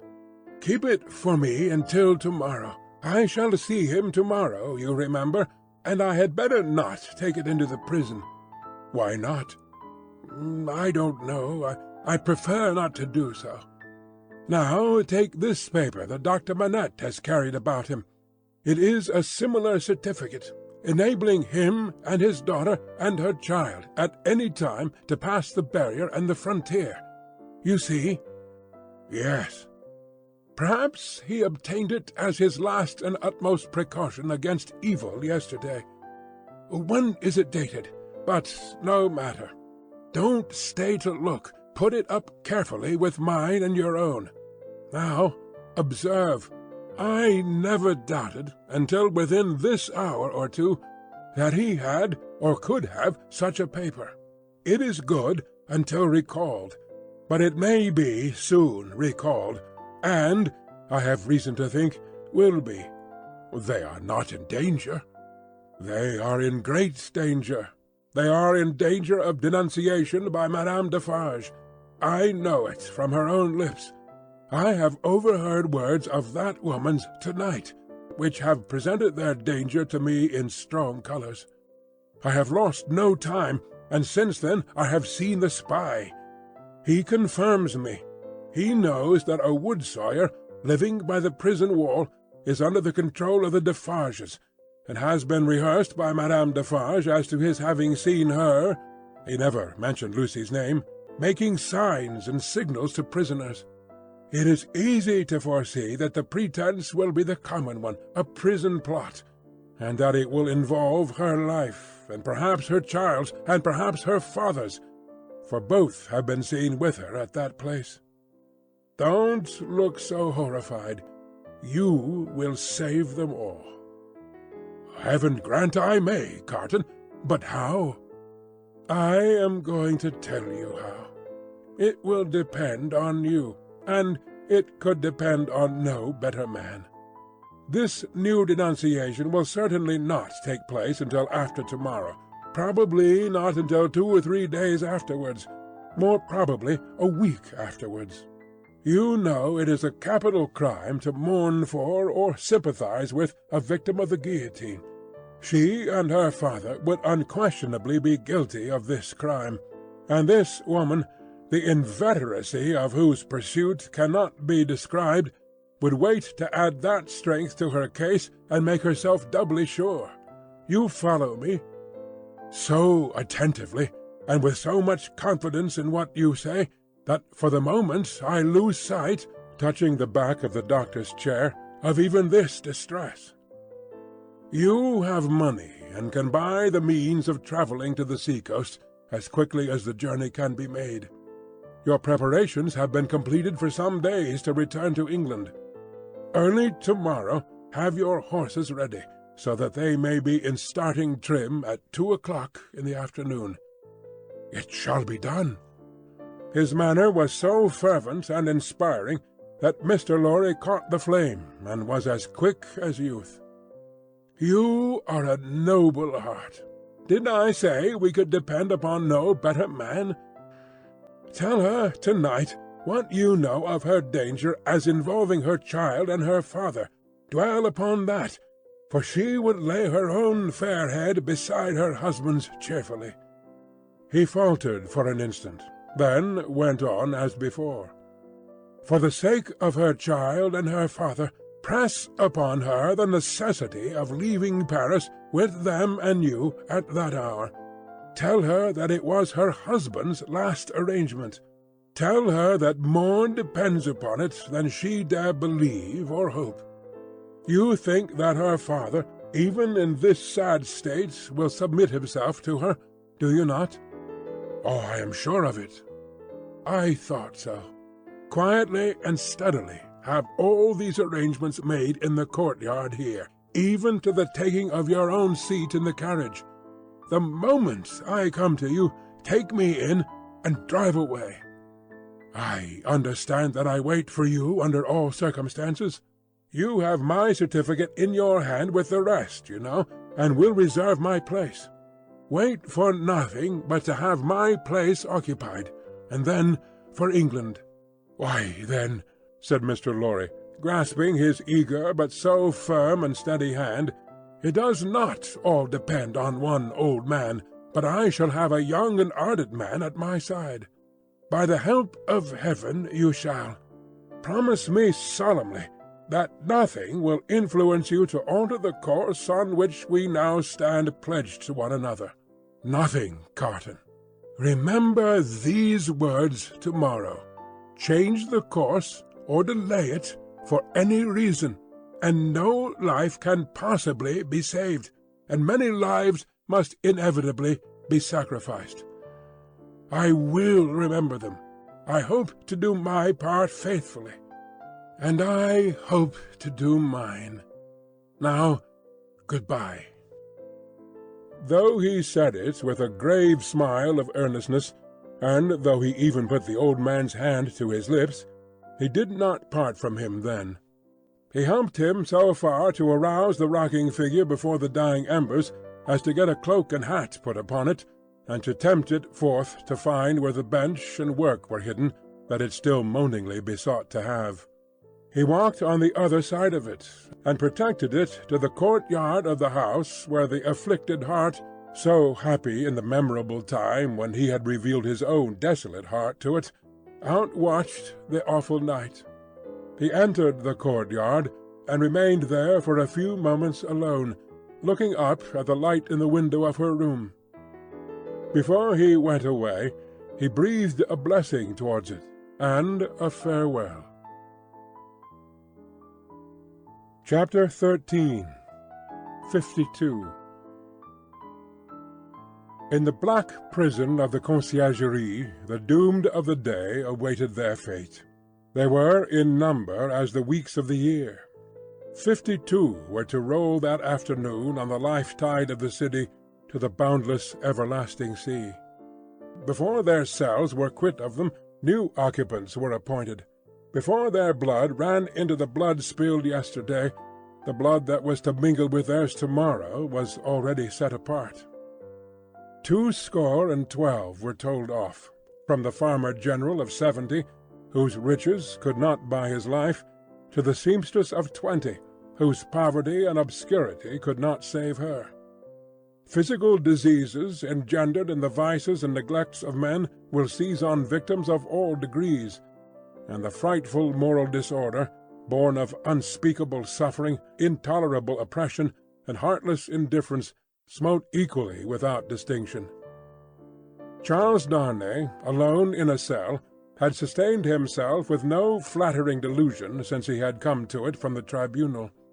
In every line of the narrative he had heard his condemnation. He had fully comprehended that no personal influence could possibly save him, that he was virtually sentenced by the millions, and that units could avail him nothing. Nevertheless, it was not easy, with the face of his beloved wife fresh before him, to compose his mind to what it must bear. His hold on life was strong, and it was very, very hard to loosen. By gradual efforts and degrees, unclosed a little here, it clenched the tighter there, and when he brought his strength to bear on that hand and it yielded, this was closed again. There was a hurry, too, in all his thoughts, a turbulent and heated working of his heart that contended against resignation. If for a moment he did feel resigned, then his wife and child, who had to live after him, seemed to protest and to make it a selfish thing. But all this was at first. Before long, the consideration that there was no disgrace in the fate he must meet, and that numbers went the same road wrongfully and trod it firmly every day, sprang up to stimulate him. Next followed the thought that much of the future peace of mind enjoyable by the dear ones depended on his quiet fortitude. So, by degrees, he calmed into the better state, when he could raise his thoughts much higher and draw comfort down. Before it had set in dark on the night of his condemnation, he had travelled thus far on his last way. Being allowed to purchase the means of writing and a light, he sat down to write until such time as the prison lamps should be extinguished. He wrote a long letter to Lucy, showing her that he had known nothing of her father's imprisonment until he had heard of it from herself, and that he had been as ignorant as she of his father's and uncle's responsibility for that misery until the paper had been read. He had already explained to her that his concealment from herself of the name he had relinquished was the one condition, fully intelligible now, that her father had attached to their betrothal, and was the one promise he had still exacted on the morning of their marriage. He entreated her, for her father's sake, never to seek to know whether her father had become oblivious of the existence of the paper, or had had it recalled to him, for the moment or for good, by the story of the tower on that old Sunday under the dear old plane tree in the garden. If he had preserved any definite remembrance of it, there could be no doubt that he had supposed it destroyed with the Bastille, when he had found no mention of it among the relics of prisoners which the populace had discovered there, and which had been described to all the world. He besought her, though he added that he knew it was needless, to console her father by impressing him through every tender means she could think of with the truth that he had done nothing for which he could justly reproach himself, but had uniformly forgotten himself for their joint sakes. Next to her preservation of his own last grateful love and blessing, and her overcoming her sorrow to devote herself to their dear child, he adjured her, as they would meet in heaven, to comfort her father. To her father himself he wrote in the same strain, but he told her father that he expressly confided his wife and child to his care, and he told him this very strongly, with the hope of rousing him from any despondency or dangerous retrospect towards which he foresaw he might be tending. To Mr. Lorry he commended them all, and explained his worldly affairs. That done, with many added sentences of grateful friendship and warm attachment, all was done. He never thought of Carton. His mind was so full of the others that he never once thought of him. He had time to finish these letters before the lights were put out. When he lay down on his straw bed, he thought he had done with this world. But it beckoned him back in his sleep, and showed itself in shining forms, free and happy, back in the old house in Soho, though it had nothing in it like the real house, unaccountably released and light of heart. He was with Lucy again, and she told him it was all a dream, and he had never gone away. A pause of forgetfulness, and then he had even suffered and had come back to her, dead and at peace, and yet there was no difference in him. Another pause of oblivion, and he awoke in the sombre morning, unconscious where he was or what had happened, until it flashed upon his mind, "This is the day of my death." Thus had he come through the hours to the day when the 52 heads were to fall. And now, while he was composed, and hoped that he could meet the end with quiet heroism, a new action began in his waking thoughts which was very difficult to master. He had never seen the instrument that was to terminate his life. How high it was from the ground, how many steps it had, where he would be stood, how he would be touched, whether the touching hands would be dyed red, which way his face would be turned, whether he would be the first, or might be the last. These and many similar questions, in no wise directed by his will, obtruded themselves over and over again, countless times. Neither were they connected with fear. He was conscious of no fear. Rather, they originated in a strange besetting desire to know what to do when the time came.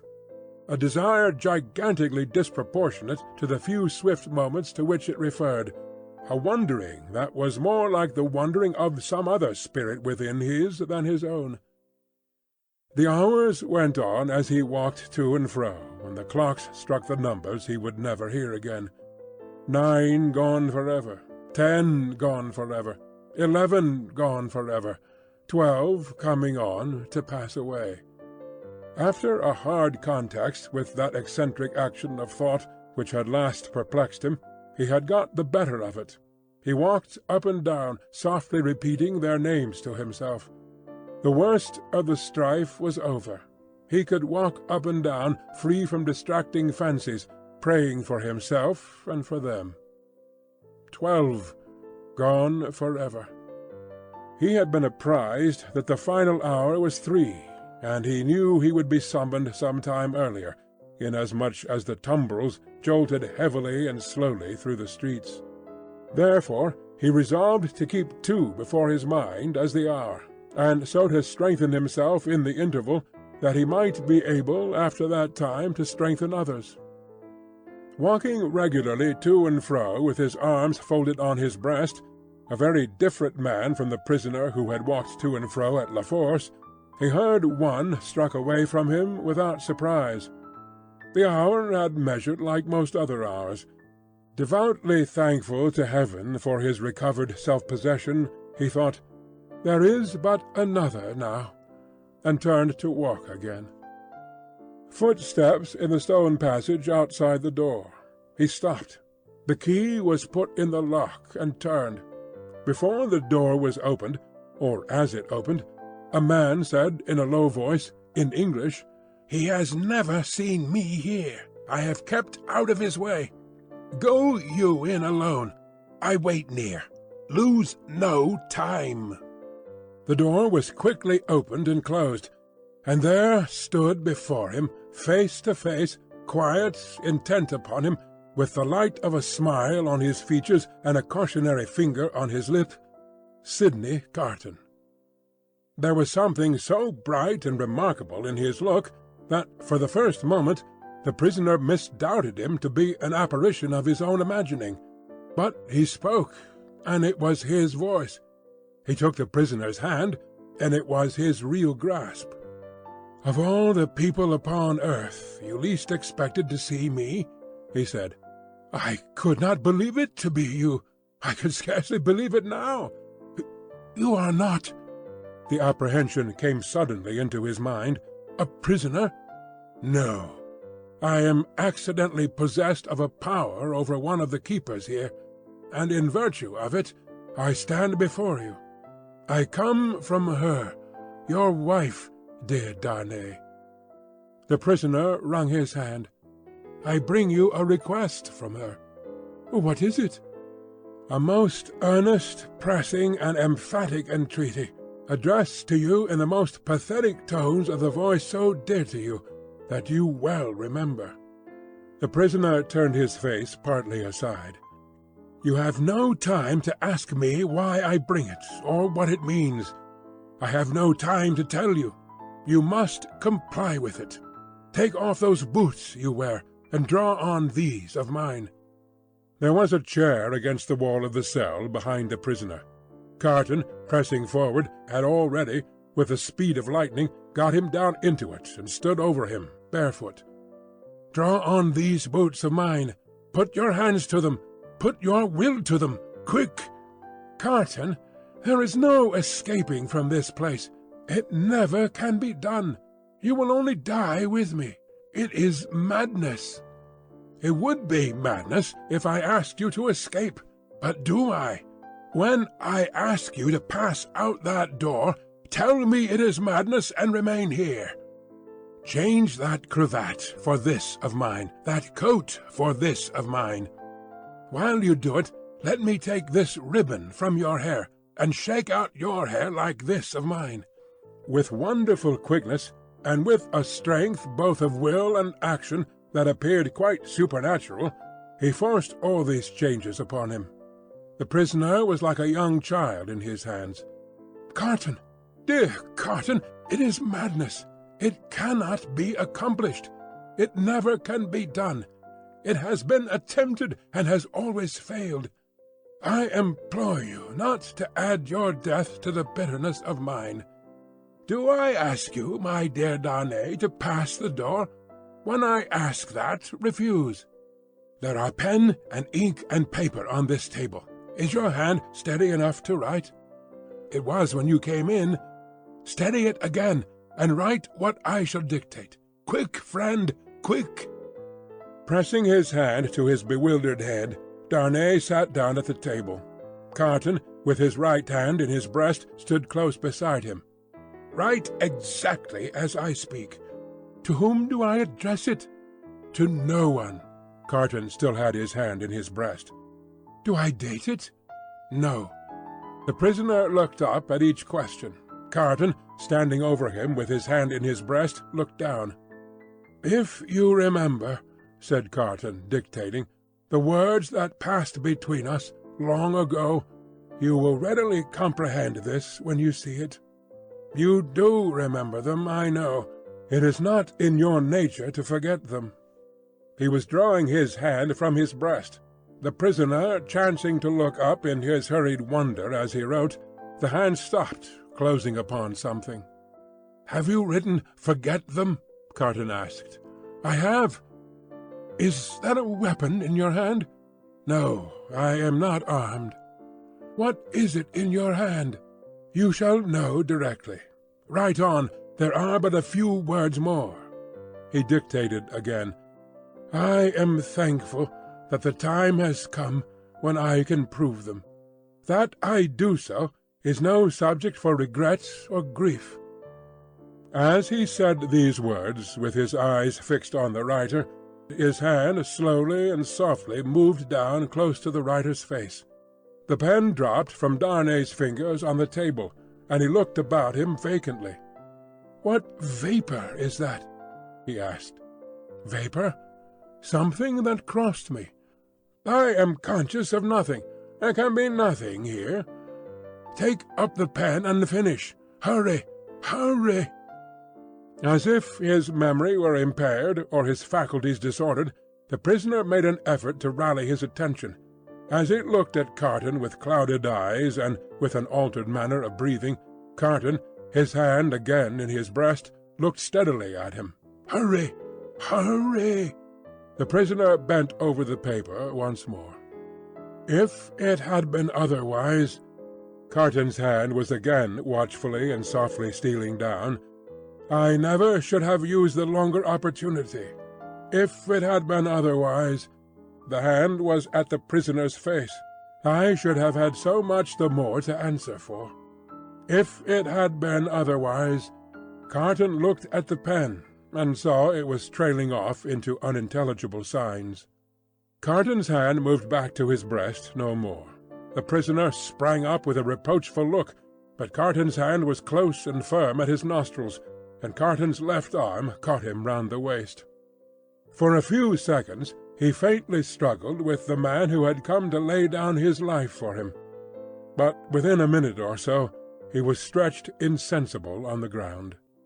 Quickly, but with hands as true to the purpose as his heart was, Carton dressed himself in the clothes the prisoner had laid aside, combed back his hair, and tied it with the ribbon the prisoner had worn.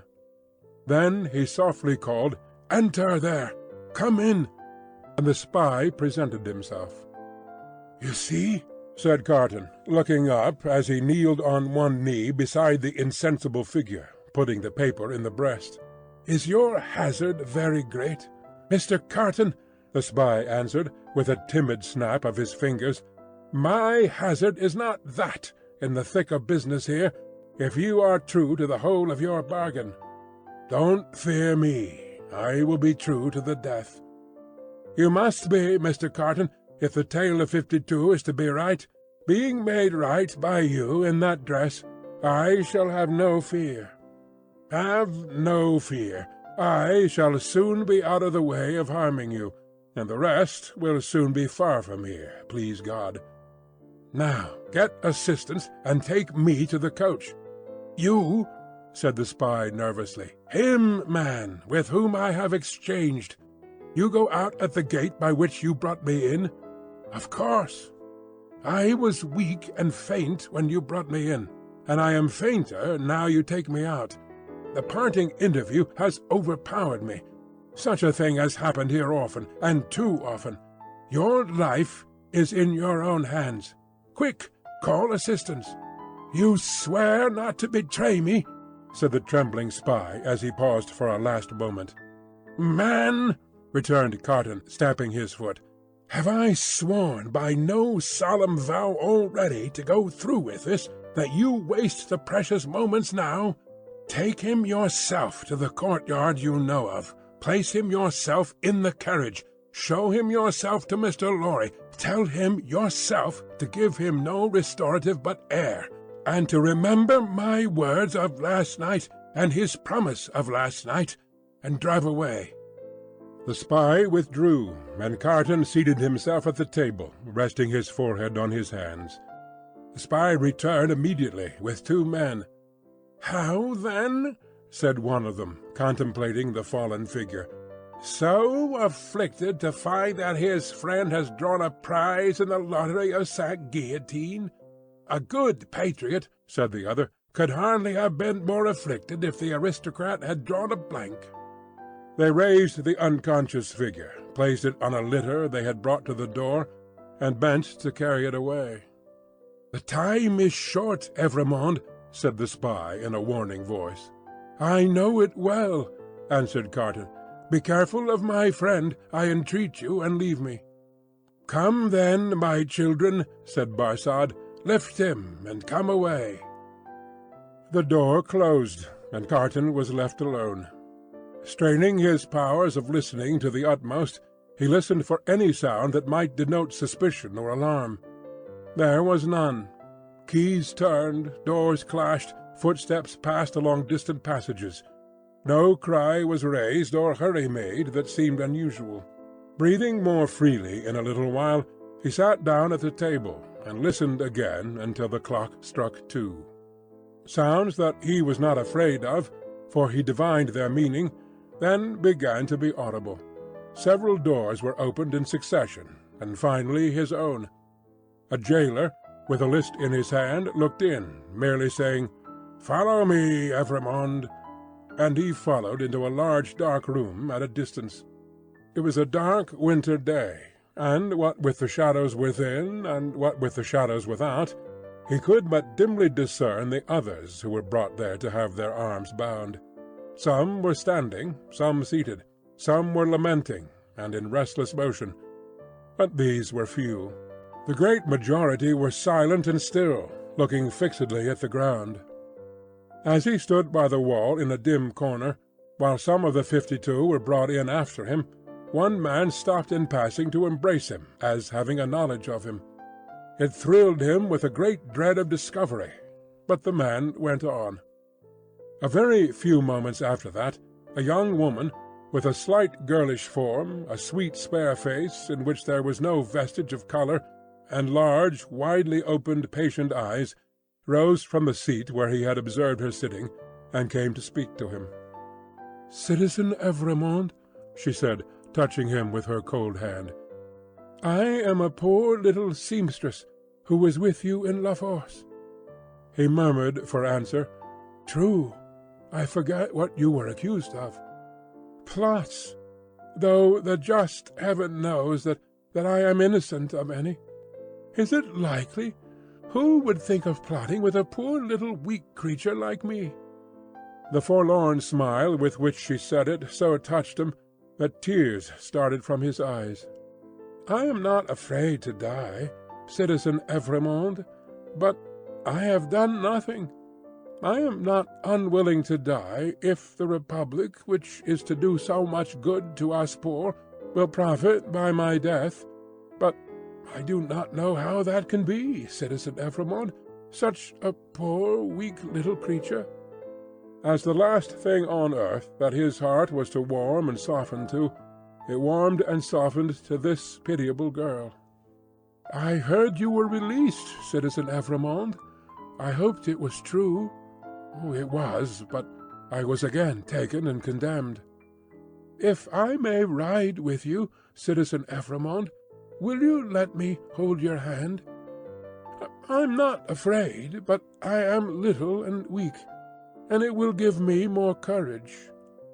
As the patient eyes were lifted to his face, he saw a sudden doubt in them, and then astonishment.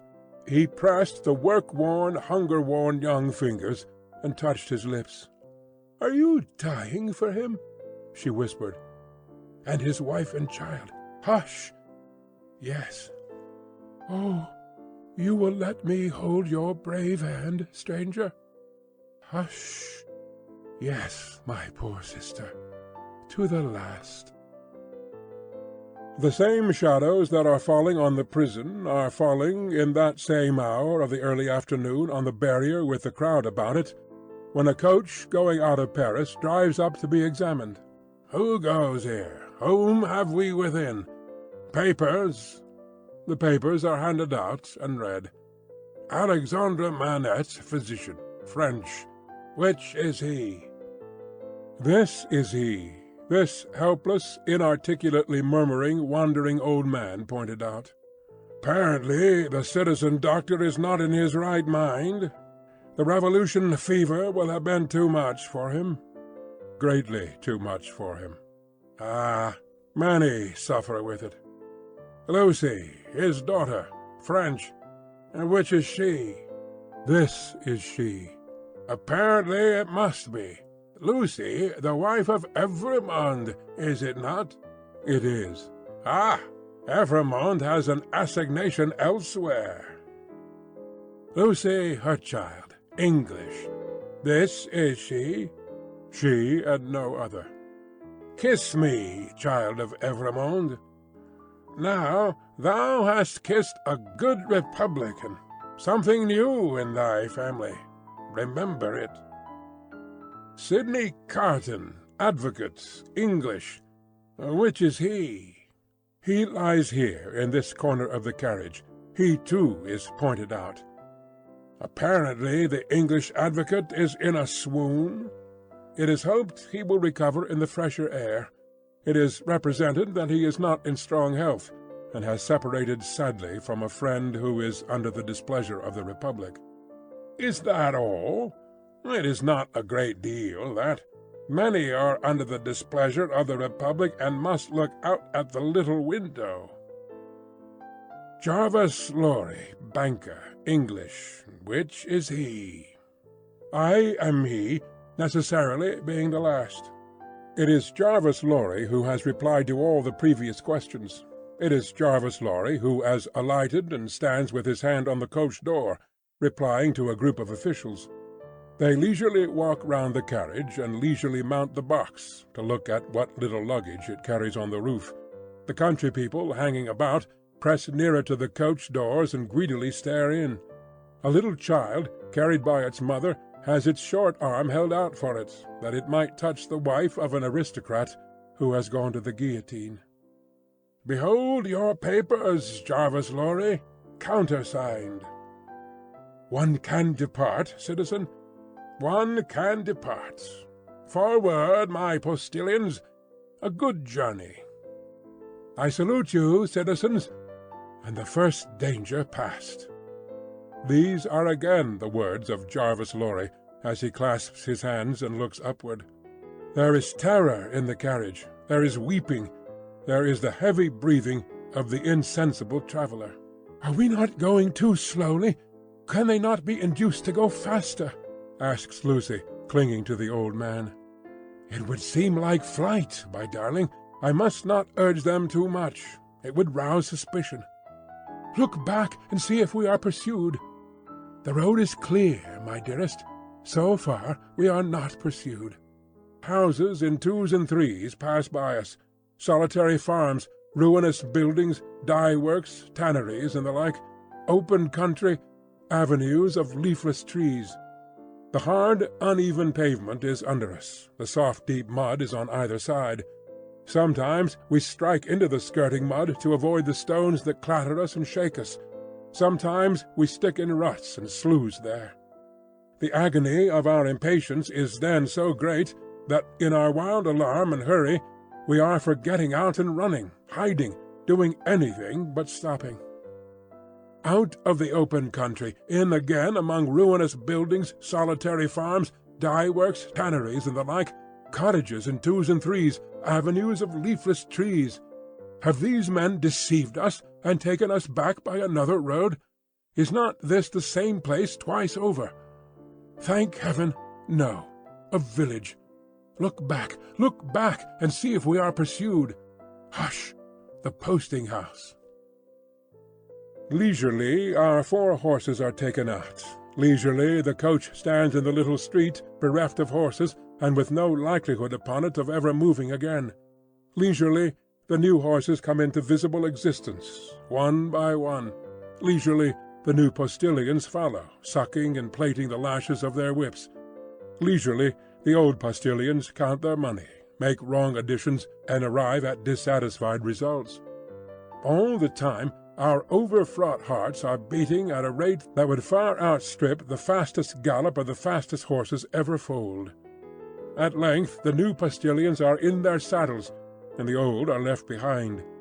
We are through the village, up the hill and down the hill, and on the low watery grounds. Suddenly the postillions exchange speech with animated gesticulation, and the horses are pulled up, almost on their haunches. We are pursued? "Oh, within the carriage there. Speak, then." "What is it?" asks Mr. Lorry, looking out a window. "How many did you say?" "I do not understand you." "At the last post. How many to the guillotine to-day?" 52. "I said so. A brave number. My fellow citizen here would have it 42. 10 more heads are worth having. The guillotine goes handsomely. I love it. Aye, forward, whoop." The night comes on dark. He moves more. He is beginning to revive, and to speak intelligibly. He thinks they are still together. He asks them by his name what he has in his hand. "Oh, pity us, kind heaven, and help us! Look out, and see if we are pursued." The wind is rushing after us, and the clouds are flying after us, and the moon is plunging after us, and the whole wild night is in pursuit of us. But so far we are pursued by nothing else. In that same juncture of time when the 52 awaited their fate, Madame Defarge held darkly ominous counsel with The Vengeance and Jacques III of the Revolutionary Jury. Not in the wine-shop did Madame Defarge confer with these ministers, but in the shed of the wood-sawyer, erst a mender of roads. The sawyer himself did not participate in the conference, but abided at a little distance, like an outer satellite, who was not to speak until required, or to offer an opinion until invited.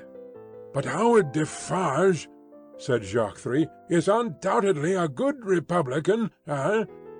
"There is no better," the voluble Vengeance protested in her shrill notes, "in France."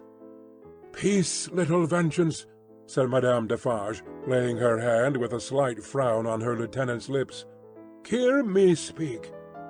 My husband, fellow citizen, is a good Republican and a bold man. He has deserved well of the Republic, and possesses its confidence. But my husband has his weaknesses, and he is so weak as to relent towards this doctor." "It is a great pity," croaked Jacques Three, dubiously shaking his head with his cruel fingers at his hungry mouth.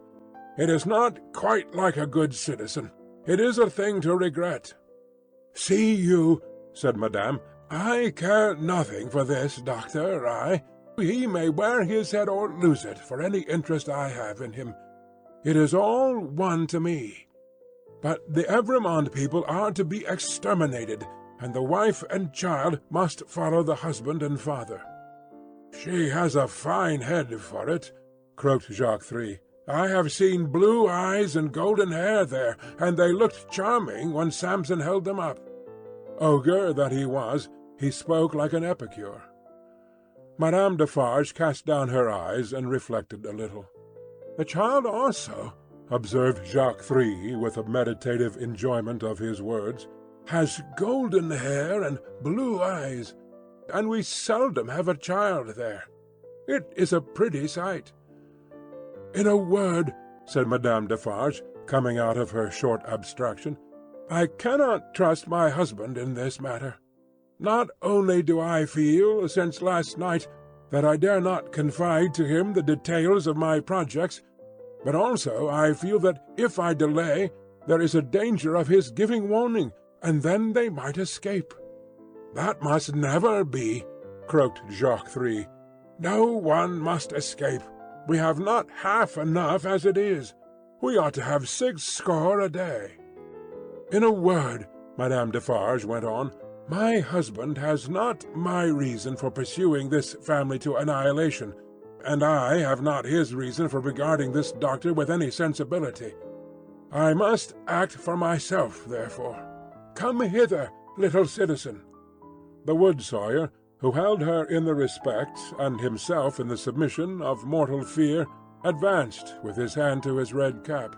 "Touching those signals, little citizen," said Madame Defarge sternly, "that she made to the prisoners, you are ready to bear witness to them this very day." "Aye, why not?" cried the sawyer. "Every day, in all weathers, from 2 to 4, always signalling, sometimes with the little one, sometimes without. I know what I know. I have seen with my eyes." He made all manner of gestures while he spoke, as if in incidental imitation of some few of the great diversity of signals that he had never seen. "Clearly plots," said Jacques Three, "transparently." "There is no doubt of the jury?" inquired Madame Defarge, letting her eyes turn to him with a gloomy smile.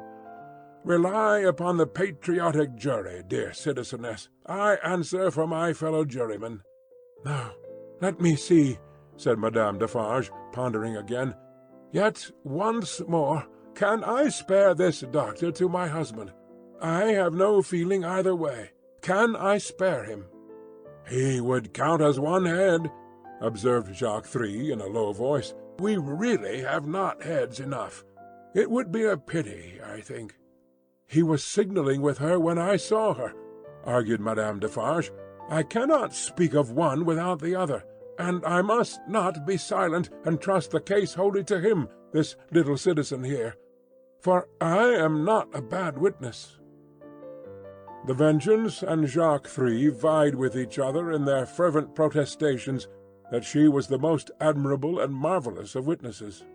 The little citizen, not to be outdone, declared her to be a celestial witness. "He must take his chance," said Madame Defarge. "No, I cannot spare him.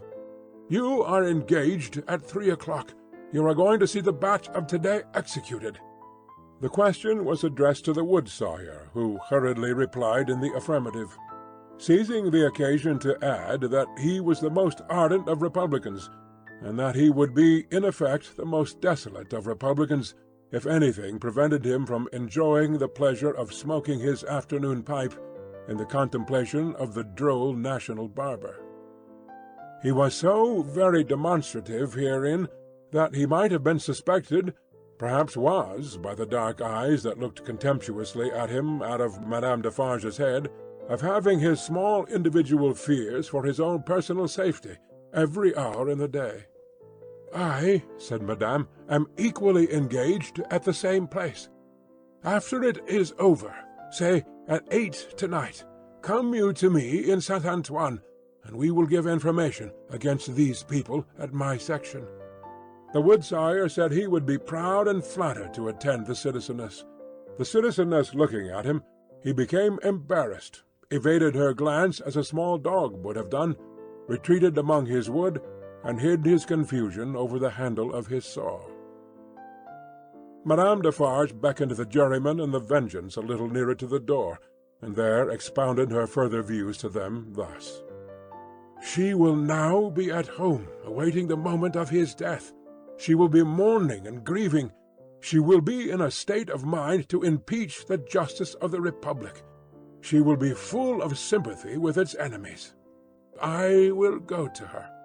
"What an admirable woman! What an adorable woman!" exclaimed Jacques III. rapturously. "Ah, my cherished!" cried the Vengeance, and embraced her. "Take you my knitting," said Madame Defarge, placing it in her lieutenant's hands, "and have it ready for me in my usual seat. Keep me my usual chair. Go you there straight, for there will probably be a greater concourse than usual to-day." "I willingly obey the orders of my chief," said the Vengeance with alacrity, and kissing her cheek. "You will not be late?" "I shall be there before the commencement." "And before the tumbrils arrive?" "Be sure you are there, my soul," said the Vengeance, calling after her, for she had already turned into the street, "before the tumbrils arrive." Madame Defarge slightly waved her hand to imply that she heard, and might be relied upon to arrive in good time, and so went through the mud and round the corner of the prison wall. The Vengeance and the juryman, looking after her as she walked away, were highly appreciative of her fine figure and her superb moral endowments. There were many women at that time upon whom the time laid a dreadfully disfiguring hand, but there was not one among them more to be dreaded than this ruthless woman now taking her way along the streets. Of a strong and fearless character, of shrewd sense and readiness, of great determination, of that kind of beauty which not only seems to impart to its possessor firmness and animosity, but to strike into others an instinctive recognition of those qualities.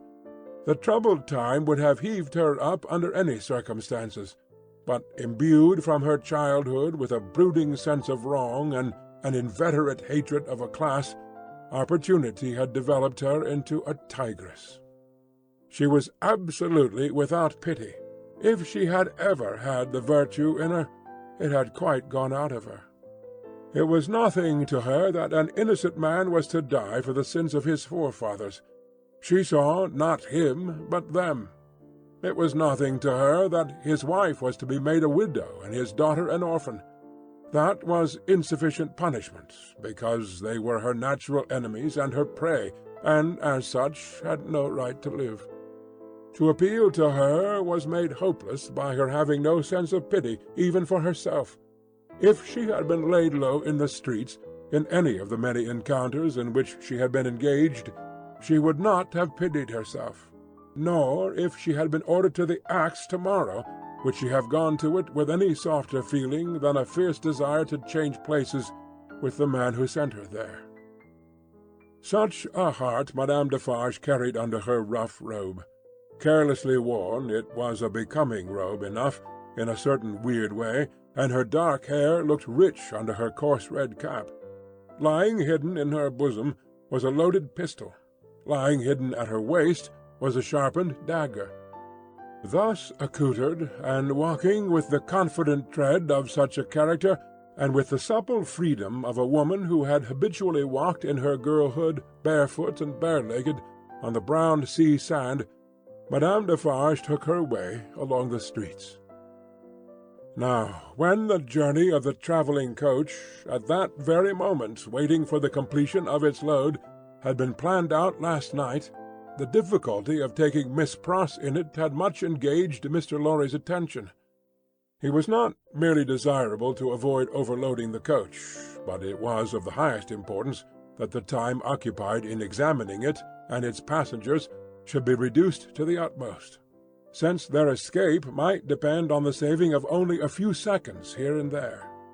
Finally, he had proposed, after anxious consideration, that Miss Pross and Jerry, who were at liberty to leave the city, should leave it at 3 o'clock in the lightest wheeled conveyance known to that period.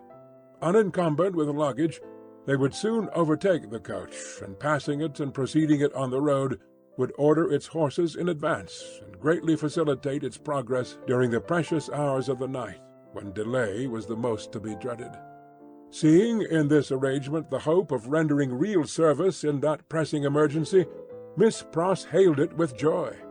She and Jerry had beheld the coach start, had known who it was that Solomon brought, had passed some 10 minutes in tortures of suspense, and were now concluding their arrangements to follow the coach, even as Madame Defarge, taking her way through the streets, now drew nearer and nearer to the else deserted lodging in which they held their consultation.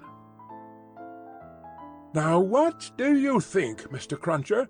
said Miss Pross, whose agitation was so great that she could hardly speak, or stand, or move, or live.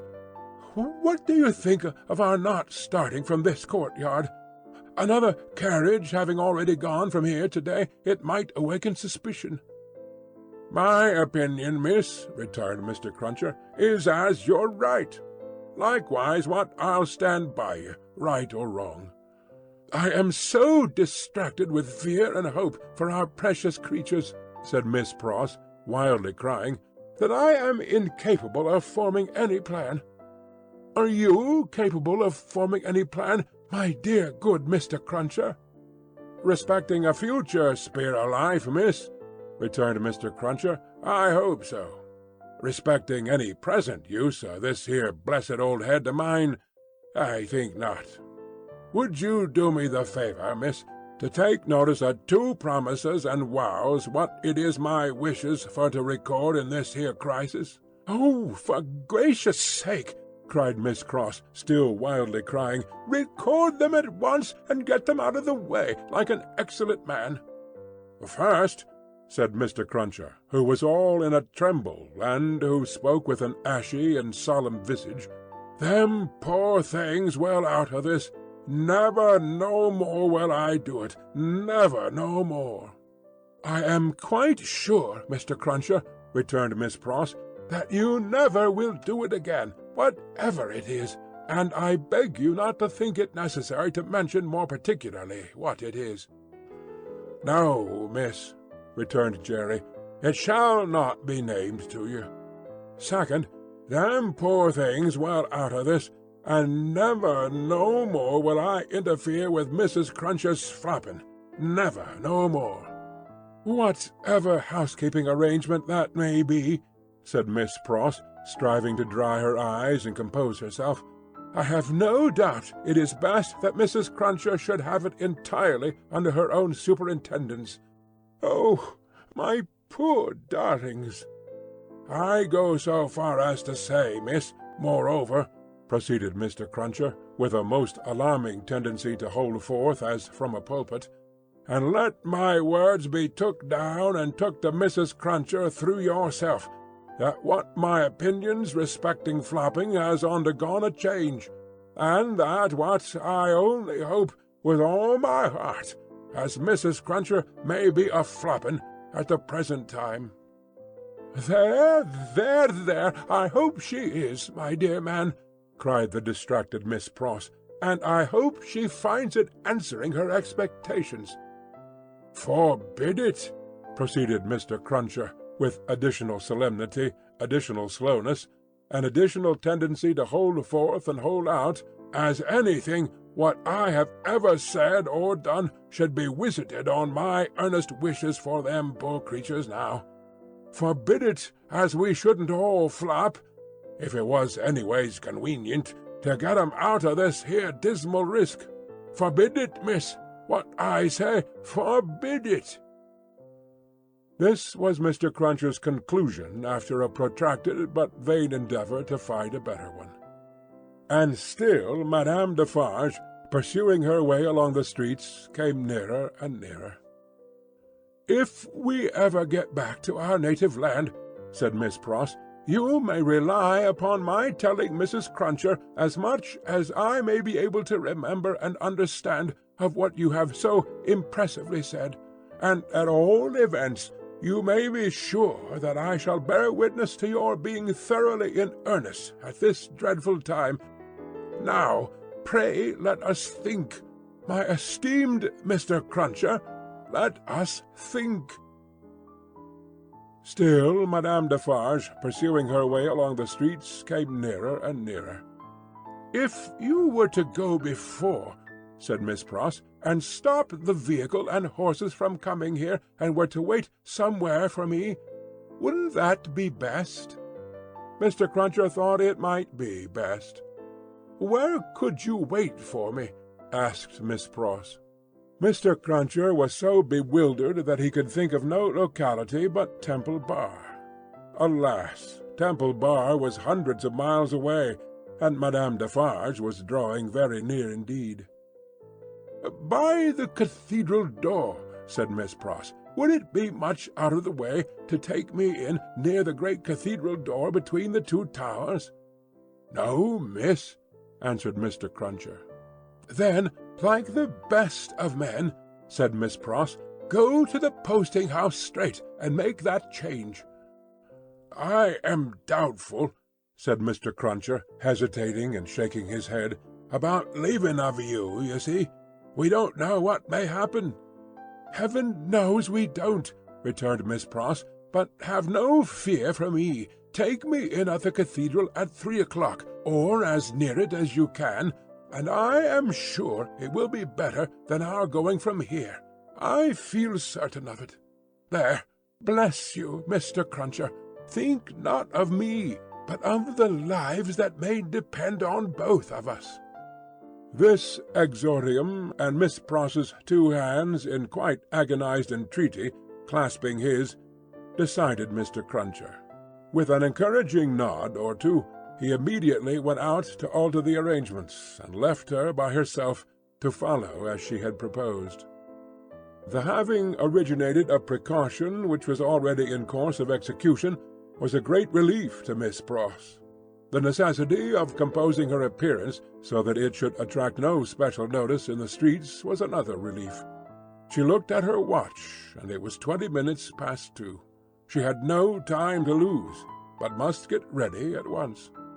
Afraid, in her extreme perturbation, of the loneliness of the deserted rooms, and of half-imagined faces peeping from behind every open door in them, Miss Pross got a basin of cold water and began laving her eyes, which were swollen and red. Haunted by her feverish apprehensions, she could not bear to have her sight obscured for a minute at a time by the dripping water, but constantly paused and looked round to see that there was no one watching her. In one of those pauses she recoiled and cried out, for she saw a figure standing in the room. The basin fell to the ground broken, and the water flowed to the feet of Madame Defarge.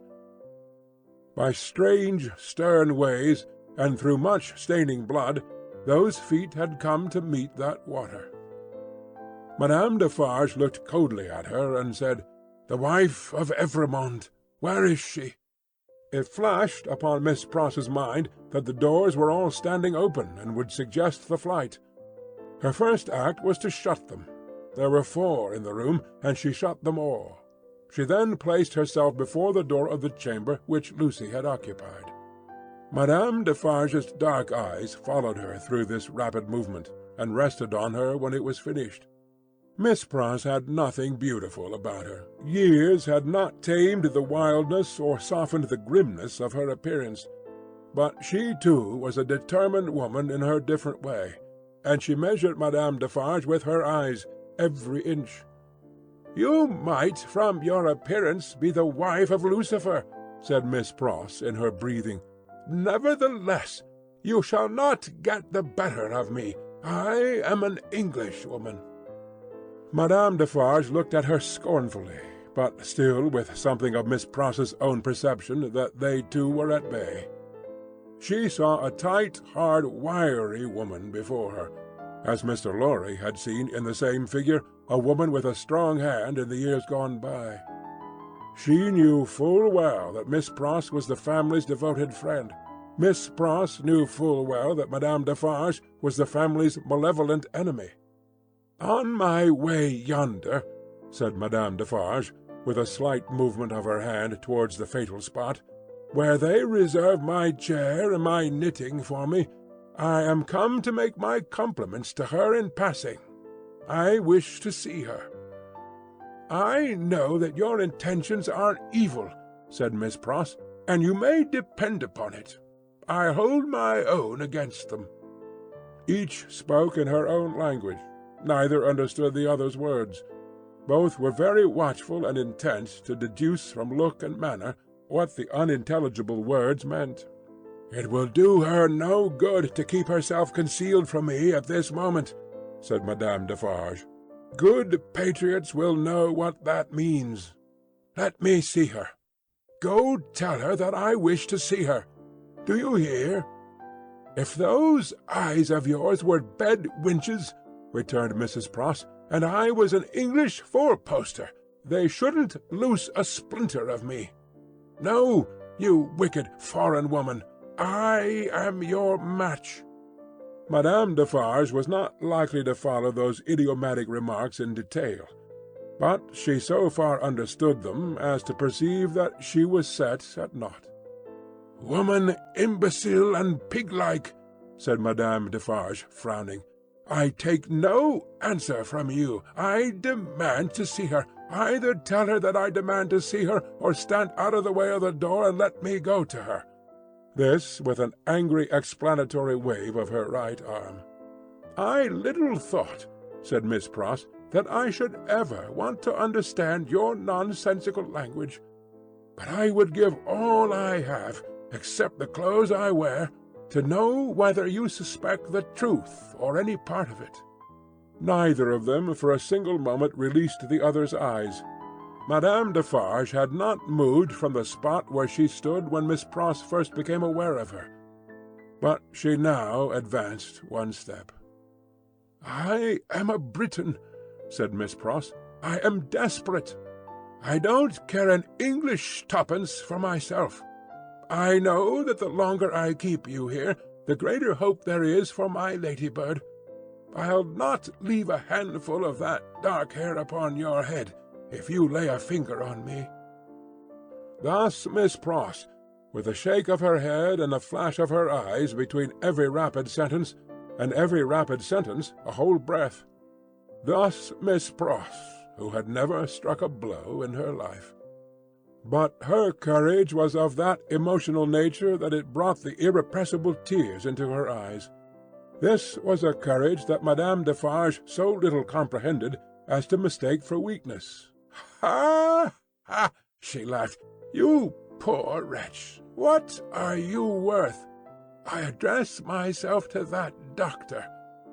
Then she raised her voice and called out, "Citizen Doctor, wife of Evrémonde, child of Evrémonde, any person but this miserable fool, answer the Citizeness Defarge." Perhaps the following silence, perhaps some latent disclosure in the expression of Miss Pross's face, perhaps a sudden misgiving apart from either suggestion, whispered to Madame Defarge that they were gone. 3 of the doors she opened swiftly and looked in. "These rooms are all in disorder. There has been hurried packing. There are odds and ends upon the ground. There is no one in that room behind you. Let me look." "Never," said Miss Pross, who understood the request as perfectly as Madame Defarge understood the answer. "If they are not in that room, "They are gone, and can be pursued and brought back," said Madame Defarge to herself. "As long as you don't know whether they are in that room or not, you are uncertain what to do," said Miss Pross to herself. "And you shall not know that, if I can prevent your knowing it.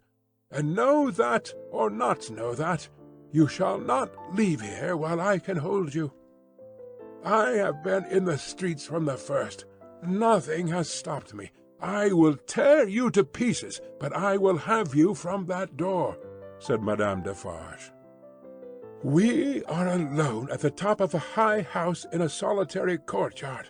We are not likely to be heard, and I pray for bodily strength to keep you here, while every minute you are here is worth 100,000 guineas to my darling," said Miss Pross. Madame Defarge made at the door. Miss Pross, on the instinct of the moment, seized her round the waist in both her arms and held her tight. It was in vain for Madame Defarge to struggle and to strike. Miss Pross, with the vigorous tenacity of love, always so much stronger than hate, clasped her tight, and even lifted her from the floor in the struggle that they had.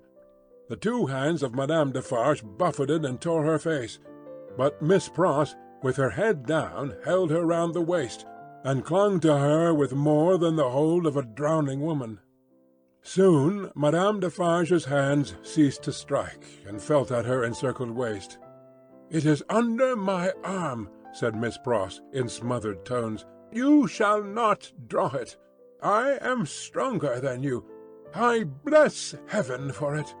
I hold you till one or other of us faints or dies."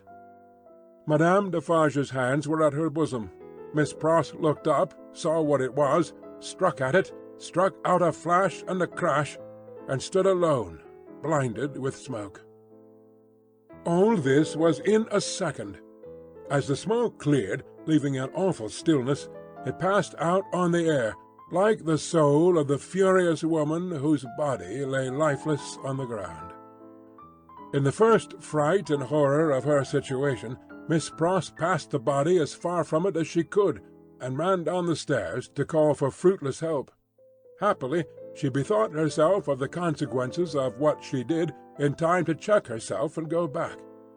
It was dreadful to go in at the door again, but she did go in, and even went near it to get the bonnet and other things that she must wear.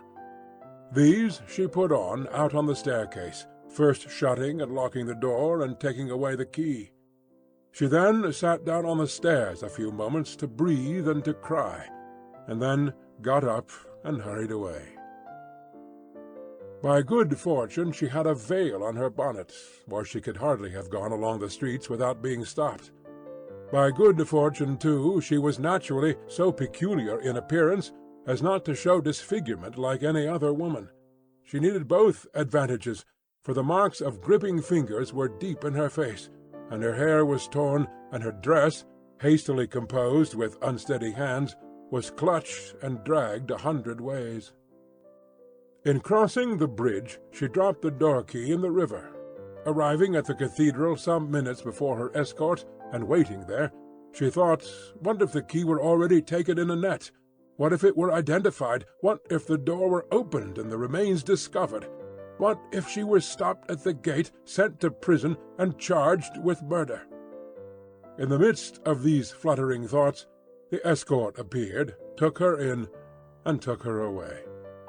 "Is there any noise in the streets?" she asked him. "The usual noises," Mr. Cruncher replied, and looked surprised by the question and by her aspect. "I don't hear you," said Miss Pross. "What do you say?"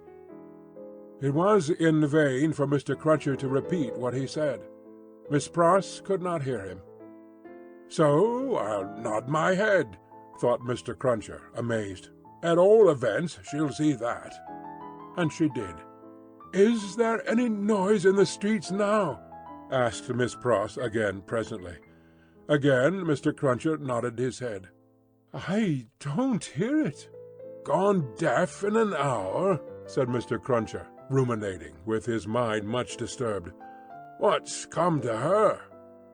"I feel," said Miss Pross, as if there had been a flash and a crash, and that crash was the last thing I should ever hear in this life."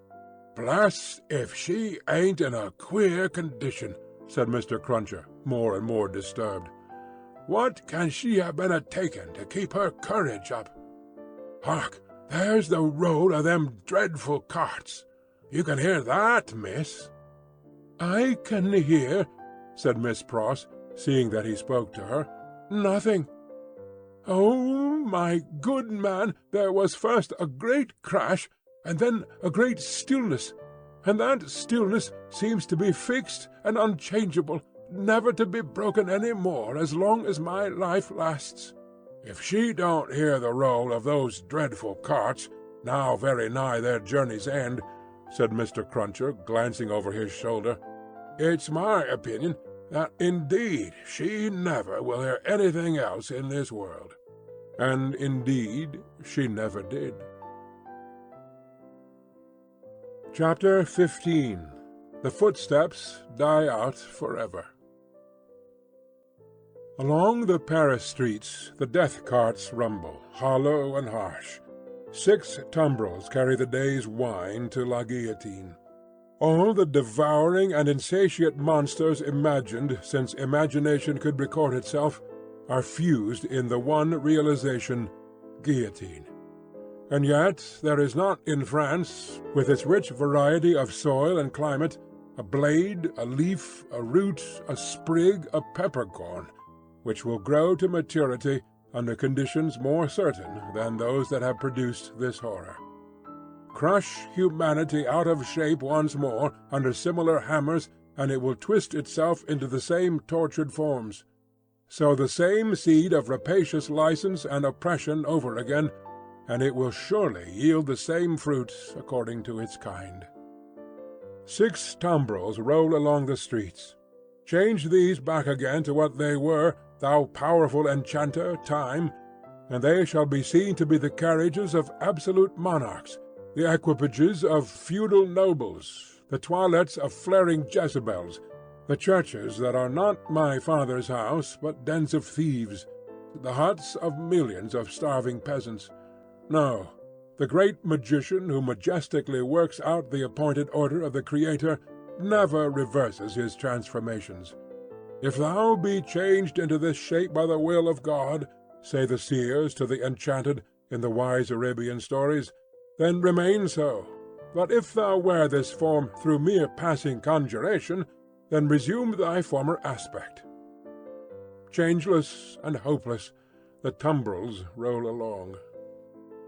As the sombre wheels of the 6 carts go around, they seem to plough up a long crooked furrow among the populace in the streets. Ridges of faces are thrown to this side and to that, and the ploughs go steadily onward.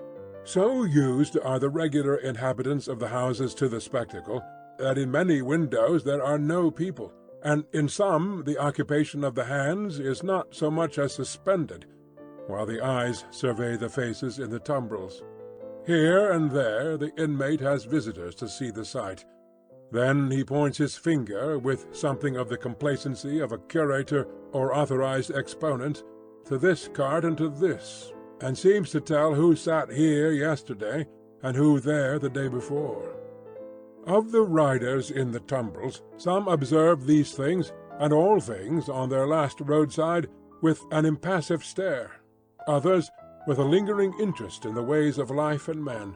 Some, seated with drooping heads, are sunk in silent despair. Again, there are some so heedful of their looks that they cast upon the multitude such glances as they have seen in theatres and in pictures. Several close their eyes and think, or try to get their straying thoughts together. Only one, and he a miserable creature of a crazed aspect, is so shattered and made drunk by horror that he sings and tries to dance. Not one of the whole number appeals by look or gesture to the pity of the people. There is a guard of sundry horsemen riding abreast of the tumbrils, and faces often turned up to see some of them, and they are asked some question. It would seem to be always the same question, for it is always followed by a press of people towards the 3rd cart. The horsemen abreast of that cart frequently point out the man in it with their swords. The leading curiosity is to know which is he. He stands at the back of the tumbrel with his head bent down to converse with a mere girl who sits on the side of the cart and holds his hand. He has no curiosity or care for the scene about him, and always speaks to the girl. Here and there in the long street of Saint-Honoré cries are raised against him. If they move him at all, it is only to a quiet smile, as he shakes his hair a little more loosely about his face. He cannot easily touch his face, his arms being bound. On the steps of a church, awaiting the coming up of the tumbrels, stands the spy and prison sheep. He looks into the first of them. Not there. He looks into the second. Not there. He already asks himself, "Has he sacrificed me?" when his face clears as he looks into the third. "Which is Evrémonde?" says a man behind him. "That, at the back there, with his hand in the girl's?" "Yes." The man cries, "Down, Evrémonde! To the guillotine, all aristocrats! Down, Evrémonde!" "Hush! Hush!" the spy entreats him timidly. "And why not, citizen?" "He is going to pay the forfeit. It will be paid in 5 minutes more. Let him be at peace." But the man continuing to exclaim, "Down, Evrémonde!" the face of Evrémonde is for a moment turned towards him. Evrémonde then sees the spy, and looks attentively at him, and goes his way. The clocks are on the stroke of 3, and the furrow ploughed among the populace is turning round to come on into the place of execution and end. The ridges, thrown to this side and to that, now crumble in and close behind the last plough as it passes on, for all are following to the guillotine. In front of it, seated in chairs, as in a garden of public diversion, are a number of women busily knitting. On one of the foremost chairs stands the Vengeance, looking about for her friend. "Thérèse!" she cries in her shrill tones. "Who has seen her? Thérèse Defarge." "She never missed before," says a knitting woman of the sisterhood. "No, nor will she miss now," cries the Vengeance petulantly. "Thérèse!" "Louder," the woman recommends. "Aye, louder, Vengeance, much louder, and still she will scarcely hear thee. Louder yet, Vengeance, with a little oath or so added, and yet it will hardly bring her. Send other women up and down to seek her, lingering somewhere. And yet, although the messengers have done dread deeds, it is questionable whether of their own wills they will go far enough to find her." "Bad fortune!" cried the Vengeance, stamping her foot in the chair. "And here are the tumbrels, and Evrémonde will be dispatched in a wink, and she not here. See her knitting in my hand, and her empty chair ready for her. I cry with vexation and disappointment." As the Vengeance descends from her elevation to do it, the tumbrels begin to discharge their loads. The ministers of Sainte Guillotine are robed and ready. Crash! A head is held up, and the knitting women, who scarcely lifted their eyes to look at it a moment ago when it could think and speak, count 1. The second tumbrel empties and moves on. The third comes up. Crash! And the knitting women, never faltering or pausing in their work, count 2. The supposed Evrémonde descends, and the seamstress is lifted out next after him. He has not relinquished her patient hand in getting out, but still holds it as he promised. He gently places her with her back to the crashing engine that constantly whirs up and falls, and she looks into his face and thanks him. "But for you, dear stranger, I should not be so composed, for I am naturally a poor little thing, faint of heart. Nor should I have been able to raise my thoughts to him who was put to death, that we might have hope and comfort here today.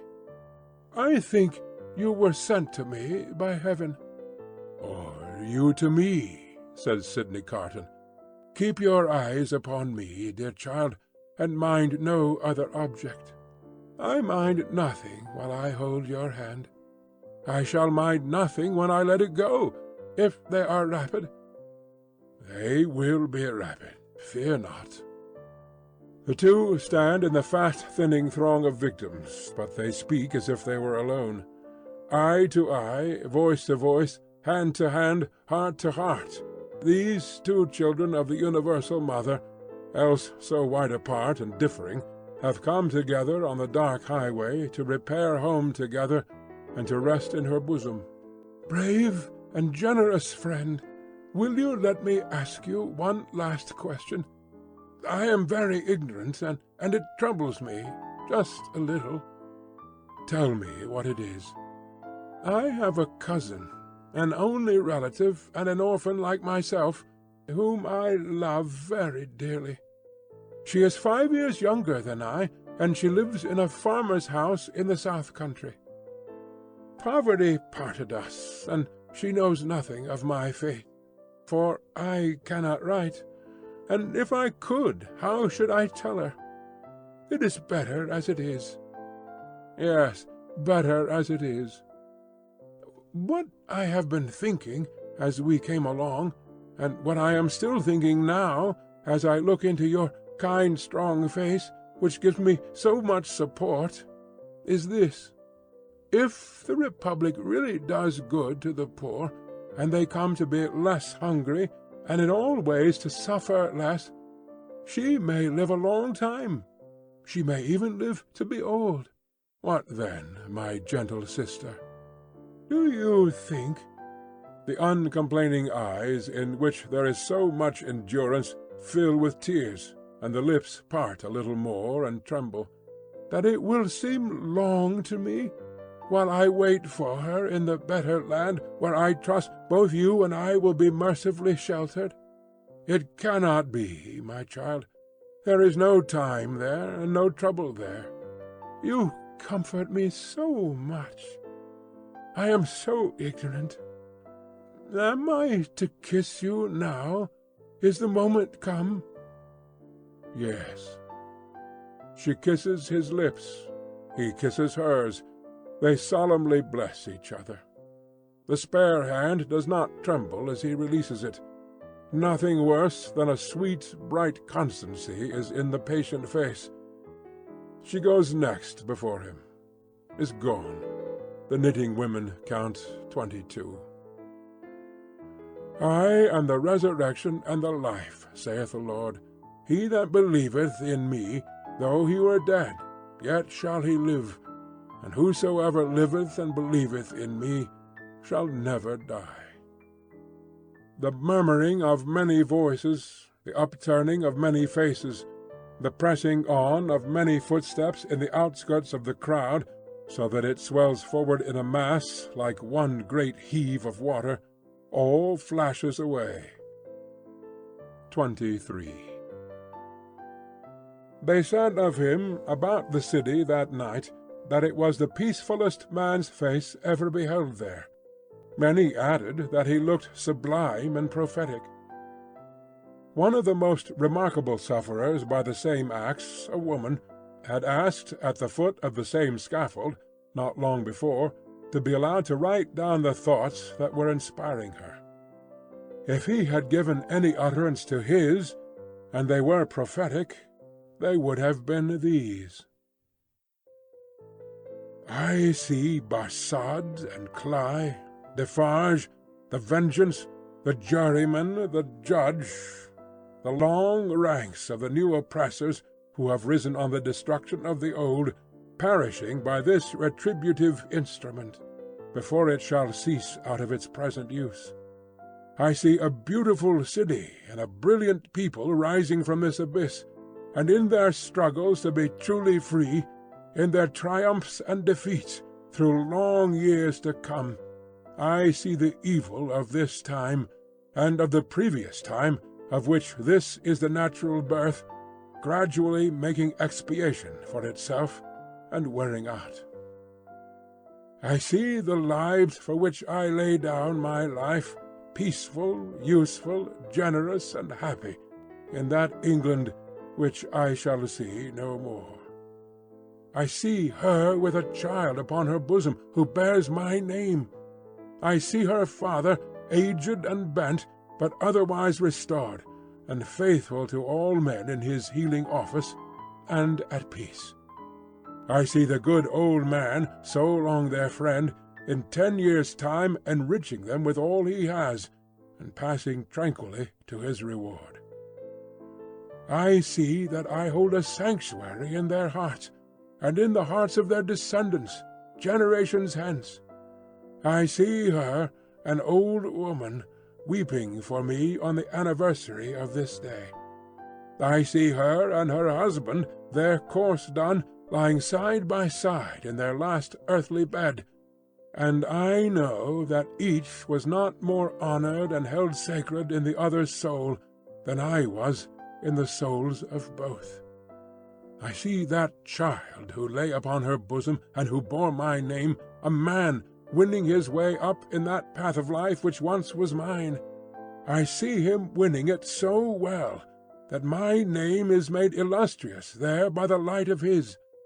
I see the blots I threw upon it faded away. I see him, foremost of just judges and honored men, bringing a boy of my name, with a forehead that I know, and golden hair to this place, then fair to look upon, with not a trace of this day's disfigurement. And I hear him tell the child my story with a tender and a faltering voice. It is a far, far better thing that I do than I have ever done. It is a far, far better rest that I go to than I have ever known. End of A Tale of Two Cities by Charles Dickens.